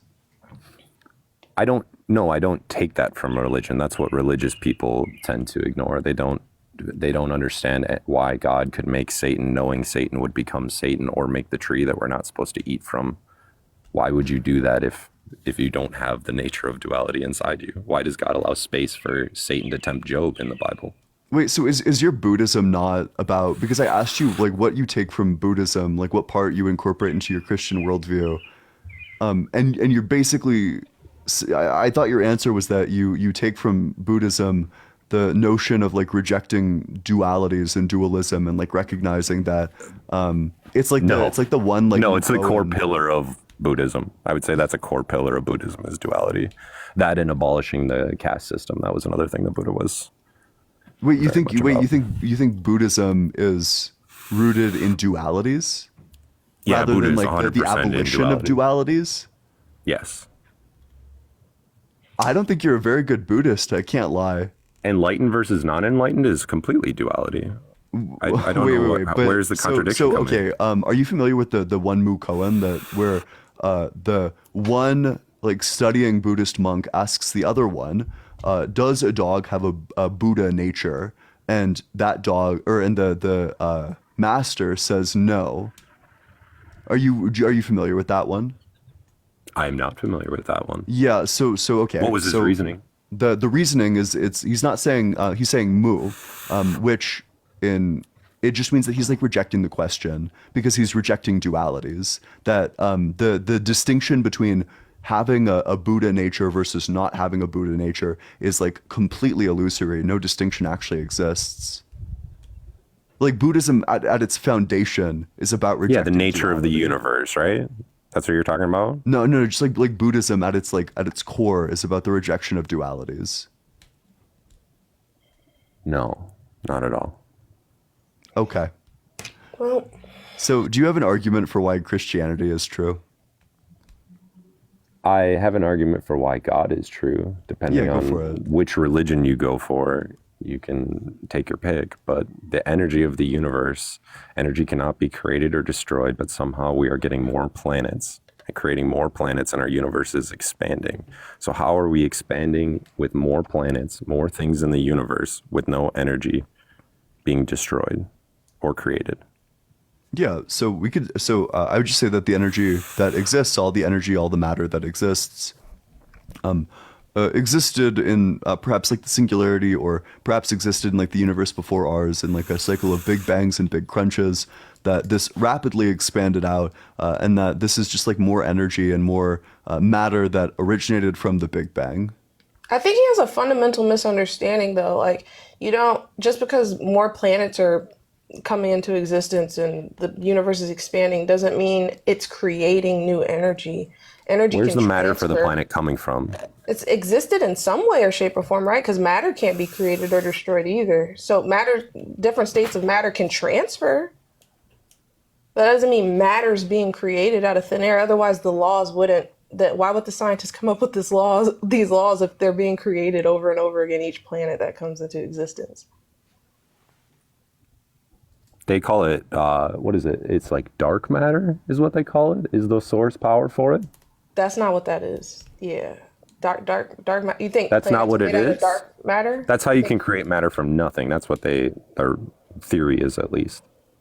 It's not being created. Then that's being transferred, if anything. And I don't even know how true that It's is. a source energy that creates all the other energy. At least the intelligent atheists that I talk to say that it's like an algorithm that existed before our existence, and that's why we continue Yeah, so if to you're have saying more there's a planets source expanding, 'cause it energy, was then that would literally be implying that there was no energy created. It was energy transferred.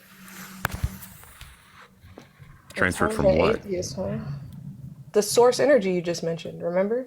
But you don't believe in God. Oh, Yeah, it's an internal critique, my dude. What's an internal critique? Wait, what are you saying? Like, you don't even believe in God too? Well, yeah, where did that come from? You say that there's no source energy for everything, right?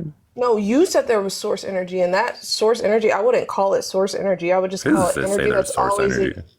I would Yeah, just so call it energy that's always existed, and now it's transferred into some other kind of energy. But that doesn't mean energy is being created. It just means So it's being transferred. transmuted by something. I mean, energy could have like always existed. What's the problem with that? Energy could have always existed.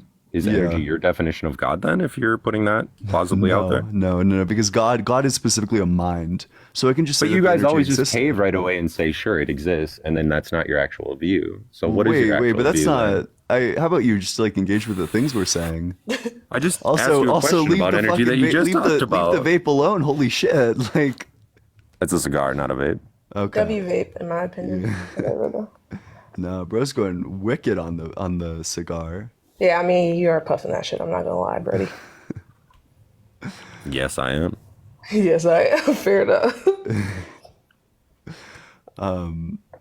So what's the energy that provides then?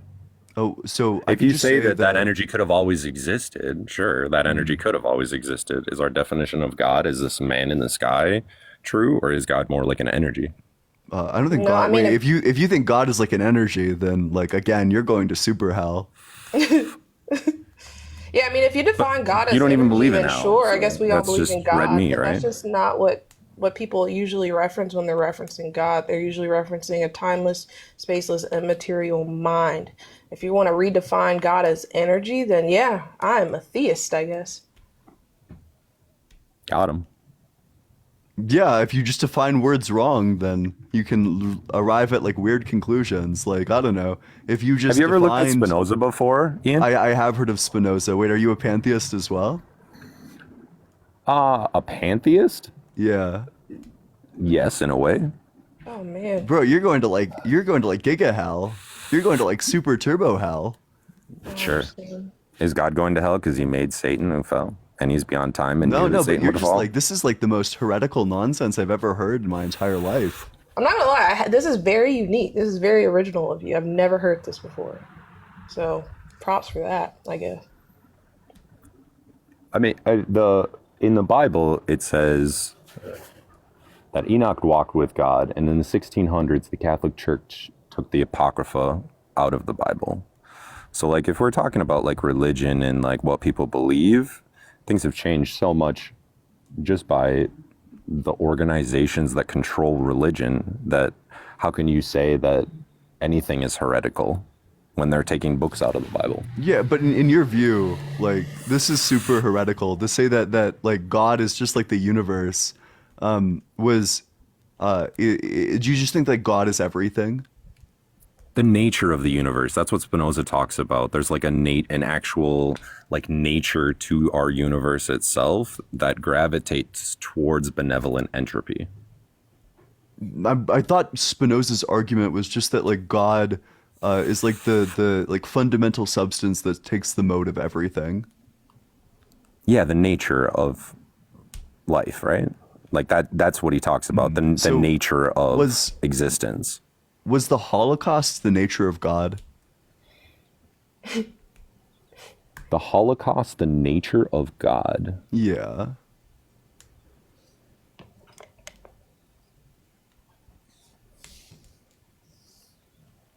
Damn.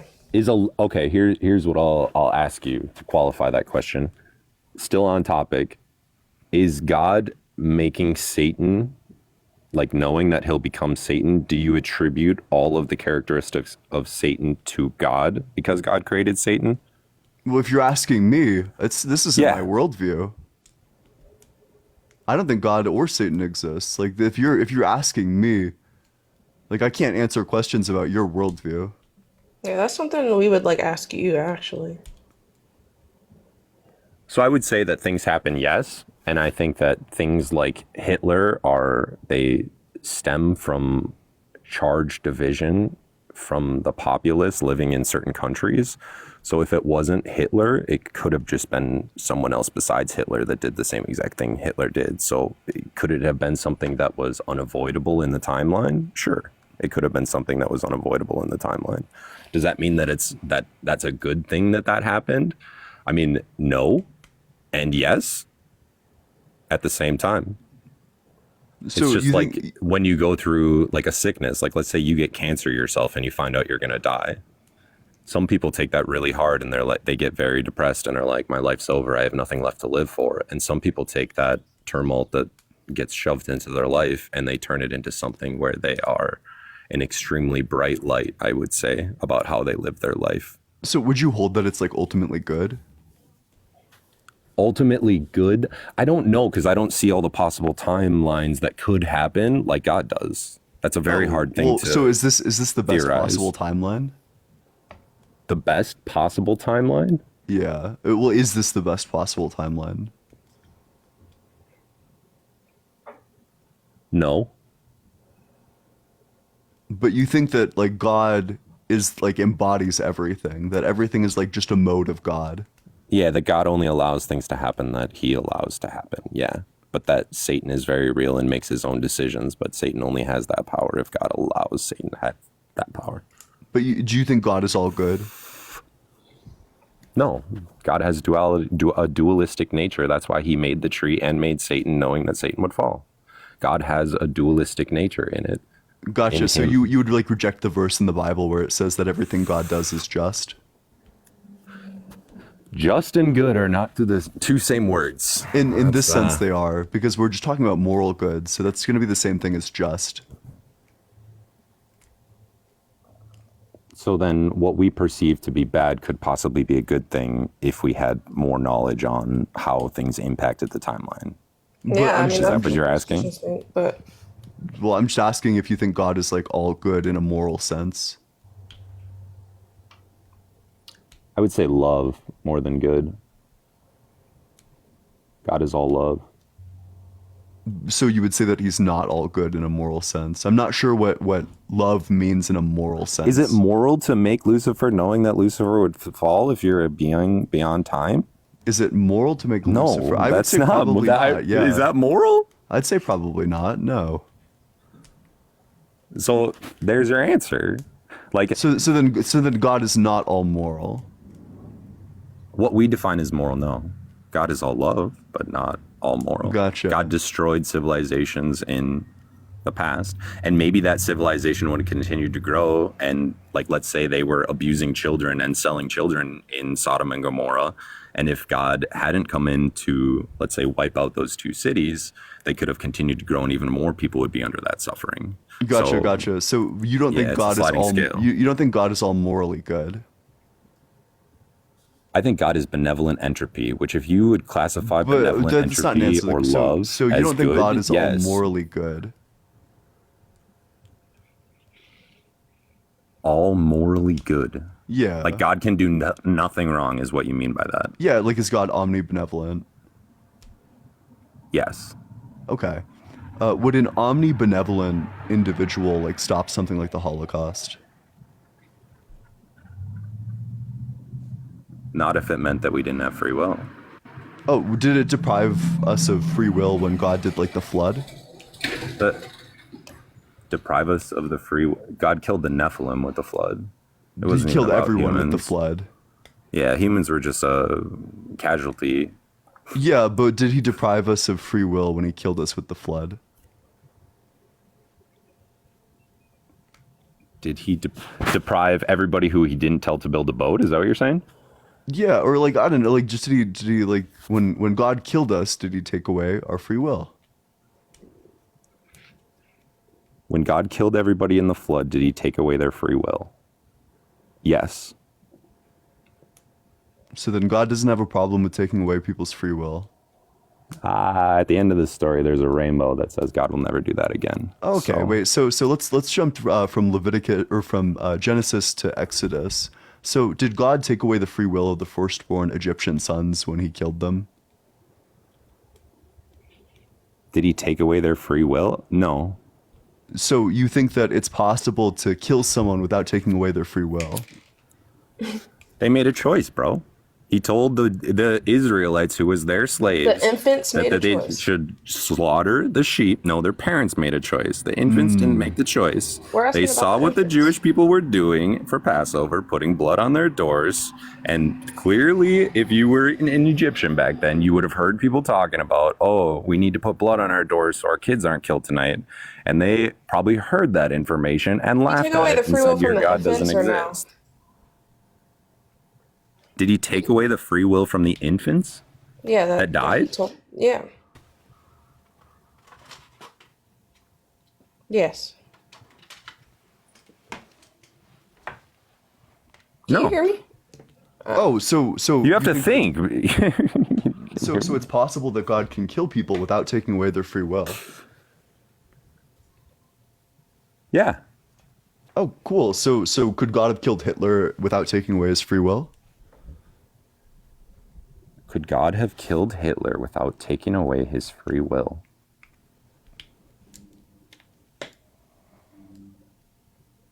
Why do you Yeah. think that God killed, when he killed everybody in the flood, why do you think that was taking away their free will? But when he killed a baby, that wasn't taking away free will.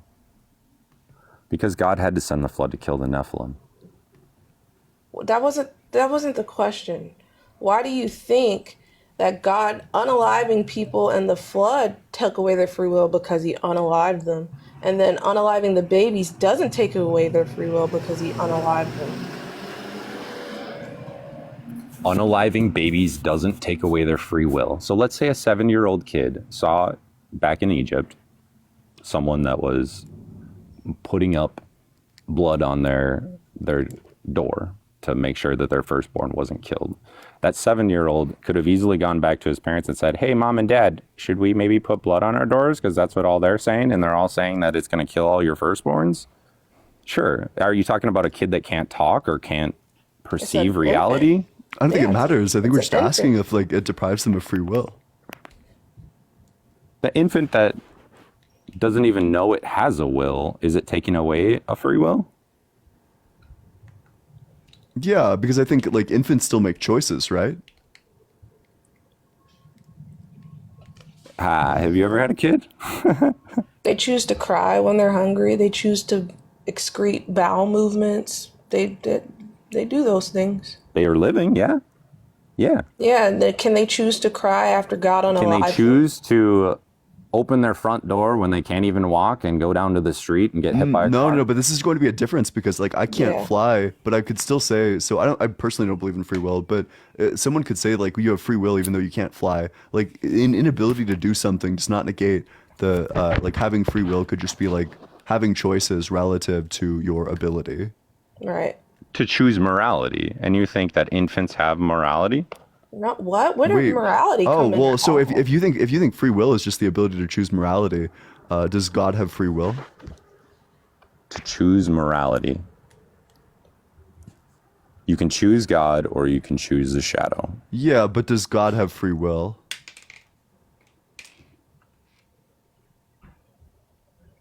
It would be presumptuous of us to think that this is the only simulation God has ever made.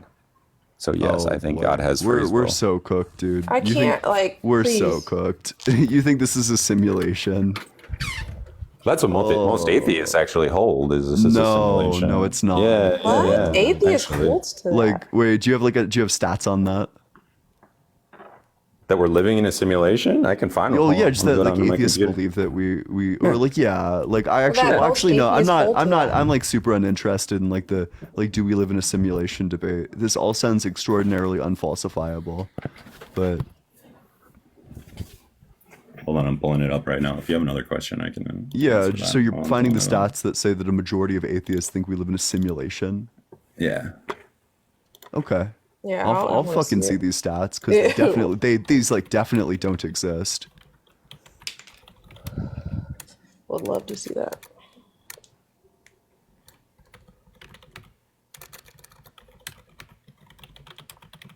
I'm trying to think about it. I mean, I don't know all atheists on Earth, obviously, but I don't know not one atheist that holds to simulation theory. Yeah, like I just don't know what this like I guess I'm just like I've never met anyone like it sounds super unfalsifiable. I also don't know how you possibly hold the like Christianity as a belief and also simulation theory. You don't think there's a nature to the universe? Come on. What do you mean? Come on. That's an absurd like follow-up question. You okay? So you look at all the complex systems that form. I don't know how Christianity is compatible with simulation theory, and then you say, so you don't think the universe has a nature to it? What? Oh man. The parameters in the simulation would be similar to, like, let's say, the laws of physics or the nature of reality. How you have complex systems, how you can say things like a respiratory system or the reproductive system for any species or anything else came from a bacteria at the bottom of the ocean next to a heat vent is, if you talk to rational physicists and mathematicians, they do not believe that we are not living in a simulation. If they do not believe in so God, they hold. I'm looking for those statistics. Yeah, it's unfalsifiable. Yeah, it just sounds like nonsense to me. It sounds like complete fucking gibberish. I mean, I could say we live in the stomach of a unicorn right now, and everything that's in the universe and its nature is just in accordance with the stomach of a unicorn. You can't really disprove that, but it's fucking nonsense, right? It's not something I would take seriously, at least.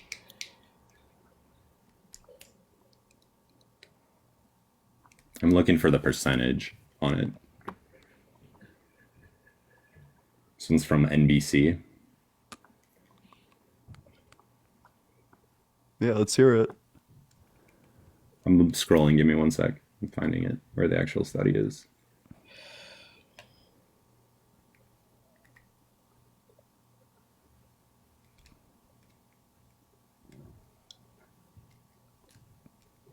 Anyways. I've never talked to a person that believed so many things. Me too.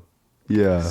I really think your faith should be more personal to you than with the people that come in your guys' chat and are like, you guys are going to hell, blah blah blah. Like, I think even atheists get to see God when they die, and you guys still can choose, no matter how you live your life. So like, that would be fucking live your based, best yeah. life, bro. That seems like an eminently reasonable thing to me, that if we got to like choose after we get to heaven, like that's fine. That would be like that would be like pretty all loving, actually, in fact.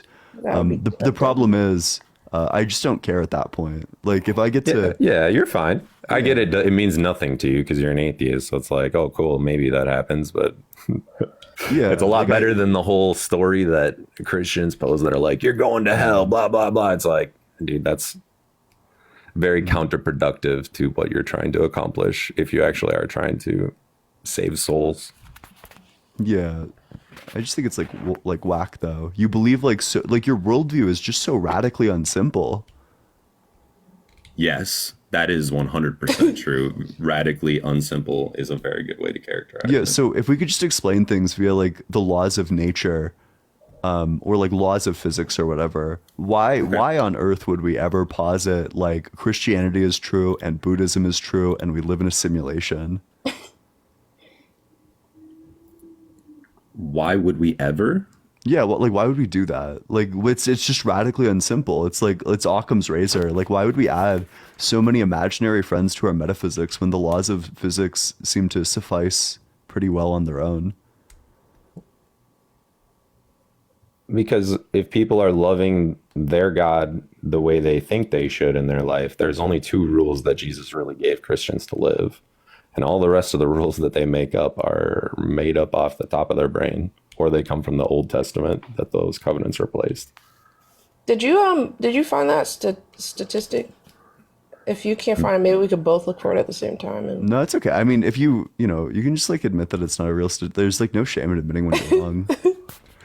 We can do that for now. I'll keep looking as we're going, but to my knowledge, the physicists and mathematicians that are developing the models right now that we use for like making models of other solar systems that are in space a lot of those people that are actually developing those models for everything and the algorithms that they're actually using for those programs are at least agnostic. There are very Well, few yeah. atheists that still exist in that realm. Yeah, it's unfalsifiable. The most intellectually honest position to take on that would be agnosticism.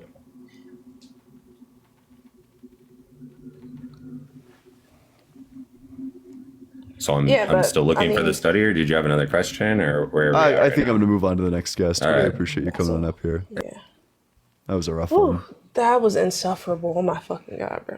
bro. Dude, this dude's going to like uber mega super ultra hell if Christianity Uber is mega true. super.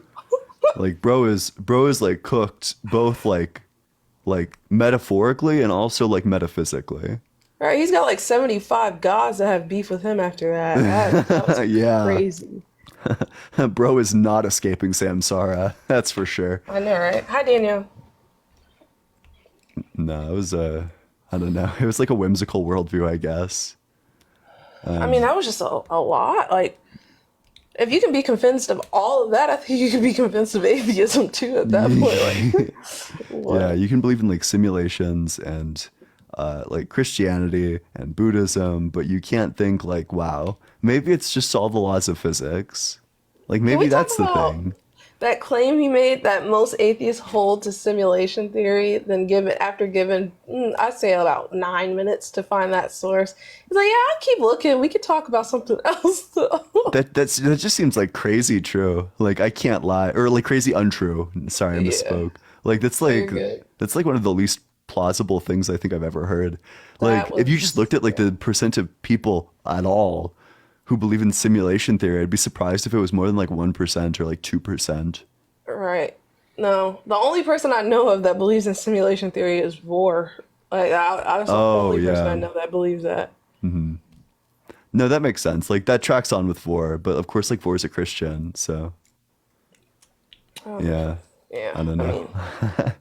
Anyways, Damn, I think Vor could be because I think the Christians are like struggling to find like a person to represent them. And I think like Vor is like a nice guy. He's just like a little bit crazy though is the problem. I adore Vor. Most of my friends really strongly dislike him, but he is so nice. Yeah. Right? He is so nice. Now his worldview is crazy. Can't deny it. But him as a person, I like him as a person. Yeah, I like him as a person too. No, I've always had like friendly interactions with him. We've never gotten like heated or like yelled at each other or whatever. Yeah. He's like super kind, super polite. I just think everything that he says is like it's like foundationally untrue. It's like just Yeah. fucking nonsense. Like Yeah. But yeah, he's super charitable and nice. I've never seen him blow up on anyone before. I've seen him Yeah. crash out a little bit, but not at a person, just like internally, like he was crashing out. But Yeah, definitely. But hey, make sure you're double tapping on that screen. We're almost at 200K likes. Make sure you're dropping a follow. Turn the notification bell on. Follow Truly as well. What? How many? Yeah. Let's. We'll try to get you higher. You're almost at 10K. what? I'm almost at 10K. No, well, not. I mean, like relatively. Like Oh, okay. I not to like flex or anything, but I guess like 1,000 followers isn't that much to me. No. I feel you. I just like once I get to 10K, I don't care how many more I get. I just want to get to 10K. I don't know why. I just Yeah. really want that even number to hit. Yeah. That's like 100K for me. I'm like almost there, and it's like fuck. Like we just got to keep on grinding. Like Yeah, you got we'll be to. there soon. I need to be more consistent. Mm-hmm. Honestly, I think if I like go live every day, I think I'd get there a lot faster. But Yeah, that's what I've noticed. I think if you like stream for like a long amount of time, like a long period of time, and you're like good at debating, and you're like very consistent, then like the more viewers will follow. yeah, facts. Yeah, but it's just like a commitment. I think it's like very achievable for anybody. Yeah, I do too. All right, let's see how long it takes this time for someone to load in. Remember, if you have the faith of a mustard seed, you can move mountains. So just pray for a good Wi-Fi connection, and we won't have to wait too long. Yeah, no, there's no shot. It's never gonna happen. Like it's Whoever does load in, we can actually attest now that they are the chosen one. 'Cause yeah, true. right. All right. None of them are getting raptured, unfortunately. That's crazy. Yeah, they always are. They're always like, they were here earlier, they requested to join, they got impatient, so they left. Probably. I could see it. I wish that guy believed in reincarnation. I have like a lot of fun reductios to Buddhism. Mainly that like if you believe in like reincarnation, you actually can't give a reason why like murder is wrong. And that is actually crazy. Yeah, you're not wrong. You're not wrong at all. Actually, Yeah. is that Hinduism where if you the better you are in life, your previous life, the better you'll reincarnate, like you'll have a higher standing and it's like socioeconomic setting. Like, I think is that sounds like Hinduism, although it Yeah, I could be think that's both. okay. Yeah, I was about to say, especially if they're like a child at that point and they haven't done anything wrong, it would be more moral to unalive them then so they can reincarnate as like a rich person. Yeah. That would be crazy, right? Yeah, that is crazy. There's like some theists actually believe in like reincarnation. That's I wouldn't say it's like one of the better answers to the problem of evil, but it's like a more nuanced answer is to just say that like reincarnation is real. We're like going through cycles of like soul building that we're trying to make our souls like better. And like we get punished for the evil deeds we do in past lives and like current lives. That like every evil thing that happens is just like the punishment of someone who did an evil thing in their last life. I think there's like still crazy reductios. Like you'd have to agree that like from God's perspective, the Holocaust is good, but you know, I think it's like a more nuanced theology than like free will or whatever else. Oh, that's crazy, actually. I don't know how I never thought of that. Like, if doing something bad to someone is just karma from your last life, then that evil thing you've done to that person is now good and just because they deserved it from their past life. Which would entail that like the Holocaust was good, slavery is good, every grape, every child. Yeah. I think like another like- crazy reductio that I take on that view is like also that What's going on, guys? hey, how's it going? Another What's crazy going on, everybody? reductio that I take from that view is specifically that like if you just went out into the world and like raped someone, you can feel like very confident that like they did something evil in their past life and they definitely deserved it, which is like I don't know. That's crazy. Yeah. QB would love that. Yeah, I bet. Yeah, undoubtedly. Hey, what's up? How's it going? How old are you? I'm 34 years old. And what religion are you? I am Christian. So do you have proof for the truth of Christianity or like an argument for the existence of God? Yeah, I actually have a bit of information I'd like to share with you guys. Is it a testimony? With everyone. No, it's not a testimony. This is actual information, just Yeah, go facts. for it. All right, so a few things about God being real.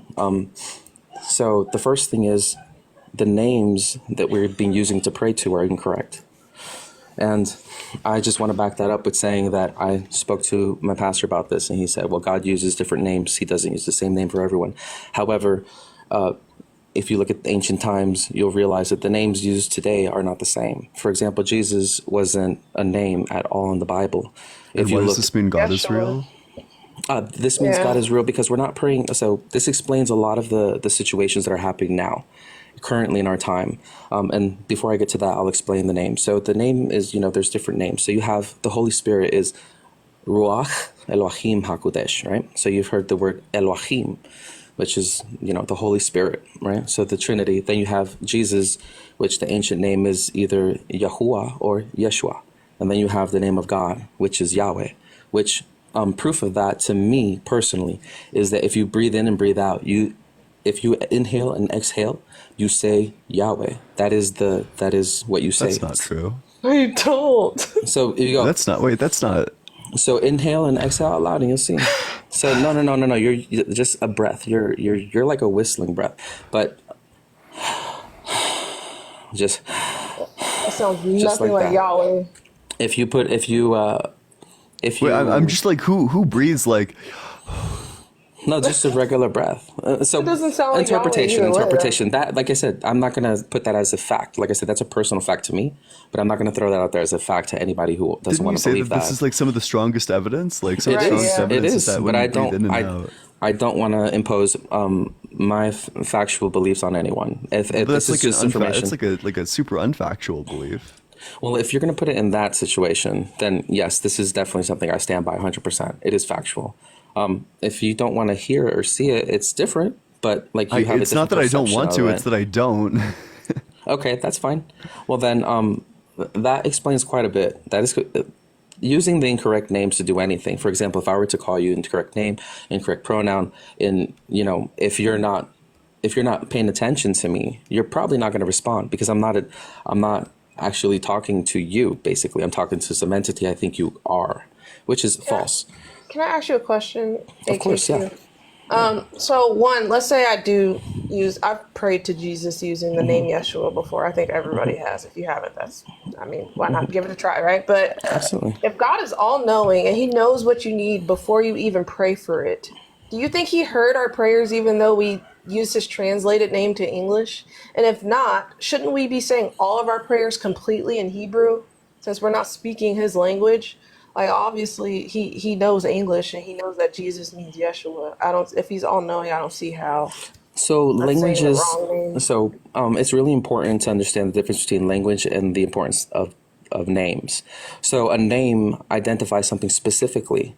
If you have the ancient knowledge of different names, then you know ancient knowledge of that name. However, if you have a language that you speak, you can speak language in different ways. I can do body language and show you anger, sadness, and all kinds of emotion through body language. At the same time, when you use a different language, Spanish to English, it translates very differently. I speak both, and I can tell you right now that it's not the same. For example, the where, when, like where or there, that specific word in English there, you can spell it at least 5 times, I think, or 6 times. I'm not sure. But in Spanish, there is no such thing as there. Does God know all languages though? So like I don't see why it matters. Like for instance, if somebody in Malaysia prayed to Jesus and they didn't use Yeshua, does God know any other language other than Hebrew? So the language that God speaks to Noah on the mountain is not Noah. I'm still thinking about the argument you guys were having earlier. So the name. Sorry about that. The name that God presents Himself as to the world is Yahweh through the burning bush. Right. That's the name He uses.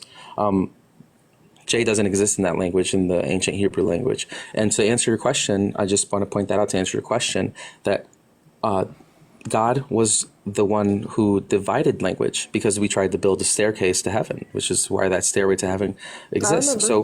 So that's why He divided all language, and He changed it up and all this, whatever, to keep people from trying to do this again. So your answer is yes. God does speak all languages because He is the one who created it and divided the specific one language that He gave us, sorry, I'm using he, but I honestly don't believe God has a sex. So also, one of the things that I want to talk about as to why it's so important to use the proper name is because names have power. According to the Bible, according to ancient Egyptian mythology, names have serious power. So if you look at Israel, right, you have Isis, you have Ra, and you have El. Did you just say ancient Egyptian mythology? It's like your warrant for why names have power? No. This is another example. The Bible is my first. That's the second example. Okay. Egyptian history tells us that names hold quite a bit of power.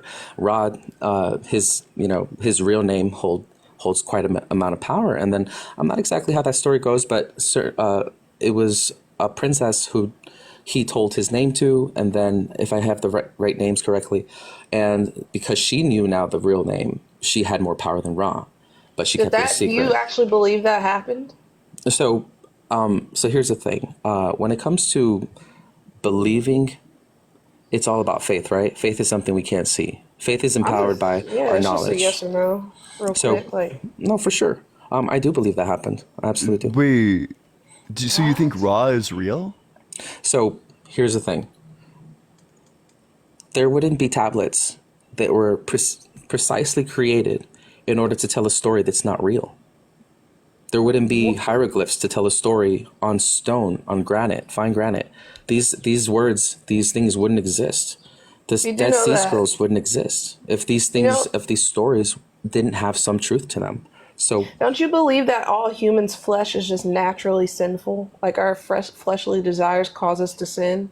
Don't absolutely, you yeah. think? Yeah, don't you think just because somebody put something in a rock, that doesn't mean that they don't lie anymore? Just because it's in a rock? Well, definitely. But the thing is, if we say, here's the thing, we use our common sense as well as our history to teach us what is real, right? A lot of us do that. A lot of us actually see our experience currently right now. I would say it's real naive to use your current experience to think that you can understand the entire world or the universe. That's really naive. That's why we go to school. That's why we learn different things, have mentors, all these different disciplines. So I can definitely say that my beliefs are concrete in history and my current experience and everything I perceive that I learn. And that's how I gain my knowledge. And through that, I gain faith. I'm still stuck on. So you think Ra? You think that the Egyptian god Ra is real? That the events with Ra actually happened? So I do believe that there is a form of truth to everything that we read and learn. I don't just go, okay, this is what it says. Adam and Eve, she ate the apple. So now women are guilty of all sin. Like that doesn't make sense to me. There's a few things that don't make sense, right? However, there has to be some truth in that, right? There has to be some truth. Wait, do you think that like the Anunnaki is true too, since that was written a long time ago, like the Sumerian tablets? So the reason why, so for anyone who doesn't understand that question, I'm going to answer yes and then explain as to why I believe. So the reason why, and I see, maybe I'm going a little far-fetched here, but I do want to explain this. So all these, it's like the Anunnaki, things like that, these races that existed in the past, supposedly gods or whatever they want to call themselves, or entities, whatever, superhuman, I don't know. There's certain truths to everything that we read, but you can't just believe everything on a whim, like I said. You have to perceive things to your own personal subconscious, to your own personal consciousness. And history tells us quite a bit about these individuals.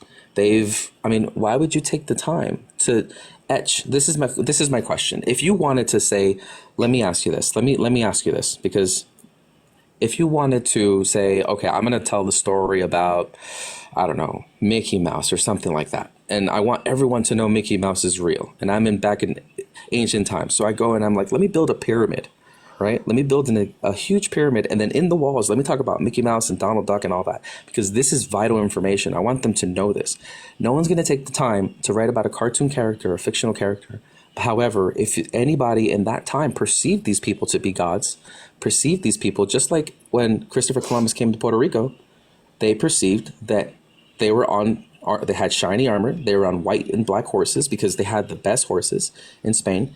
And when they came, they had the Indians in Puerto Rico, they believed that they were gods. They perceived them as gods. So that's a limited knowledge. If they had a limited knowledge, the populace, the people had a limited knowledge, wouldn't you think that they would perceive all these individuals to dress up or put something on, makeup or something, that they would be gods? However, their physical is perceived in a certain sense, but the stories that are told, they live out through history, etched in stone. So what's more proof than a story etched in stone? Than a pyramid, and then a story etched in hieroglyphs. Do you think Zeus is real? So that's a good question, actually. So here's the thing. There's a huge history behind that name, Zeus. Oh, so that's I'm so sorry. I do not believe. That's a yes or no. That's a yes or no. So I do not believe in Zeus. I believe that Greek mythology, like I said, there's a lot of exaggeration in Greek mythology. Huge amount of exaggeration. Wait. So Greek mythology is where you draw the line, but not the Anunnaki. No. I mean, there's the thing is no. So I'll explain what I'm saying. So, Greek mythology, right? They tell us these stories about like a supernatural world that if I tried to put down in science, if I tried to put down with faith, if I tried to explain it to my mind, and comparing it to other things that I've studied, I honestly can't see where there's a connection happening. And I can see that everything else in my studies has a solid connection, has a solid proof. At the same time, it does have a lot of truth to it. However, it's not 100% factual. That's what I would tell you. So believing in something 100%, the only thing I truly believe 100% is that God and the Trinity are real. That is a fact. Okay, wait, but I feel like I didn't get like a direct answer to the question like earlier even. So yes or no, do you think Ra exists? I believe he existed, yes. You think you believe that the Egyptian god Ra existed? I don't believe he was a god, but I do believe the person, yes, existed. Do you think all the other Egyptian gods actually existed? I don't believe all of them existed, just as there's a lot of information in, like, let's say, our presidents, the United States presidents, and different countries that supposedly existed didn't exist. So there's a lot of false information out there. However, I do believe that there are key players like El, like Isis, like Ra, who did exist. These stories wouldn't be etched in stone and granite if they weren't true, if they didn't have at least a high validity to them. There was no Greek mythology etched in stone? Oh, absolutely there is. But it is etched in stone, but there's a few things, like I said, just like your question, if I do believe that all the Egyptian gods existed, I don't believe that. Right. So your reasoning for believing these things has nothing to do with it being etched in stone. Because obviously there's things that are etched in stone that you don't believe in. So I'm just... etched in stone is throwing me off right now. But like I said, wait, let's I'm sorry, I Go ahead. got too distracted by this. Let's just go with the Trinity. Right. So I'm a person in this call. You're a person in this call.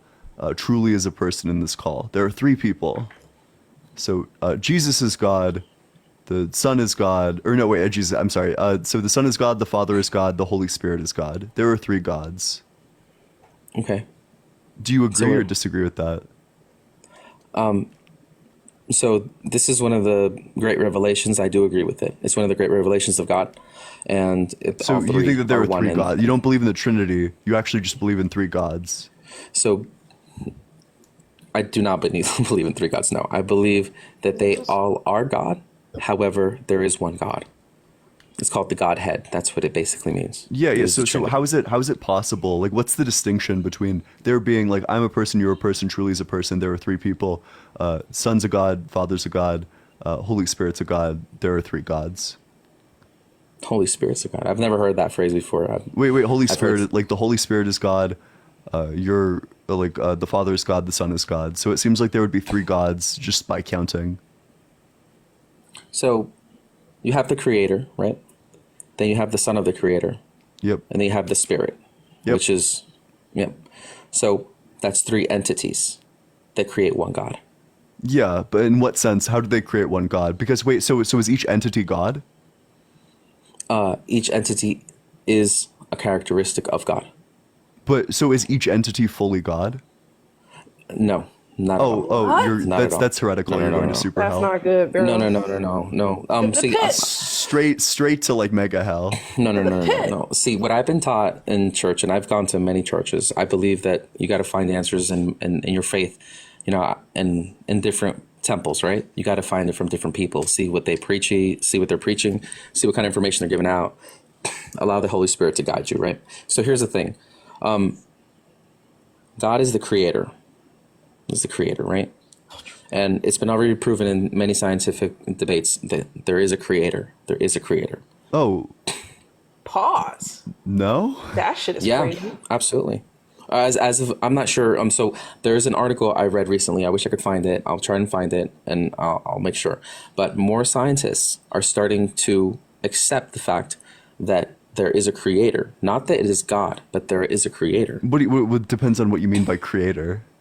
That nothing can. So the simple idea that non-existence, its characteristic is to not exist. So there's no possible way that something. Yeah, that wait. does I just not want to be exist can very exist. clear. No one is What is a saying that creator? like something came from nothing. I don't think anyone is positing Okay, that. exactly. Yeah, that's okay. So we're already ahead of that. So that being said, I mean, if you look at the design, you look at the way the universe works, you look at the way our DNA works, it's very similar to the way the universe is unraveling, the way the planets are distancing themselves from the sun in each universe, in each galaxy. Planets are distancing themselves from their sun in each solar system right now. Except for where they're not, of course. Right, that part, because like. Well, actually, the universe is expanding, and proof of that is that scientists have been able to tell that the sun is stable. However, the planets that surround it in a galaxy are actually furthering themselves away through the natural rotation. So that's proof that the universe is expanding. Wait. as So it is. you would say that there's like never an instance. There's never been an instance of like like a planet that's orbiting a star that just like gets closer and then eventually collides with the star. You think this has never happened before? So they have proof that galaxies have collided with other galaxies. There's pictures of that. That's a yes or no question, because you said that for every solar system, all the planets are getting away from stars. So I don't know how to answer that question because I haven't looked it up. I haven't researched that. But so far, I have not read anything like that. All I've read, honestly, is that the planets. Did you or did you not say that the planets of every star are getting farther away from the star? Yes, absolutely. Yes. That's all I've read. So then if I could show you an example of planets crashing into stars, would you agree that like that claim is just not true? Well, we would have to see if that's part of its actual solar system. If that star, the planet, comes from that solar system, we'd have to find the trajectory by just following its path of light. All right, bro. Okay, like this is like just gibberish. Why so I'm throwing facts. I'm throwing facts at you. Why does any of this prove that God is real? Yeah. Because because nature. So naturalism, right? Naturalism. Let's talk a little bit about naturalism. So naturalism, everything exists because that's the way it exists, right? Am I right on that? Just that the only entities that exist are natural ones. The only causes that exist are natural ones. The only properties that exist are natural ones. Okay, fantastic, beautiful. So, so we look at that and we go, okay, so that means that if we're going to look at physical material, which is, it's not possible. Physical material is not possible because we've already learned that atoms, the friction between different atoms are what cause things to look like they're solid, and that friction keeps things together. So already we know that something that is solid does not exist. Or sorry, not that it doesn't exist, but it's an illusion, basically. A solid is an illusion. There's different articles about this. This is, something that's definitely been discovered already and debated. And that means God's real? How? So we look at the fact that that's a fact, right? That everything is frequency. Okay. So we look at everything as frequency. Frequency? What do you mean by, so when you say everything is frequency, what do you mean by that? I mean that, so the reason why we can exist, the reason why we can talk, the reason, not the reason, the reason why we can all talk and we all exist is because frequency is holding us together. The laws of physics. What frequency is holding us together? All frequencies. All frequency. Everything exists because of frequency. What do you mean when you say the word frequency? I mean the vibrations within what we know as existence. So, and you think it's like the vibrations that are holding everything together? Absolutely, yes.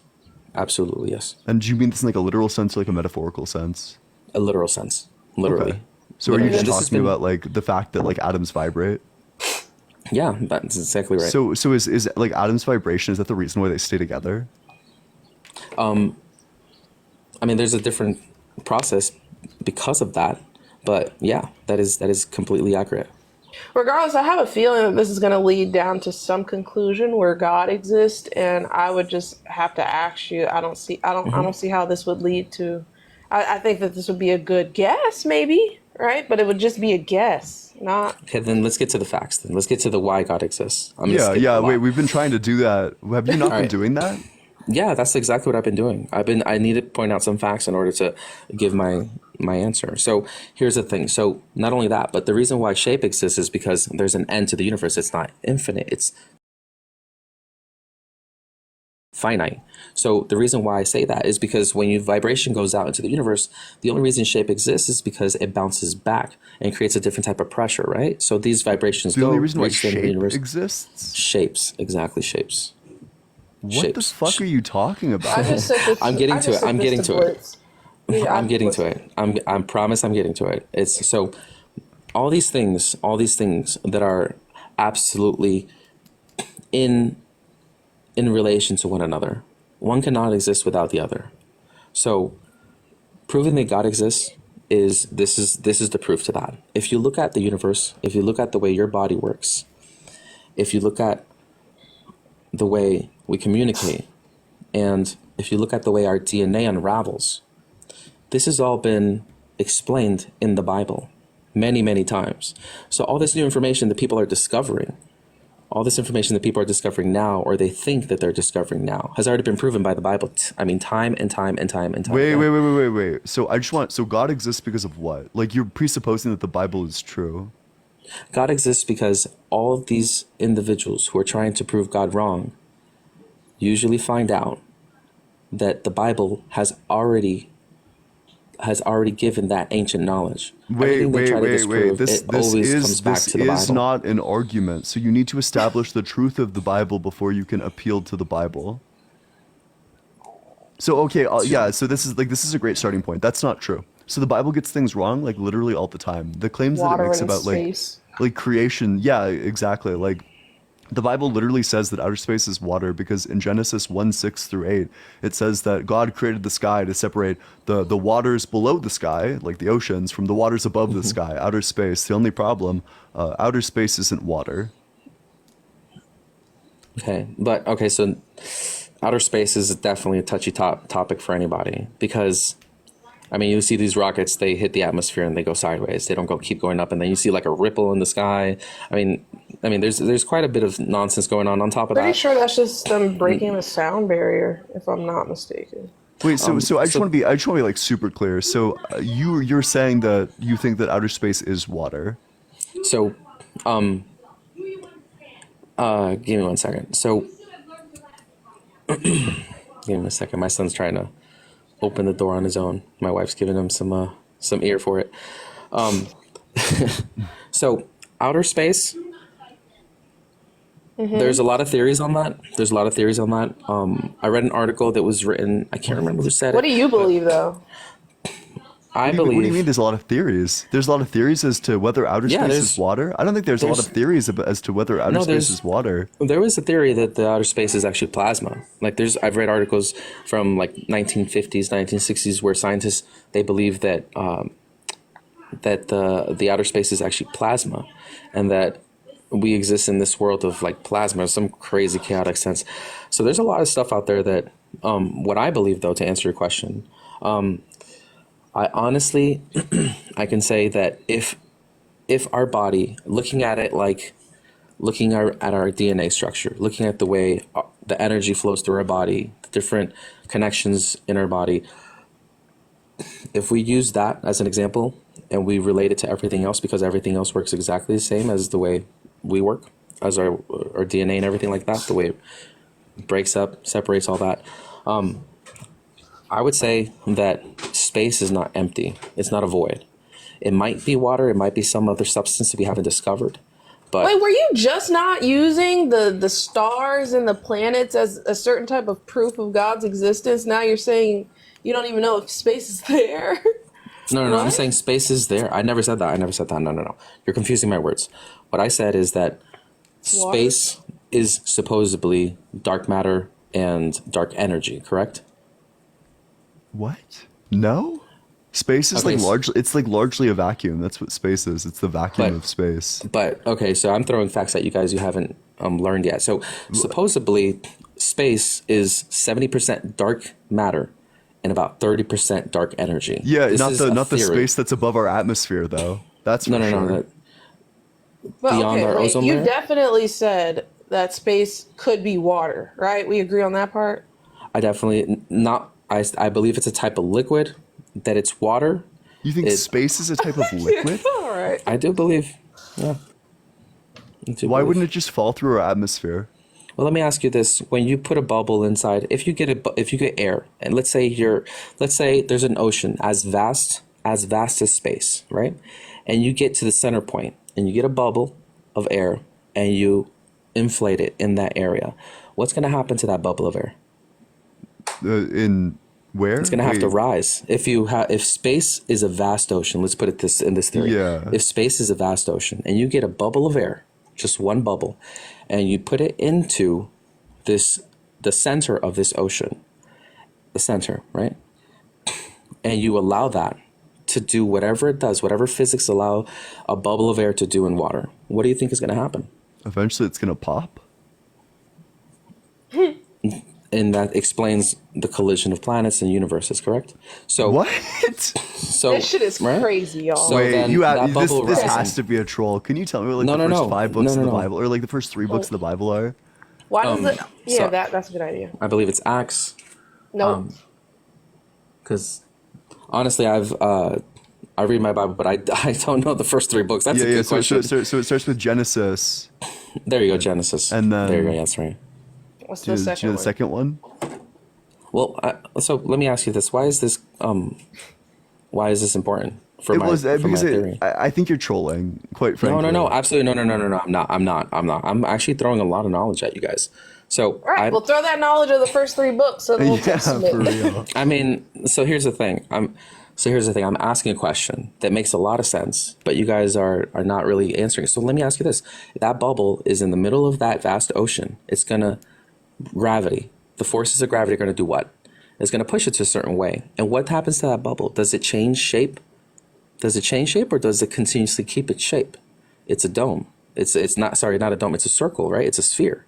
Then why isn't the Earth rising? If are you saying that like Earth is like in a bubble of air in a large ocean, air quotes, of like a liquid? Would it make more sense a bubble rising in a vast ocean, or a piece of rock falling into an endless vacuum? Wait, we're not falling because there's no gravity. There's So- in order for us to be falling, in order for the Earth to fall, it would need something like pulling it down gravitationally. There's nothing pulling it down. So the falling of so we've already established that there's proof that universes do collide. Sure. So that means that they're moving. So that means that Sure. they're falling. And they've already established that the rotation of the universe, not the universe, of our galaxy, of our solar system, is completely different from what they thought, what they speculated before. We are falling. Yeah, but the Earth is not falling. The whole solar system is falling as a wormhole. Towards what? Well, you'd have to read up on that. I can bring up the information. It's not. You can't can bring up fall the without like information. something pulling you down like gravitationally. I Yo, think Blitz is here. asleep. Thank fucking Oh, okay. God. Okay. fine. Oh God. You guys are afraid to take on a true mind. No. That's what I've learned I from this conversation. think Blitz has He's some way more insightful educated things. and would be able to I- refute you a lot easier. We can admit that, right? Because Yeah. I think you guys are just afraid to take. Wait, on a we'll stop. mind. We'll take a step back. We'll take a Ian, I must care about you a lot because I just ended my life to come be here because I heard that you needed me. Yeah. Well, it's just you're gonna regret coming here. That's all I'm gonna say. Oh no! Actually, I want to be enlightened. I would like to be enlightened. This is Wait, so what's going on? tell him, AKQ. Tell him. So the existence of God is perceived through the physics that we've learned, the new math that we've discovered, the replicating math in nature that does self-replication. It copies and prints, copies and prints, copies and prints. Also, the reason why God exists is because a creator, an all-knowing creator, has to be. It makes more sense for me that an all-knowing creator would solidify physics in such a way that vibrations are the key existence to everything that exists in the world, along with consciousness, and also that shape is defined by those vibrations bouncing back from the end of the universe because it's not infinite; it's finite. So also, space is water too. Also and space. Oh, that's fine. I did tell him. I did say this. I never said space is water. I said there's a liquid we haven't discovered yet that is space. A liquid, So why my would- bad. Yeah, but no problem. Okay, so vibrations aren't everything, and why do you think the universe is finite? Because how else can you explain shape? Crystal Shapes. structure. And Yeah, crystal structure. So what do you? What Crystal happens- structures don't require vibration. Crystal require structures pressure. are completely classical. And they sorry, one require more time. pressure. They require pressure to be don't. formed. They don't require pressure. So You can you're have saying that- you can have crystals in a vacuum. That's unfortunate. Where have you seen crystals in a vacuum? Literally in vacuum chambers.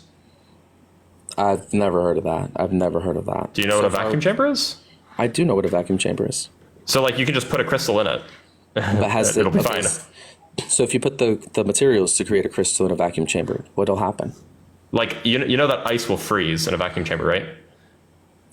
You said ice. If you put liquid water in a vacuum chamber, some of it will turn into gas and some of it will freeze and turn into crystal. Exactly. So there's regardless of the vacuum chamber, there's pressure. There's the type Where's of the pressure being. No, you can just suck the gas out. Negative pressure to keep the oxygen out. Look, Sorry, say that one so I don't know why you think pressure is needed for crystals. Crystals are just like a rigid molecular structure. Which are caused by different pressures and Well, the temperature, pressure, volume, entropy, all of these things play a role, but you can have crystals that exist in all sorts of situations. But what does pressure have to do with vibration? pressure. Different pressures release different vibrations. How do pressures release vibrations? That's just the way physics work. I mean, if you have something that's being Which compressed, law of you physics have a is that? pressure being- Ian, am I allowed I to would drink ask on your you live? Yeah, of course. Like I don't give a fuck. As long as it's like in line with like TikTok TOS. I drink on my lives all the time. Yeah. Because they give me money when I drink alcohol. W. Anyway, go ahead. Sorry. Yeah, I'm glad you drink alcohol better than you eat chips. Fuck. Yeah. So look. ask the question So one more time, there's please. not. Yeah, my question was, which law of physics says that different pressures release different vibrations? Sorry, say that one more time. Sorry. Which law of physics relates different pressures to different vibrations? So I've never been asked that question before, so let me look it up. Okay. I'll fucking cheers myself. Right. Determines. So you said, which law of physics? Sorry, say that one more time. I don't want to be rude. Which law of physics says that different pressures produce different vibrations?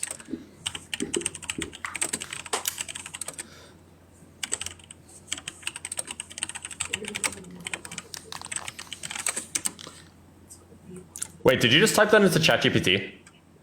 No, absolutely not. I'm googling it. No. Okay, just I have making sure. ChatGPT. Just making sure. No, I have ChatGPT, but it's not as reliable as one would think, right? Very much so. So what it's saying here, I'll read this right. What is the law of vibration in physics? The law of vibration states that everything in the universe is in a constant state of movement. We refer to these movements as vibration, and the spread of rate or rate at which something vibrates is called its frequency. The only difference between any object and the What website is that? I'm just looking up right now directly on Google. Another is the rate of Okay, vibration. because the law of vibration is not a law of physics. It's not like a thing. That's incredibly contradictory, I would believe. Can you I feel find me a like that's- .edu source that says otherwise? Let me see. Dang, already? Wait, yeah, Truly, wait, do you want to drop down and then come back up? Truly got like a warning for what? For literally what? That's What did she get a crazy. warning for? That's wild. No, I have no idea. But yo, Truly, how about you come back up in like 3 minutes? So rip. I think so. If I'm correct, physics is the explaining of how things work correctly. It's the you might say it's the science of understanding nature at its fundamental level. Okay. So isn't vibration and pressure at a fundamental level? No, those are not fundamental things. Okay, so However, if it's not a fundamental thing, then how can atoms be like that would say that atoms are not fundamental, what you're saying right now. No, atoms have, well, they don't even really have vibration. Like a singular atom doesn't vibrate. A singular atom just kind of exists in a steady state. Now, if you put a bunch of atoms together in a molecule or into a crystal, in a crystal, yeah, they jiggle if they're above 0 temperature, 0 Kelvin. But a singular atom doesn't vibrate. Let me ask you this. Where would you find a single atom? In a laboratory. Isolating a single atom would be something that you could do in a laboratory. Yeah. So that would be a People do it all controlled the time. situation. That would be a controlled situation. Okay. Yep. In the Or you could, or universe- I mean, also like out in space, like they're just single atoms just floating around. Okay. And these single atoms that are floating around, they are coherent to each other, correct? What does that mean? That means that they are in the same vibration as the other single atoms. No, that they're are out not. in They're not space. vibrating. No. So, but they exist simultaneously with each other. Well, they both exist at the same time, if that's what you're asking. Exactly. And then they would exist. Wouldn't that create some sort of volume? They're not bound to each other. So. And we've learned like in look. science- So you'll have like an atom here, and then like a few feet over there, you'll have another atom there. And then a few feet over there, you'll have another atom there. Like they're independent of each other. They don't affect each other. Let me just make sure before I say this, because I believe I've learned that single atoms are attracted to each other, but I'm not sure if that's actually true. They are if they're sufficiently close. But the atoms in deep space are not nearly close enough. Okay, so atoms are definitely attracted to each other. So if it's a Yeah, single if they're atom, sufficiently close to each other. If they're Absolutely. sufficiently far away from each other, there's no meaningful attraction, and they wouldn't be bound. Absolutely. So what we're saying here is that ultimately the argument we're saying here is that there is a possibility of them not, and there is a possibility of them being attracted to each other. No, in deep space, they're not attracted to each other. Okay. So they're just floating around, doing nothing out there. Yep. Okay. Fantastic. So give me one moment.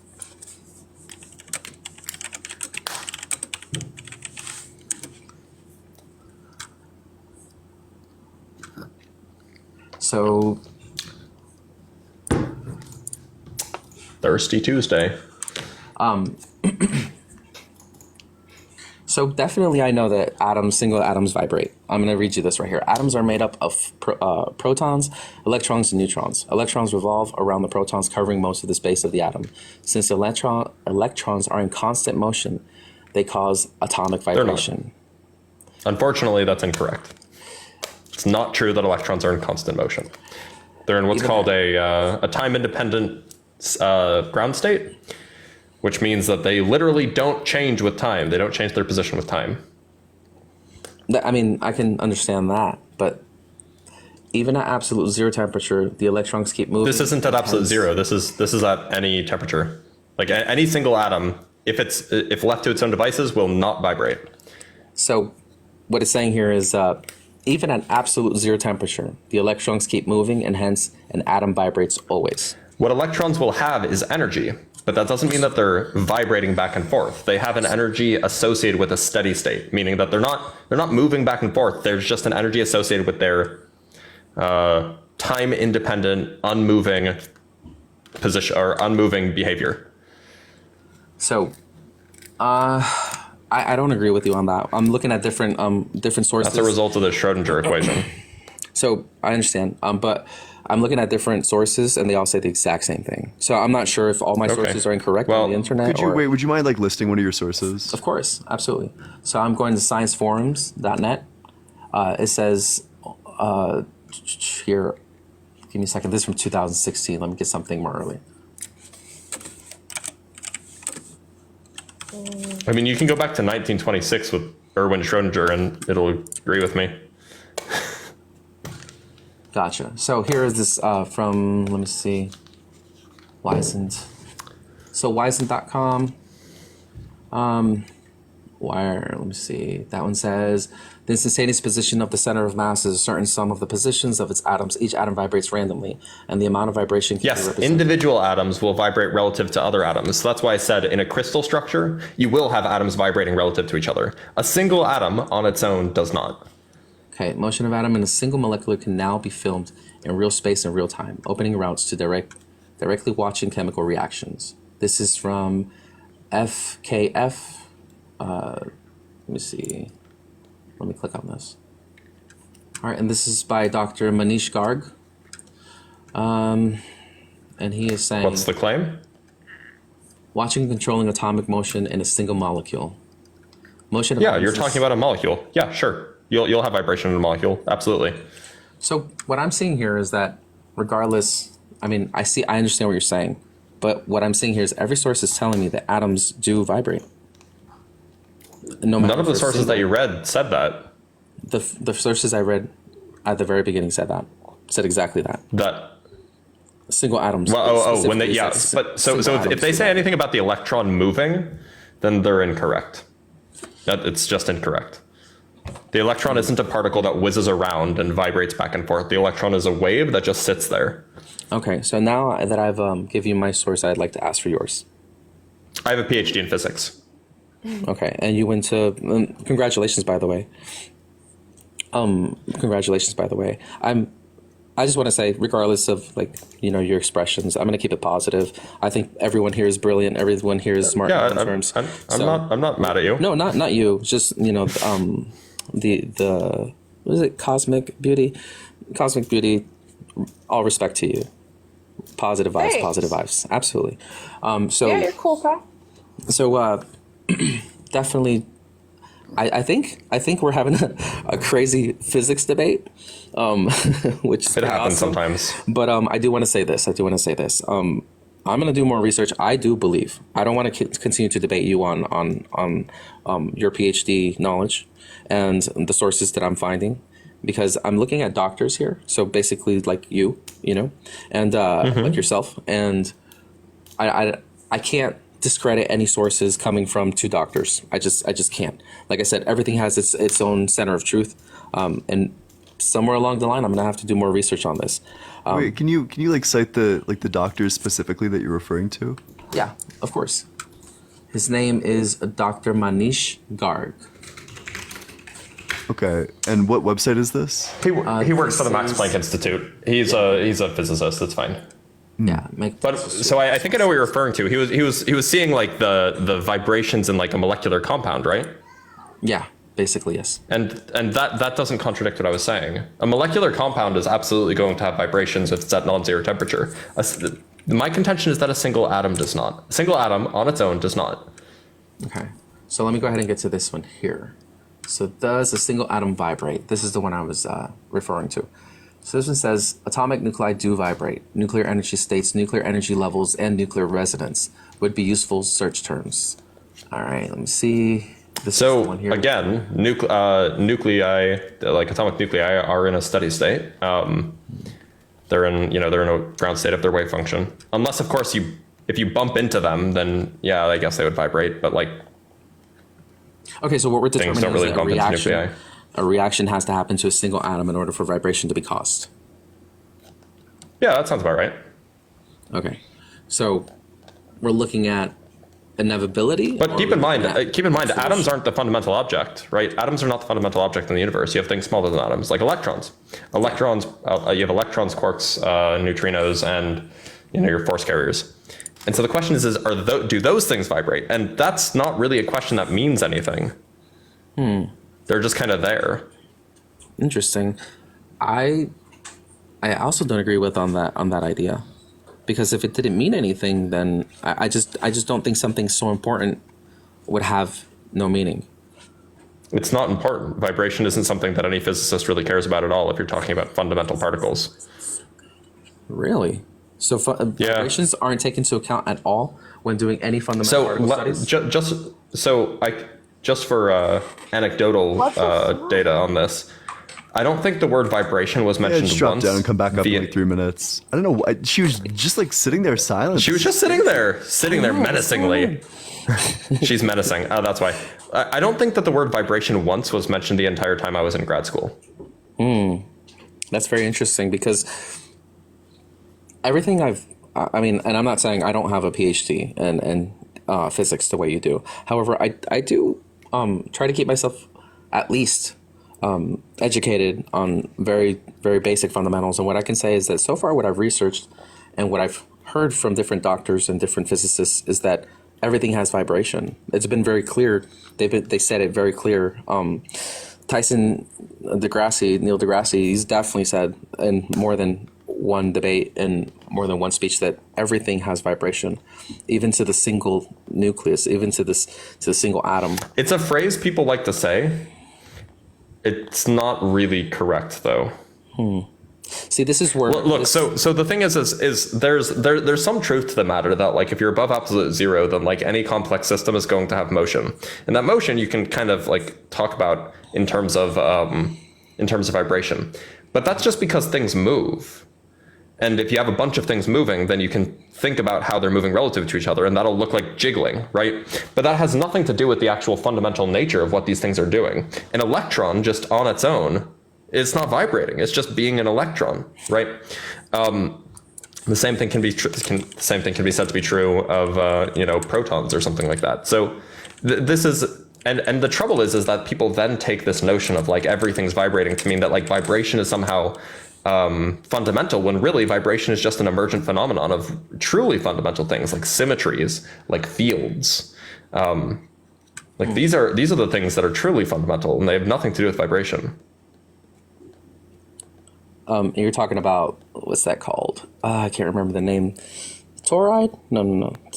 What is it called? I can't remember. It's basically it's like a vortex within itself.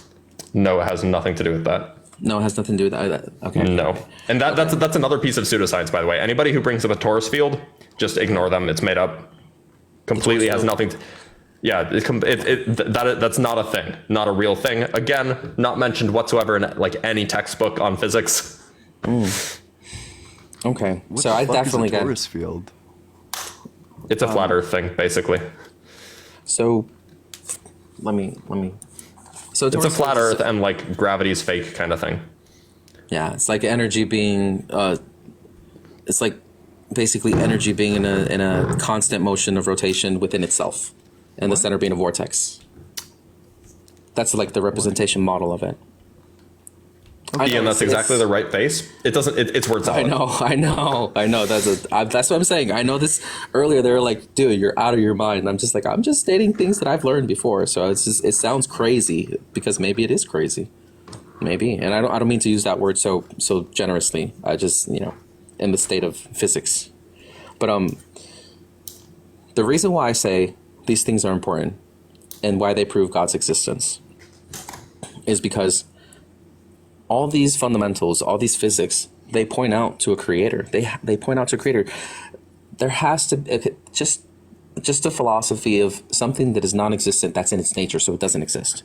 Something that is existent is within its nature, that it will exist. It cannot not exist. That's its nature. No matter what you do to it. If you try to destroy something, you can't completely obliterate it. You can't completely make it disappear. It turns into something. You can make gas. electrons disappear. And what do they turn into? Well, they get annihilated. When you annihilate an electron and an anti-electron, they annihilate. It's matter, antimatter. And then the electron's gone, and that energy becomes light. So that's the thing. There's a transfer. So energy, the thing is... Yeah, there's energy conservation, but the electron no longer exists. That matter was destroyed. For sure. But it didn't turn into anything is what I'm trying to say. It never disappeared completely. Something was given, something died, and something new came about because of that death. So it's just like anything in the universe that exists. If it dies, it will transfer into a new energy. That's just the way it is because we are energy beings. We are light. But we're also not energy beings. That's not like a thing. It's like that's like another buzzword that is It's not like a meaningful sentence. I have to disagree with you on that as well. But because energy is not stuff. Energy isn't stuff. Energy is a number. Like matter is stuff.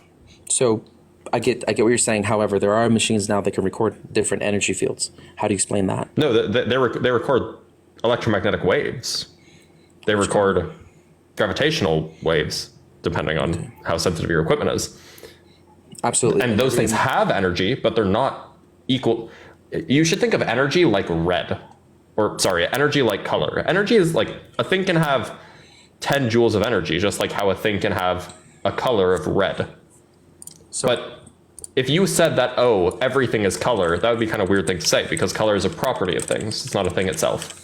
Got it. So here's this is, I don't know if you know this, but this is where I have a really big problem with comparing it with color. The only reason why is because of this. Because we know color in a physical sense and in an atomic sense what it's supposed to be or what it's supposed to interpret, correct? We have that study. However, when we look at what makes something real, is because we can measure it, is because we can see it, we can prove that it's real in the physical world, in study of physics. So there's a tribe. This baffled me. There's a tribe called the Himba tribe in Namibia. That they the Himbo tribe? Heyo. Yeah, yeah, there you go. You got it. And they cannot see blue. They can't see it. They have no description for it. And the reason why they can't see is because they don't have a word for it in their language. So because that doesn't exist in their language and that's been passed down to them, they don't know what blue is. And But that doesn't mean that they don't know what color is. The point I was, Absolutely. so they can see the color, they just can't distinguish it. All I'm getting at is that, like, there are properties and then there are things. Things have properties. The properties don't exist on their own. Energy is a property, not a thing. Okay. So here's where I want to ask you this. I do quite a bit. I'm a music producer, so I deal with sound and frequency and vibration.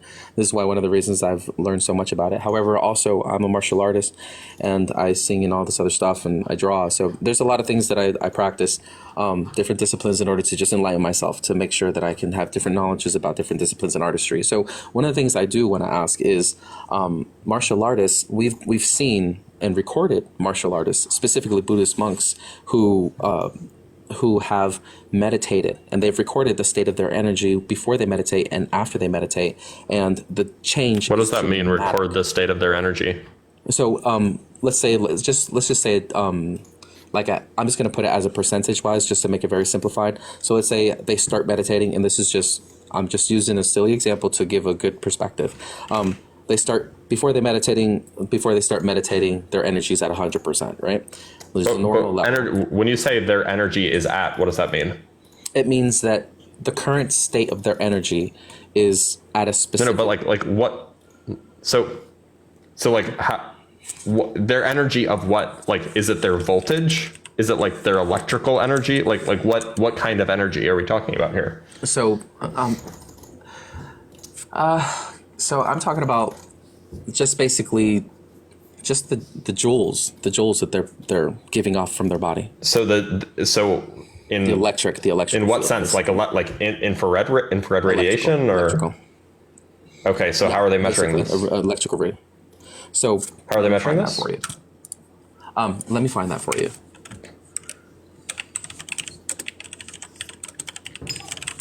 Ian, I lost another honor mode save. I'm devastated. No, did you start over? Yeah, well, I'm starting over now. I put it off for a few days. Yeah, wait, how far did you get? I got up to Merkel, and I got wiped by Merkel. Which one is Merkel? He's the big skeleton boss at the end of Act 2. Gotcha. Yeah. I got so far. Yeah, I'm he's so like disappointed. Like the death god or something, right? Yeah, he's so hard too. So such a hard boss fight. Game? Yeah, Baldur's Gate 3. Say it again. What was it? Ballgate. Ballgate. Balls Right. 3. I'm a look Baldur's into it, play it. It so won next Game time- of the Year last year. Okay, you gotta know about it. That's actually crazy because I play games and I don't know about it, but I'm gonna play it.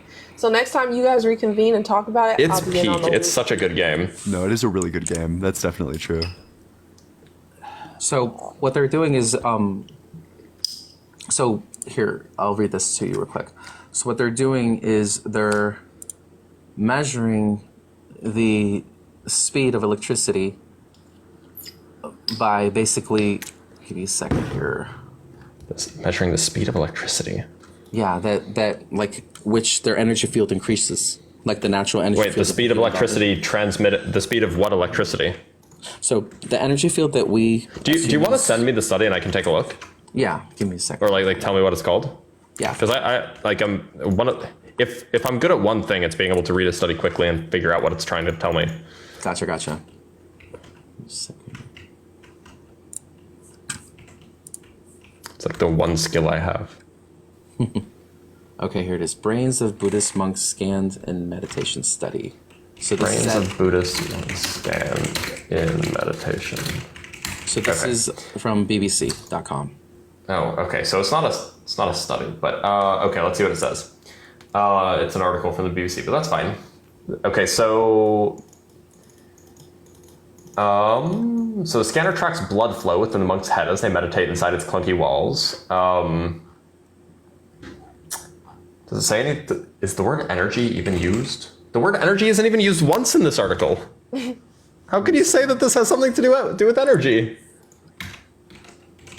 Give me 1 second, because I'm trying to find the study. This is the secondary study. Like I said, I don't just read one study or article. I try to. Yeah. Okay. So we can go find the actual source study, but I hate when news articles don't actually tell you what the name of the study is, so you can go find it yourself. I know. It's the most frustrating thing. And this is from what, 2011?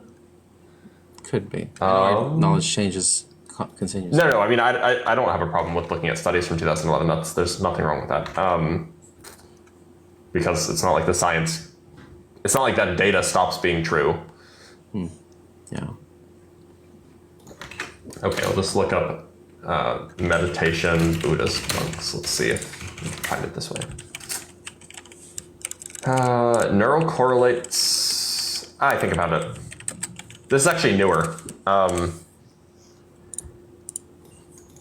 Something about dualities. But the word energy is not anywhere to be found.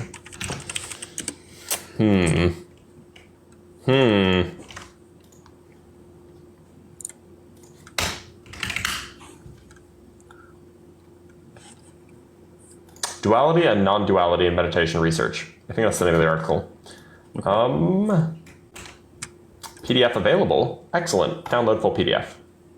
Thank you, ResearchGate, for telling me that the PDF is available. So, this is published in April of 2020. I'm going to do a Control F for energy. It's not mentioned anywhere in the article. Okay, well, here, give me a second. I have this one here. So, Does the one that you're about to send mention energy? let me do a Control F. It's good. It's a good might check. As well. Might as well. It does not. It does not. So let me reiterate a little bit. Okay, so the word energy is not found in these articles. However, the study shows, and the way that I've learned from different teachings from different martial artists, they explain it as energy. Okay, they explain it as energy. As to why I can't find it in an article, I'm not exactly sure. Or we can't. But they don't talk about joules either. Look, so what happens, and this like, I don't blame you for this.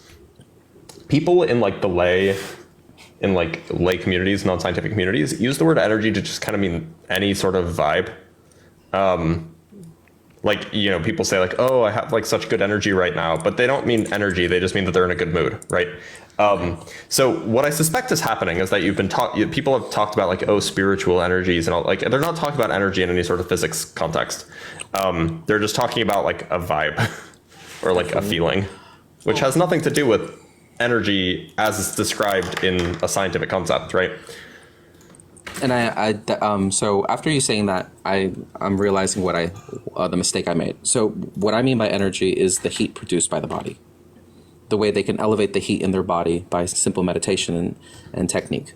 through their meditation, which is recorded then. Sure. I'd believe that. So that's what I meant. So that recording can be affirmed with different studies. We can find that if you wanted to. I would believe that. That doesn't seem so surprising to me that like people can meditate and change their bodily function.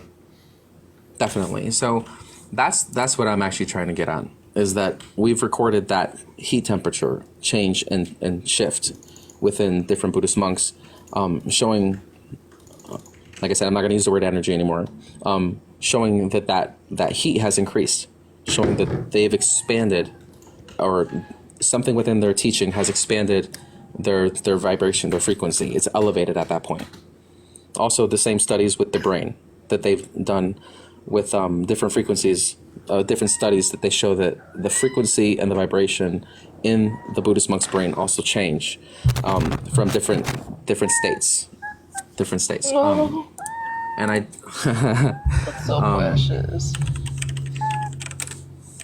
The soft meow is taking me out. I know, she's very talkative. So, and then also, we have our different energy interpretations, like the alpha, the beta, the theta, the zeta, and I forget the other one. But so we have those different states of energy as well, of frequency as well. And those have those are brain waves. Those are brain waves. Waves have frequencies, but that's like, again, so vibration and waves and frequencies and stuff, these are all things that are emergent properties of systems, but they're not like fundamental to the systems themselves. Okay, that's kind of confusing to try and understand, because if they're... So here's one way to think about it. We would say that like computers have memory, right? But a single atom of silicon doesn't have memory. So, but if you put a bunch of them together in just the right way, then you get this notion of memory. Okay. So that's an emergent property. And so in the same way, vibration and waves, these are all emergent things. Now, the notion of wave, by the way, is a little bit more fundamental than vibration. But still, we can talk about it as being an emergent thing. Gotcha. Okay. So my proof that God exists is that these fundamentals are being observed in different controlled settings. We've observed that a lot of these fundamentals sometimes even change when they're observed. And which fundamentals? So what's that experiment when I can't remember exactly what they did, but they... If you say the double slit experiment, you're gonna drive me to drinking. Well, then we're not gonna use that experiment. We're gonna move past that. We're gonna move past that. So just so one of the things that we've learned is that our fundamentals don't exist just because. They don't exist just because. There's a creator, there was a consciousness that was aware, a specific type of consciousness that was aware, and an existing consciousness that was, and because of that, decided to create. One of the things that I can say, a lot of people say, so what about this person getting raped? What about that person getting, humiliated? What about that, the injustice of the world? This is one of the arguments that you guys were touching up on quite a bit. And I wanted to say, if you're praying to the wrong names, if you're praying to the wrong person, or not person, to the wrong entity, sorry, scratch that, not entity, to the wrong name specifically when it comes to Christianity, then there's a possibility that if you like any other entity, anything, it's going to get confused. Your prayer can get confused, it can get lost. I've prayed to It can get lost. Yeshua and used the name Yeshua, and it didn't work. Is it like sending mail to the wrong address? Right. Exactly. Well, that was meant to be tongue-in-cheek. That was meant to be tongue-in-cheek because God hears everything, right? Right. That's what I said. Chat. Absolutely. However, so, I don't think that God would miss the mail. No. It's not about missing the mail. That's not what it's about. It's not about missing the mail. So there's so much confusion out there. There's so much confusion out there who God truly is. And the names being absolutely incorrect. and the teachings saying something completely different from what they said in the original ancient language, in the Hebrew language. All these things are being changed. All these things are being manipulated.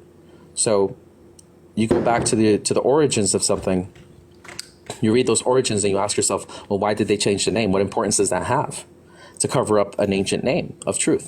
And Cosmic Beauty, I just want to say, so what God does is when he answers your prayer, I just want to make this very clear, is when God answers your prayer, he gives you an opportunity. So like I said, I'm just used to that old Catholic way. I was raised Catholic, so I say he, but I don't believe God has a gender. I really don't. It just doesn't make any sense to me that God would be a man. Base non-binary God. Yeah, I just don't see it. I don't. Trans ally God. Yeah, love that. So trans ally God. So the only reason I brought that up, AKQ, is because you were saying as if you were speaking as if you don't use the name Yeshua instead of Jesus when you're praying, your prayer could get lost in the mail, as Dr. Blitz said it, right? But this is do you believe God is all knowing? Yes, I do. So if he's all knowing, he knows exactly who you're talking to, and he definitely heard it, right? He knew you were going to pray that exact prayer before you even prayed it. So his name, I don't see how that has any relevance to how correct a prayer is, especially if he knows all languages as well. Like, we speak English, we don't speak Hebrew, so like, don't see. Hey, speak for yourself. Oh, yeah. You know what, Dr. Bliss, you're just shitting on my existence in every way. You know what? You got it. You got it. But you know what I mean, right? AKQ, does that make sense? Yeah, no, absolutely. It makes sense. So a few things I could say just without looking anything up, just to kind of continue that conversation with you, Cosmic Beauty, is, and to kind of establish a few more details on that, is that just a few phrases from the Bible. I don't know where you can find these, but they're in there. They're probably not going to be like I say them, but they're basically, it's the fundamental of what it's being said. So God says, deny me on earth and I shall deny you in heaven, right? So you can deny someone in many different ways. You don't have to just say, I don't believe in you. And then we are subject to our knowledge. There's another phrase in the Bible that says, the more you know, the more you're accountable for, basically. So those who don't know, they don't hold much accountability, which is what you're saying. Someone cannot know a language or the true name of God, and they're truly not accountable for that because they haven't experienced that knowledge yet. And then someone who does know that knowledge, who does know the true name of God and chooses not to use it, they're accountable for that. They're accountable for that. It's the same thing that we see nowadays when people misgender people or use improper pronouns. It's something that can truly trigger someone because it's a respect that you want. It's a respect that you believe in your being that is something you should be, worthy of. You know what I mean? You should be worthy of that, at least that much respect. So holding that knowledge that there is a true name and there was a name that was created, fabricated for the benefit of the church. If you know that difference and you choose not to use the names, then is that not denial? That is absolute denial to God. And God says, if you deny me on earth, I shall deny you in heaven. And remember, time doesn't exist for God. So we're talking about right now at this very moment. So you know the proper names, and you said that it doesn't work. So prayer doesn't work when you use the proper names. I do want to let you know that when God answers a prayer, what's provided to you isn't the answer of the prayer, isn't what you're truly asking for. It is the opportunity of what you are asking for. So let's give an example of that. If you're having 5 kids and you want your kid to be smarter, correct? You want your kid to be smarter. Well, then an opportunity will be presented to you. How is that going to be presented to you? In many ways. Maybe your kid is going to do something that you already have knowledge on how to control the situation, and you just need patience. Maybe you need patience. Maybe you need more dexterity. Maybe you need something. And that opportunity is going to present itself to you because the Holy Spirit is a gentleman, right? That's the phrasing we use in the church and Christianity. So the Holy Spirit will not impose itself on you unwillingly. So you have to have that want, that need, in order for that prayer and that opportunity to be answered. That's definitely something I could tell you. Do you believe exorcisms are real? Yes, I do. Do you know how they pray in the name of Jesus in exorcisms? That's false. That's false? Yes. exorcism can only be done if you are a Catholic priest, if you hold a rosary who's been blessed by another Catholic wait, priest. you're Catholic? I didn't know you were Catholic. I am a Christian. I just know about these things because I was raised Catholic. So, Are you Catholic though? I am a Christian. There's a very big difference between denominations, and I am Christian. I don't. Wait, why I do you don't hold choose to Catholic beliefs if you're not claiming Catholicism? because of the proof of exorcisms, the proof of demonic entities. So you believe in Catholic things, you're just not Catholic? So Right, why here's the don't you thing. just be Catholic? Because Jesus, when he went to the Catholic Church for the first time, he was aggravated and angered. He threw up all the tables because they were gambling, and there were That wasn't the all kinds of Catholic stuff. Church. That was a Jewish temple.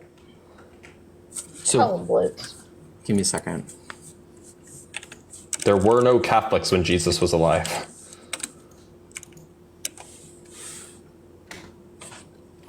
Give me one moment. See, that's where we're gonna have a debate because what I've learned my entire life from the Catholic Church is that he walked into the Catholic Church. Let me look that up. How would that even make sense? He walked into the second Jewish temple. Wait, what the fuck would they even be teaching at the Catholic Church? They weren't teaching anything. They were gambling. They were gambling. No, it was the second temple that they walked into shortly before it was destroyed 40 years later. Okay. My baby. Right, That was an Overwatch reference for those of you guys who are too old. Okay, let me just look at this. All right. Okay. Okay, so That's an interesting take, though. Catholics before Jesus' crucifixion. Right? Yeah, like what? Crazy. What's? Ah, all right, let me God put that up. damn it. That's a definitely. Did they have rosaries too? Like, you know? Were they praying to Mary while she was alive? Okay, so see, that's a definitely so like I said, I appreciate that information because like I said, there's a lot of information that's been changed and manipulated, and I did not know that because so far what I've been taught in the Catholic Church is not what you said. So I just looked it up, and you are correct. It was the Second Temple. So when he walked in there, right, he basically just flipped everything upside down and declared that this was going to be his church, and from now on, this would be the Church of God. And let me just get back to my original point. Which is rude, by the way, but okay. It is, I mean, it's just a little uncalled for, right? Like people, they were doing their thing, and they're like, "Nah, I'm just gonna flip your tables and say it's mine." Like it's just kind of a dick move. So there's a few things I don't believe in doing ever. This is why, and I'm sorry to point this out, Truly Cosmic Beauty. This is why I don't laugh at people because you've laughed at me a few times, and I just that's calling you out. And that's okay. Hold on. okay. Actually, if I offended you by laughing, No, you don't. I You don't. apologize because No, I not think at you've all. been very, very honest. When you're wrong, you'll admit it, and I do laugh a lot. So if I offended you, my bad, bro. Okay. I'm sorry. No, you're fine. You're fine. Don't worry about it. Don't worry about it. I It's think you're all good. genuine. So yeah, I'm not. I am. But, like- I'm not gonna lie. I was laughing at you. The stuff that I'm saying is far fetched. It's crazy. I know. Yeah, it's not It's like wild. So I'm I get trying to it. be a cunt or anything. No. Please don't. No. So Hey, that's a slur. Yeah. Oh God, this is why you're getting flagged. No.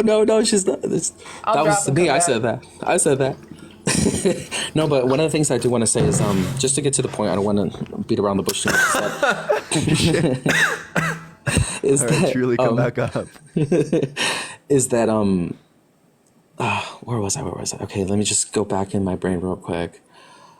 So there's a few things I just don't do. I don't believe in it. The energy I get from it feels absolutely gross. I've done it before. I've been a bad person before. I've done all kinds of crazy things. But I'm not doing testimonies. But I've experienced my fairness of evil and my fairness of unjustified actions, because I'm a baby boomer. It was back in the 90s. We did some crazy stuff. You're not a baby boomer. Shut up. There's no way you're a boomer. 80. Can I just hold on? Can I just? You're a millennial. Okay, there you go. Slur I said. Gonna make. I didn't know it was a slur. One, I thought it was. It was It's not a slur. I'm fucking with you. Oh, what the fuck? Okay, I was like, what? How's that? It's just a gross word. That's all.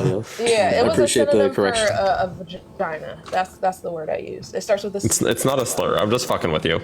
Right. Okay. Cool. Well, wait. I think it could be like used as a slur. It can be, but in the same way that like you know, bitch can be used as a slur. Like, oh, you got. It's you also can't just say- a you swear gotta word. drop now.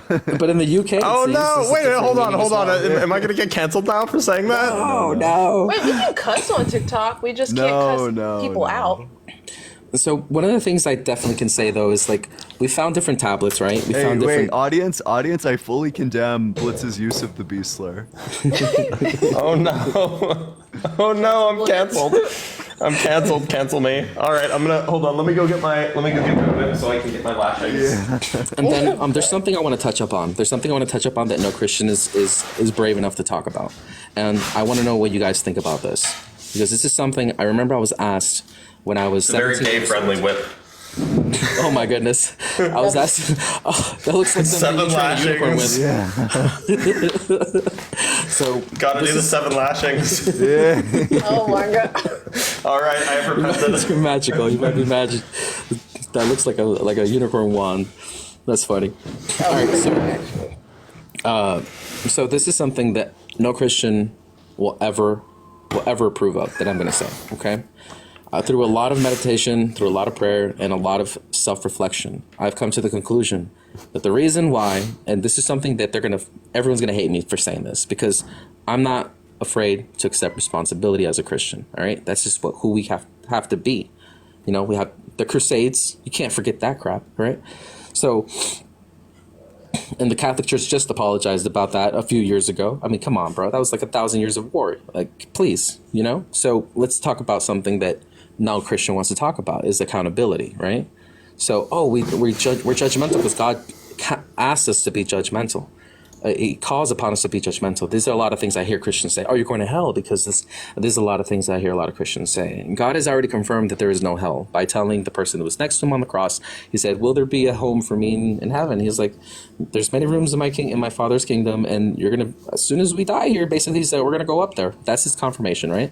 That hell doesn't really exist. At the same time, the Bible does say that he went to hell and took the key from hell, and now he has the key of hell and heaven. So he has both, you know, he reigns in both domains and dominates both domains. So there's a lot of contradiction in the Bible. We've got to study further. However, this is the one thing I will take accountability for when it comes to Christianity, is that we are called upon by God to pray for everyone. We are called upon God to forgive our neighbor and our enemies. We're called upon God to pray for our enemies and to show the other cheek when our enemies show their evil. We basically show the other cheek. That's what we're told to do by God. That's easier said than done, okay? Let me just be honest about that, okay? I'm a human being, and truly I have a lot of evil in my heart because I suppress it and I try to manage it. The reason why that evil exists is because of the outside influence of the world.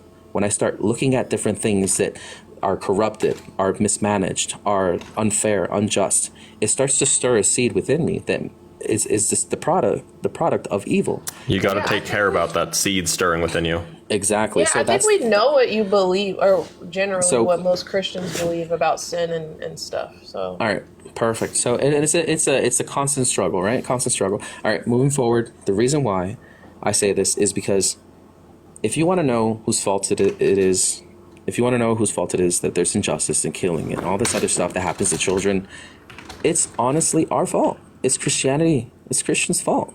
We do not pray enough. We do not preach the gospel enough. We do not preach the gospel enough. We do not pray enough. We do not read our Bible enough. We do not go to church enough. How many churches can you tell me right now on a Sunday, or right now, Monday, which would be basically Bible study at It's almost Tuesday, 90%. isn't it? Sorry, Tuesday. Excuse me. I've been working overnight. I forgot it was Tuesday. I have an all-nighter in the studio. No, you're good. I thought I was like a day ahead, and I was very confused. So, how many Christians can you say right now are doing the Christian thing? How many? Out of 100%. I see a lot of universities right now, they're getting into mass prayer, and that's beautiful. Why did it take so much evil, so much damage and corruption to spark that prayer? Why is it that they had to wait until all that evil was pronounced? Okay, I'm gonna have to play devil's advocate a little bit here. Why are you blaming Christians, specifically I'm blaming myself. just Christians, for everything bad that's ever happened in the world? I don't see how we can get to that conclusion. Because obviously because they're responsible for it. Because we have as a Christian, I'm going to speak as a Christian. It's something hard to see. I've done a lot of self-reflecting, and I can tell you right now, there have been moments that if I would have prayed, if I would have stayed there and prayed with someone, I could have done something different. I could have changed the path somehow, Couldn't God some have way. done that?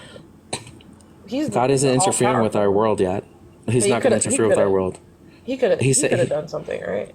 He's already told us he won't interfere again with humanity until the second coming. That's already been something that's been established in the Bible. Until the second coming, God will never interfere with our world again. It's Right, up but to God us right could now. have done something, but you don't blame him. You could have done something. He but chose you not yourself. to. Wait. So I just want to be very clear. So prayer is useless if God's not going to interfere with the world again. So, like I said, Good God will catch. provide you an opportunity. Just like the devil will provide you an opportunity to steal. You could be walking and someone's wallet falls out of their pocket. You have an opportunity to do good or to Look, do evil. if it's on the ground, it's free to go. Okay. Yeah, exactly. There's nothing wrong with that. To be clear, If you see the wallet fall out. what I'm wondering is that so I just want to clarify. So when like your like baby child has cancer and you're in the hospital with all the relatives, like please God, please save him. All of this is useless. It's just like completely utterly worthless. Not exactly. Oh, but Not if God's exactly. not going to interfere, then what's the point? Right. So let me explain that to you. So when God ascended to heaven, after he ascended to heaven, his disciples went out into the world and started performing his miracles, which shows you that God was saying you can become a Christ as well. You can embody my power and my love, and you can go out there and do as I did. That's what he said specifically. Now go out there and do as I did and perform miracles in my name. So who is supposed to be performing miracles? Is it supposed to be God or Christians? Who's supposed to be making sure that the world understands love and compassion and humility? Christians. This is something this actually we were doesn't get you out told of to the do. contradiction at all, though, to be clear. Because like essentially, oh hey, good catch, Athena. I appreciate it. Yeah, it does sound like Blitz is in like a wind tunnel, but so this doesn't get you out of the contradiction in any like way, shape, or form, because the contradiction is just that if you pray to God, he's not going to do anything. That people praying to God is like completely useless. So even if like Christians come along and like do healing, that's like totally cool. Blitz, by the way, you got muted by Athena because your background noise is loud. But like, I'm not sure. Sorry about that. It sounds like so no matter what you do, if you pray to God, he's not going to answer the prayers. Is that correct? No, that is not correct. Oh, so then That's not God correct. does interfere with our affairs. So let me explain it to you. So God personally, individually, will not interfere with the affairs. However, when God ascended to heaven, he gave us the ability that his son, Christ, had. Okay, now I'm going to give you another example. Yeshua in his hometown was unable to perform miracles. He was born and raised there, right? So the people knew him as Yeshua. They didn't know him as a carpenter. That's all he was there. He was unable to perform miracles. This is in the Bible. But when he went out into the world and explained this faith and explained this opportunity to people, people had a choice to either believe or not believe. Those who believed were able to be witness to the miracles. And those who were witness to those miracles who didn't believe were blessed to have a choice at that point. But this is just preaching. This doesn't answer the question or the concern at all. Wait, so could you explain to me the chain of events between praying to God for your child to not like die of cancer to your child being healed? Like, what's the progression Absolutely. here that involves like progression- action by God? So the action by God is the power was given to us as humans. Yeah, As- but this happened like before this chain of events. So the first chain in the event is that your kid gets cancer. Second one is that you pray to God to like cure the cancer, and then like however many steps, and then the kid no longer has cancer. So prayer is a state of gratitude. That's what a lot of people confuse. Prayer is a state of gratitude. Oh, so it's actually not valid to pray to God for healing. It's in the Bible it says that prayer is a state of gratitude. Okay, so but it's a yes or no question. So you would say that it actually is worthless. You actually couldn't get healed by praying to God for healing. See, that's okay. So yes and no. I'll explain why. If you're asking God directly, God change this, God do this, God give me this, God do that, God do this, an opportunity is going to be presented to you for you to heal that person who has cancer, which is within you. It's already been And wait, so who's the person who presented the opportunity? God. Oh, so it sounds like God does interfere with human affairs. That opportunity was presented to us when he ascended to heaven and said, now you will do works in my name. Wait. So Is the opportunity coming after you pray, or did it already exist before you pray? Because it seems The like, so if opportunity- it existed before you pray, then it seems don't like need to prayer is pray. useless. But if it existed after you prayed, then it seems like God is interfering with human affairs. Because of the Pretty much an issue crucifixion, anymore. because of the crucifixion and the death of Christ on the cross, we were allowed for all sins to be forgiven, past, present, and future. After he after he rose from the dead, after Yeshua rose from the dead and ascended into heaven, he proved his godliness. And Gotcha. So the prayer doesn't do anything because the opportunity already existed. So if you pray if you pray to God, let me explain it to you like this way. If you pray to God and you say, God, I want this, God, please give me that, please give me this. Basically what's going to happen there is your prayer isn't going to be answered. It's like asking, for example, it's like, let me explain it to you this way. If you have a kid, So I just want to clarify. So Yes, this would you're include, right. would this include things like kids getting cancer? Like if you're like, God, please don't let my kid die of cancer. God, he's like 6 years old. God, please don't do this. Do you think God is going to be like, oh, whatever, prayer's supposed to be grateful. Next. So I'll be honest with you. I'll be real honest with you. That's not good. That's not a prayer that's going to help. That's just not Okay. going to help. Yeah, so if you would affirm that when like the family is there praying like, God, I really hope that this kid doesn't die. Please, God, please save my child. You think that all this is useless? So that's a prayer. I'm going to be honest with you. That prayer, I've heard prayers like that from people who are uneducated in the ways of God. That's an uneducated prayer. Anybody who's a Christian would pray like this, would be, Holy Spirit, grant me the ability, grant me the wisdom, grant me the knowledge to provide a healing for this child. Be in this place. Fill this place with your purity and your holiness. I Gotcha. What about God? Grant this child the body without cancer. So here's the thing. I can definitely say that's not a prayer. That's an uneducated prayer. That's not going to work.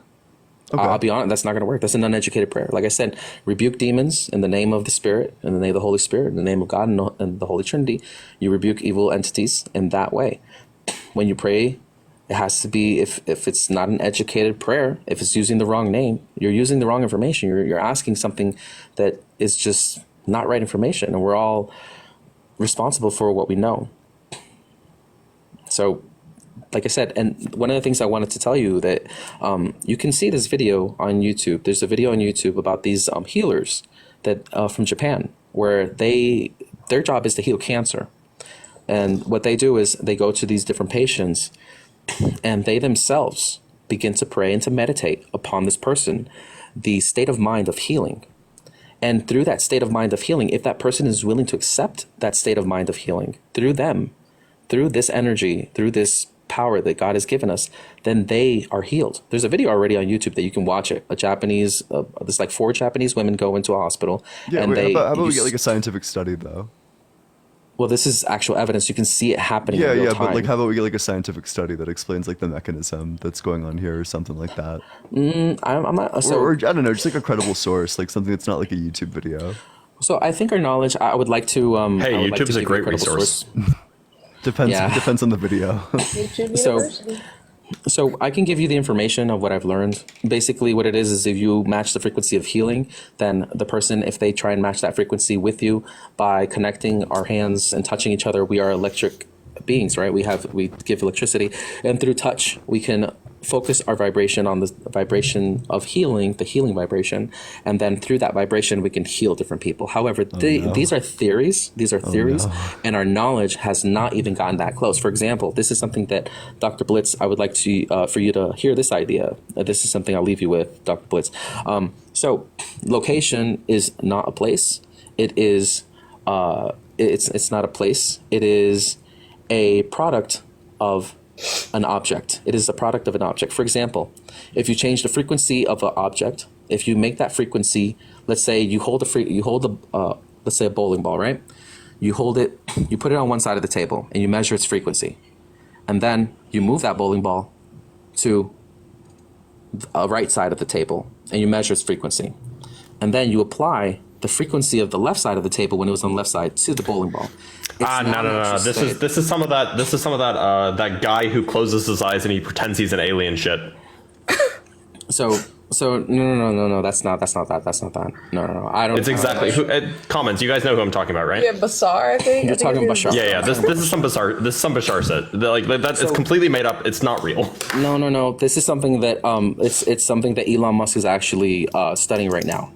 Elon Musk is a dipshit and deserves no respect. I mean, hey, everyone's to their opinion, but one thing I could definitely except say Elon Musk, his opinions are always bad.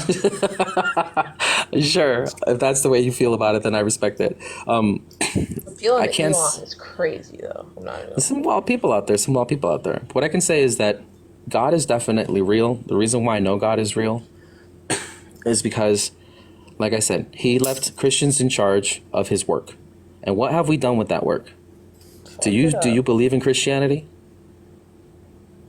Why do you not believe in Christianity? Is it because the world and the physics around you tell you? Or is it because the Christians around you are not Christians?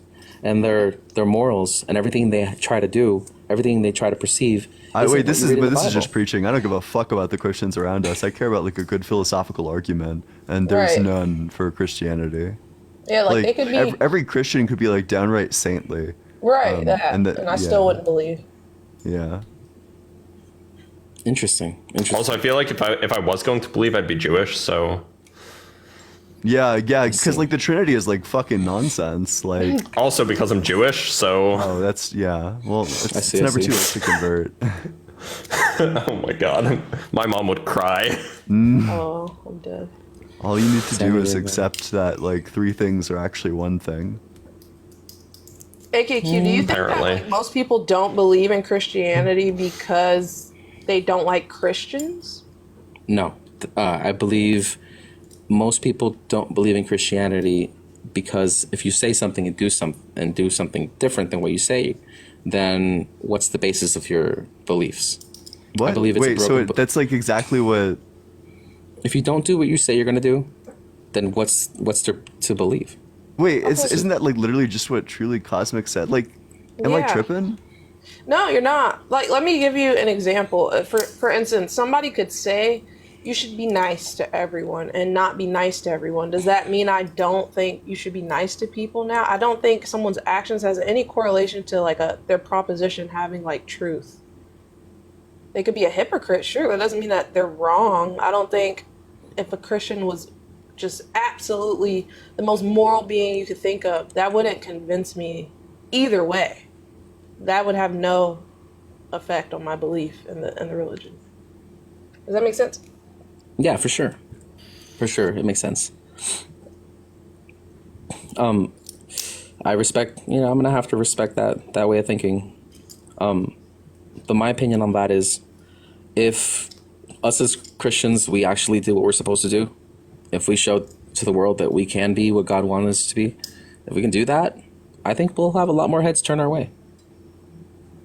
Well, sure. Well, I don't really care about that, but what I do care about is like an argument. No, for sure. And the argument that I'm But also being kind and just is a good thing, so do that anyway. Yeah, exactly. Like, you shouldn't need to. It's weird that they don't do that, but they shouldn't need like Christianity to do that in the first place. That part. You shouldn't need Christianity to be a moral person. For sure. So like the Dead Sea Scrolls, these books that have been copied thousands of times over, and they still exist to this day in the same writing, the same translation. These stories that have been passed down from years and years and years. There's so many stories that have been passed down that we have no recollection of or proof of that happened until we discover like, a site or something like that. However, the Bible, even though it's been manipulated and changed in so many ways, we have the Dead Sea Scrolls, we have other things that have been found, and most likely in the future we will find more things. For example, the mantle of Yeshua, when he was buried and they put the mantle on, when he resurrected, it left a photo print on that mantle, right? On that blanket. So if you want any proof... Are you talking about the Shroud of Turin? The Shroud of Turin, yes. Wasn't that shown to be fake in like the 80s? No. That's actually no. It's true. It's been proven again. They did Doesn't carbon dating show it to have been constructed in like the 1300s or something?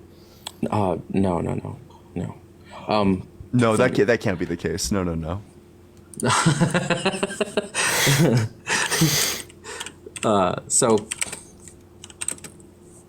So yeah, that's something that I've actually kind of studied a little bit, and seen the new evidence that has come up.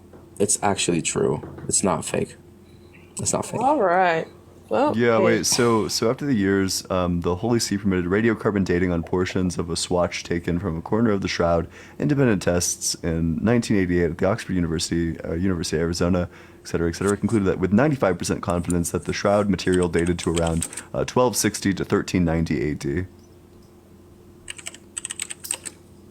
Okay. So what about have you read the study that carbon dating is actually one of the least effective ways to date something? Oh man. Wait, do you have a critique of carbon dating? Like, I'm pretty sure it's all just math. So let me just bring this up. Wait, for you. like, do you think we're wrong about like the half-life of carbon? Typically, the complaint about carbon dating is risk of contamination, but that only applies for things that are underwater or basically buried in dirt, where you can have inflow or outflow of carbon-14 even after something has already stopped being alive. Mm-hmm. Which probably isn't the case for a linen cloth, right? Yeah. No. So give me a second. Let me get what you just said. Okay. So here I'm saying, just real quick, NIH.gov. It says the method's true positive rate ranges from 20 to 90%, which is a wild percentage rate for me. I don't know. I couldn't trust that. And what's the study name? How accurate is carbon dating? That's the question I'm asking Google. So it's on NIH. So PubMed's not a journal, by the way. Neither is the NIH, but it's a repository, so we can go look at the thing. Is the paper called? I think I found it. Is the paper called "Radiocarbon Dating Uncertainty and the Reliability of PEWMA Method of Time Series Analysis"? Is it that one? Yeah, that's one. That's the one. Okay, so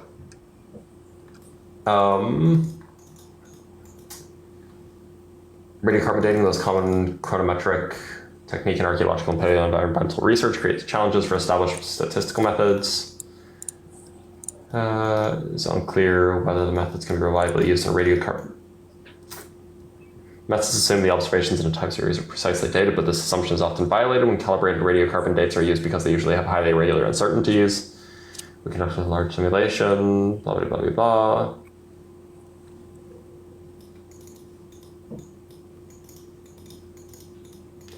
Able to identify. Okay, so let's talk about with regards to time series. Yeah, this is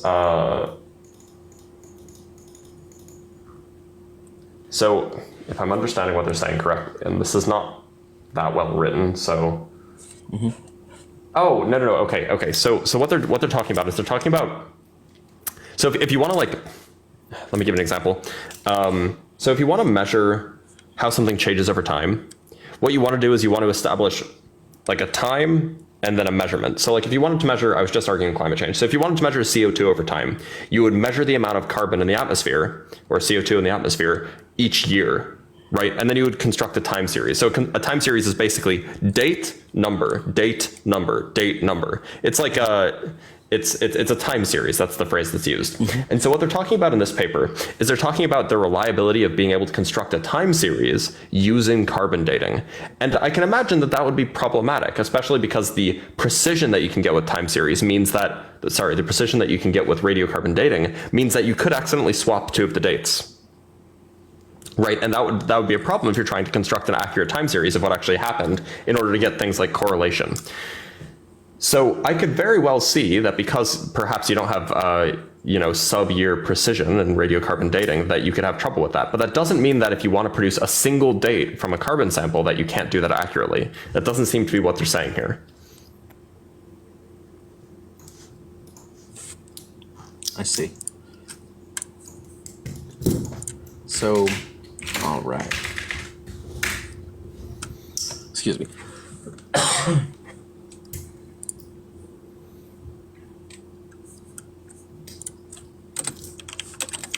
So if we just go to,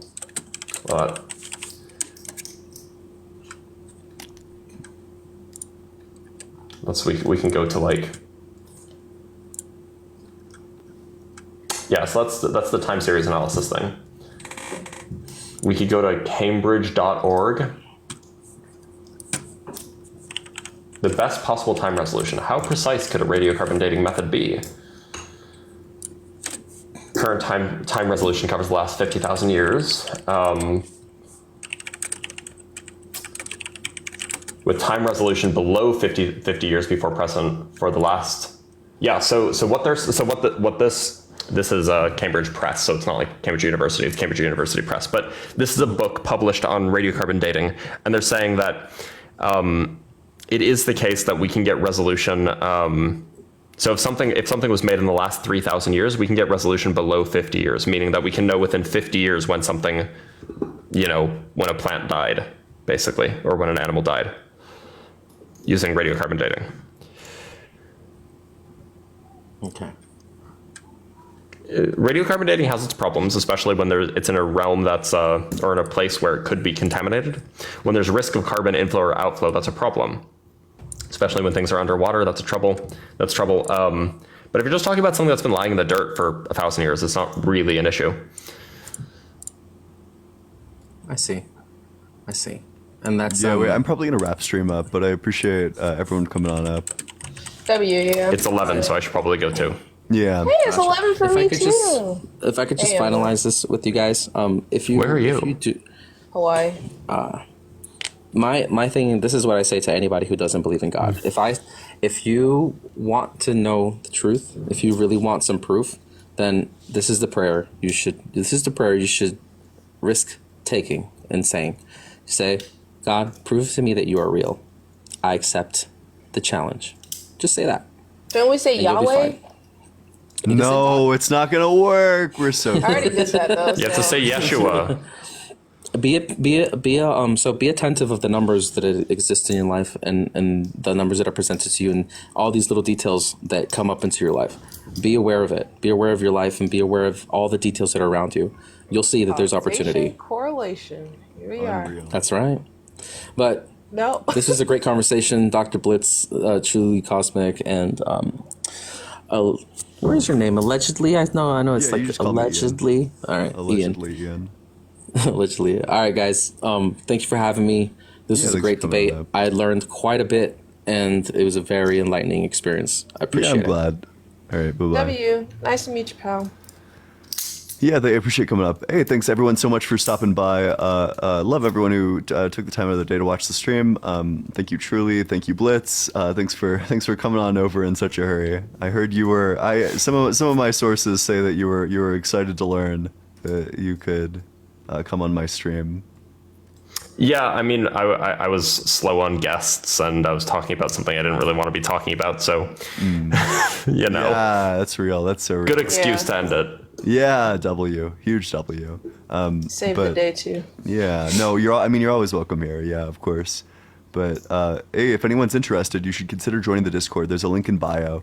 We talk about politics, religion, philosophy. Although the link doesn't work, so you need to access it via a web browser. Only join if you're 18 or older. We just recently became an 18 plus server. But yeah, consider joining. It's a great place. Yeah, it's lit in there. I'm not gonna lie, guys. Pretty Yeah. fun. And he's very active in it too. Like he's actually there all the time. Yeah.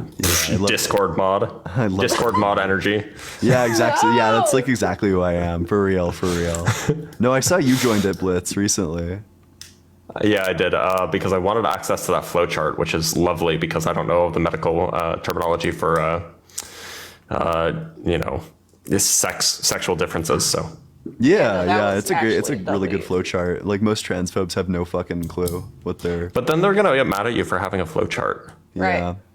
They're gonna Yeah, make they their can own get as mad as flowchart. they want. Unfortunately, that doesn't make their position better. Exactly. Yeah. That part. Um, But yeah, no, that was a W flowchart. I think there should be a lot of those for multiple topics. Yeah. Wait, did you see? I'm actually working on like one for abortion right now, but there's like so much philosophical lit on abortion, so it's like taking a while.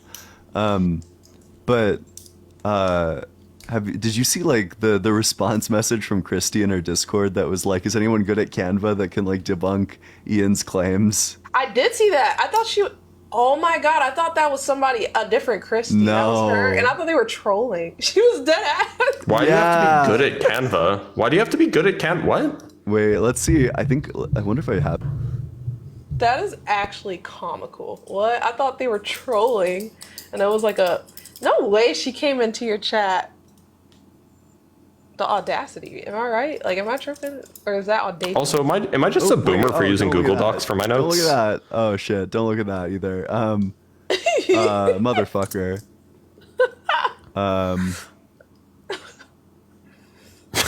Still had to shrink that one down, bro. What the Dang, fuck? what is going on? This is such fucking garbage. Ian being a cutie. Yeah. Look at this. Check out this Discord, man. I did see that. I did not think that was actually her. Why do you need a Canva to do that? That's rough. Also, is that your Discord? No, this wasn't her Discord. She was trying to like outsource the argument. Didn't she like concede that she couldn't even come up with Yeah, like famously, yeah. No, that's like a great clip. I saw that. I was She started frothing at the mouth and she's like, let me go to the Discord and ask for a good rebuttal because I couldn't come up with one. Yeah, for This is real. literally another concession, in my opinion. You can't make your own Google Doc to debunk the claims. You can't debunk the claims. You need help. Why can't I just use Google Docs to make... What's wrong with using Google Docs for notes? I have like a whole... I'm gonna what is it? Dox myself probably, but I have like a whole conspiracy Google Doc thing. Oop, don't look at that. I'm sorry, I'm a mess. I have like a whole... Wait, that sounds like super useful. Well, it's mostly flat Earth, some climate change, some moon landing, young Earth stuff, but it's just sources and stuff. But I mean, I don't use Canva because I'm not a real man apparently. Right. The fuck? Well, no, you're non-binary, so that's not even right. Yeah, I was thinking. No, that's I think that I love putting arguments into Canva. It just like simplifies the argument, it makes it like a lot easier. I have a Canva for like the problem of evil, for example. Although I think I'd probably change it like just a little bit. Yeah, I've had to tweak a lot of my arguments. I think that's very noble, though. When you realize you've come across an issue in your argument, you should change it, in my opinion. So. Yeah, I think no, I agree with that, and I think that like a lot of the arguments I used to run on the problem of evil, I still think they're true. I just think that Christians have like responses to it. I think like in my ideal world, the Christian would have like literally nothing coherent to say against the problem of evil at all. So, which is why I've like narrowed it down to things like earthquakes or like the sun giving us skin cancer, because it like completely avoids like free will, or like the sun conversation avoids like, well, Satan has control of the earth. They need to give like affirmative reasons why God giving people skin cancer is good. Yeah, because it just sounds like unnecessary suffering for me, to me, and yeah, but I genuinely do think, I could be wrong, but I think that the fact that most Christians would agree that free will is compatible with being able to only make good choices, since that's exactly what God has, I genuinely think that's a defeater, in my opinion. Yeah, I was like thinking about this today when I was like talking to someone. I think that there was I think I want to work more on this, but I think that there's like a logical problem with the notion that like that we have free will in heaven, that God has free will, and that like in order to have free will, you need to be able to do both like good or evil. That's an argument that Danny runs quite a lot, and it's so obvious, the claim that you can have free will and also do no evil, if God can have free will and do no evil. Right. Yeah. Like it's not logically impossible, and therefore he could have made it so. Yeah, maybe Yeah, I'll I've talk to never heard Danny, of because I know that Danny had I saw Danny's like great like Trinity document. Although like I've tried to run the problem of like the Trinity on like multiple Christians. But it seems like they just like have genuinely no idea. Like nobody has an account of it. So I haven't even like nobody knows how to count if you're a Christian and believe in the Trinity. Counting's hard. Yeah, you can count to 2. Counting to 3, impossible. The average Christian does not truly understand the Trinity, I don't think. At least on TikTok. Like you could ask them, are Jesus and the Father the same person? They'll be like, no. And be like, are they the same God? And they'll be like, yeah. And I'm like, okay, so are they identical? And they'll say, yeah. I'm like, I don't think you know what you're saying here right now. Not Yeah, I've like literally had people say that, like they're identical, but the they're not, father isn't is it? the son, and I'm like, Yeah. dog, you're going to super, like it's like another, like you're That's going to super hell. Yeah, like Super you're going to like turbo hell, like my dude, like this We'll is so see you heretical, there. it's crazy. See you in the pit, brother. Yeah, you'll be right there with me. Like you better hope that Christianity isn't true. I'm dead. Yeah. I feel like the only way Christianity can like really make sense is if you adopt some heretical view. Like I feel like you have to, or else at least some of the smartest Christians I know on the app definitely adopt heretical views, because it just doesn't make there's always an issue either way if you don't. Yeah, I think there's no way out of the Trinity without like a heretical view. Yeah, facts. Yeah. All right, well, I'm going to end stream, but I appreciate y'all, and I appreciate everyone else coming back out here. Make sure you drop a follow so you can get to the next one. All right, I appreciate everyone. All right, Bye, talk to y'all Ian. later. Bye, Blitz.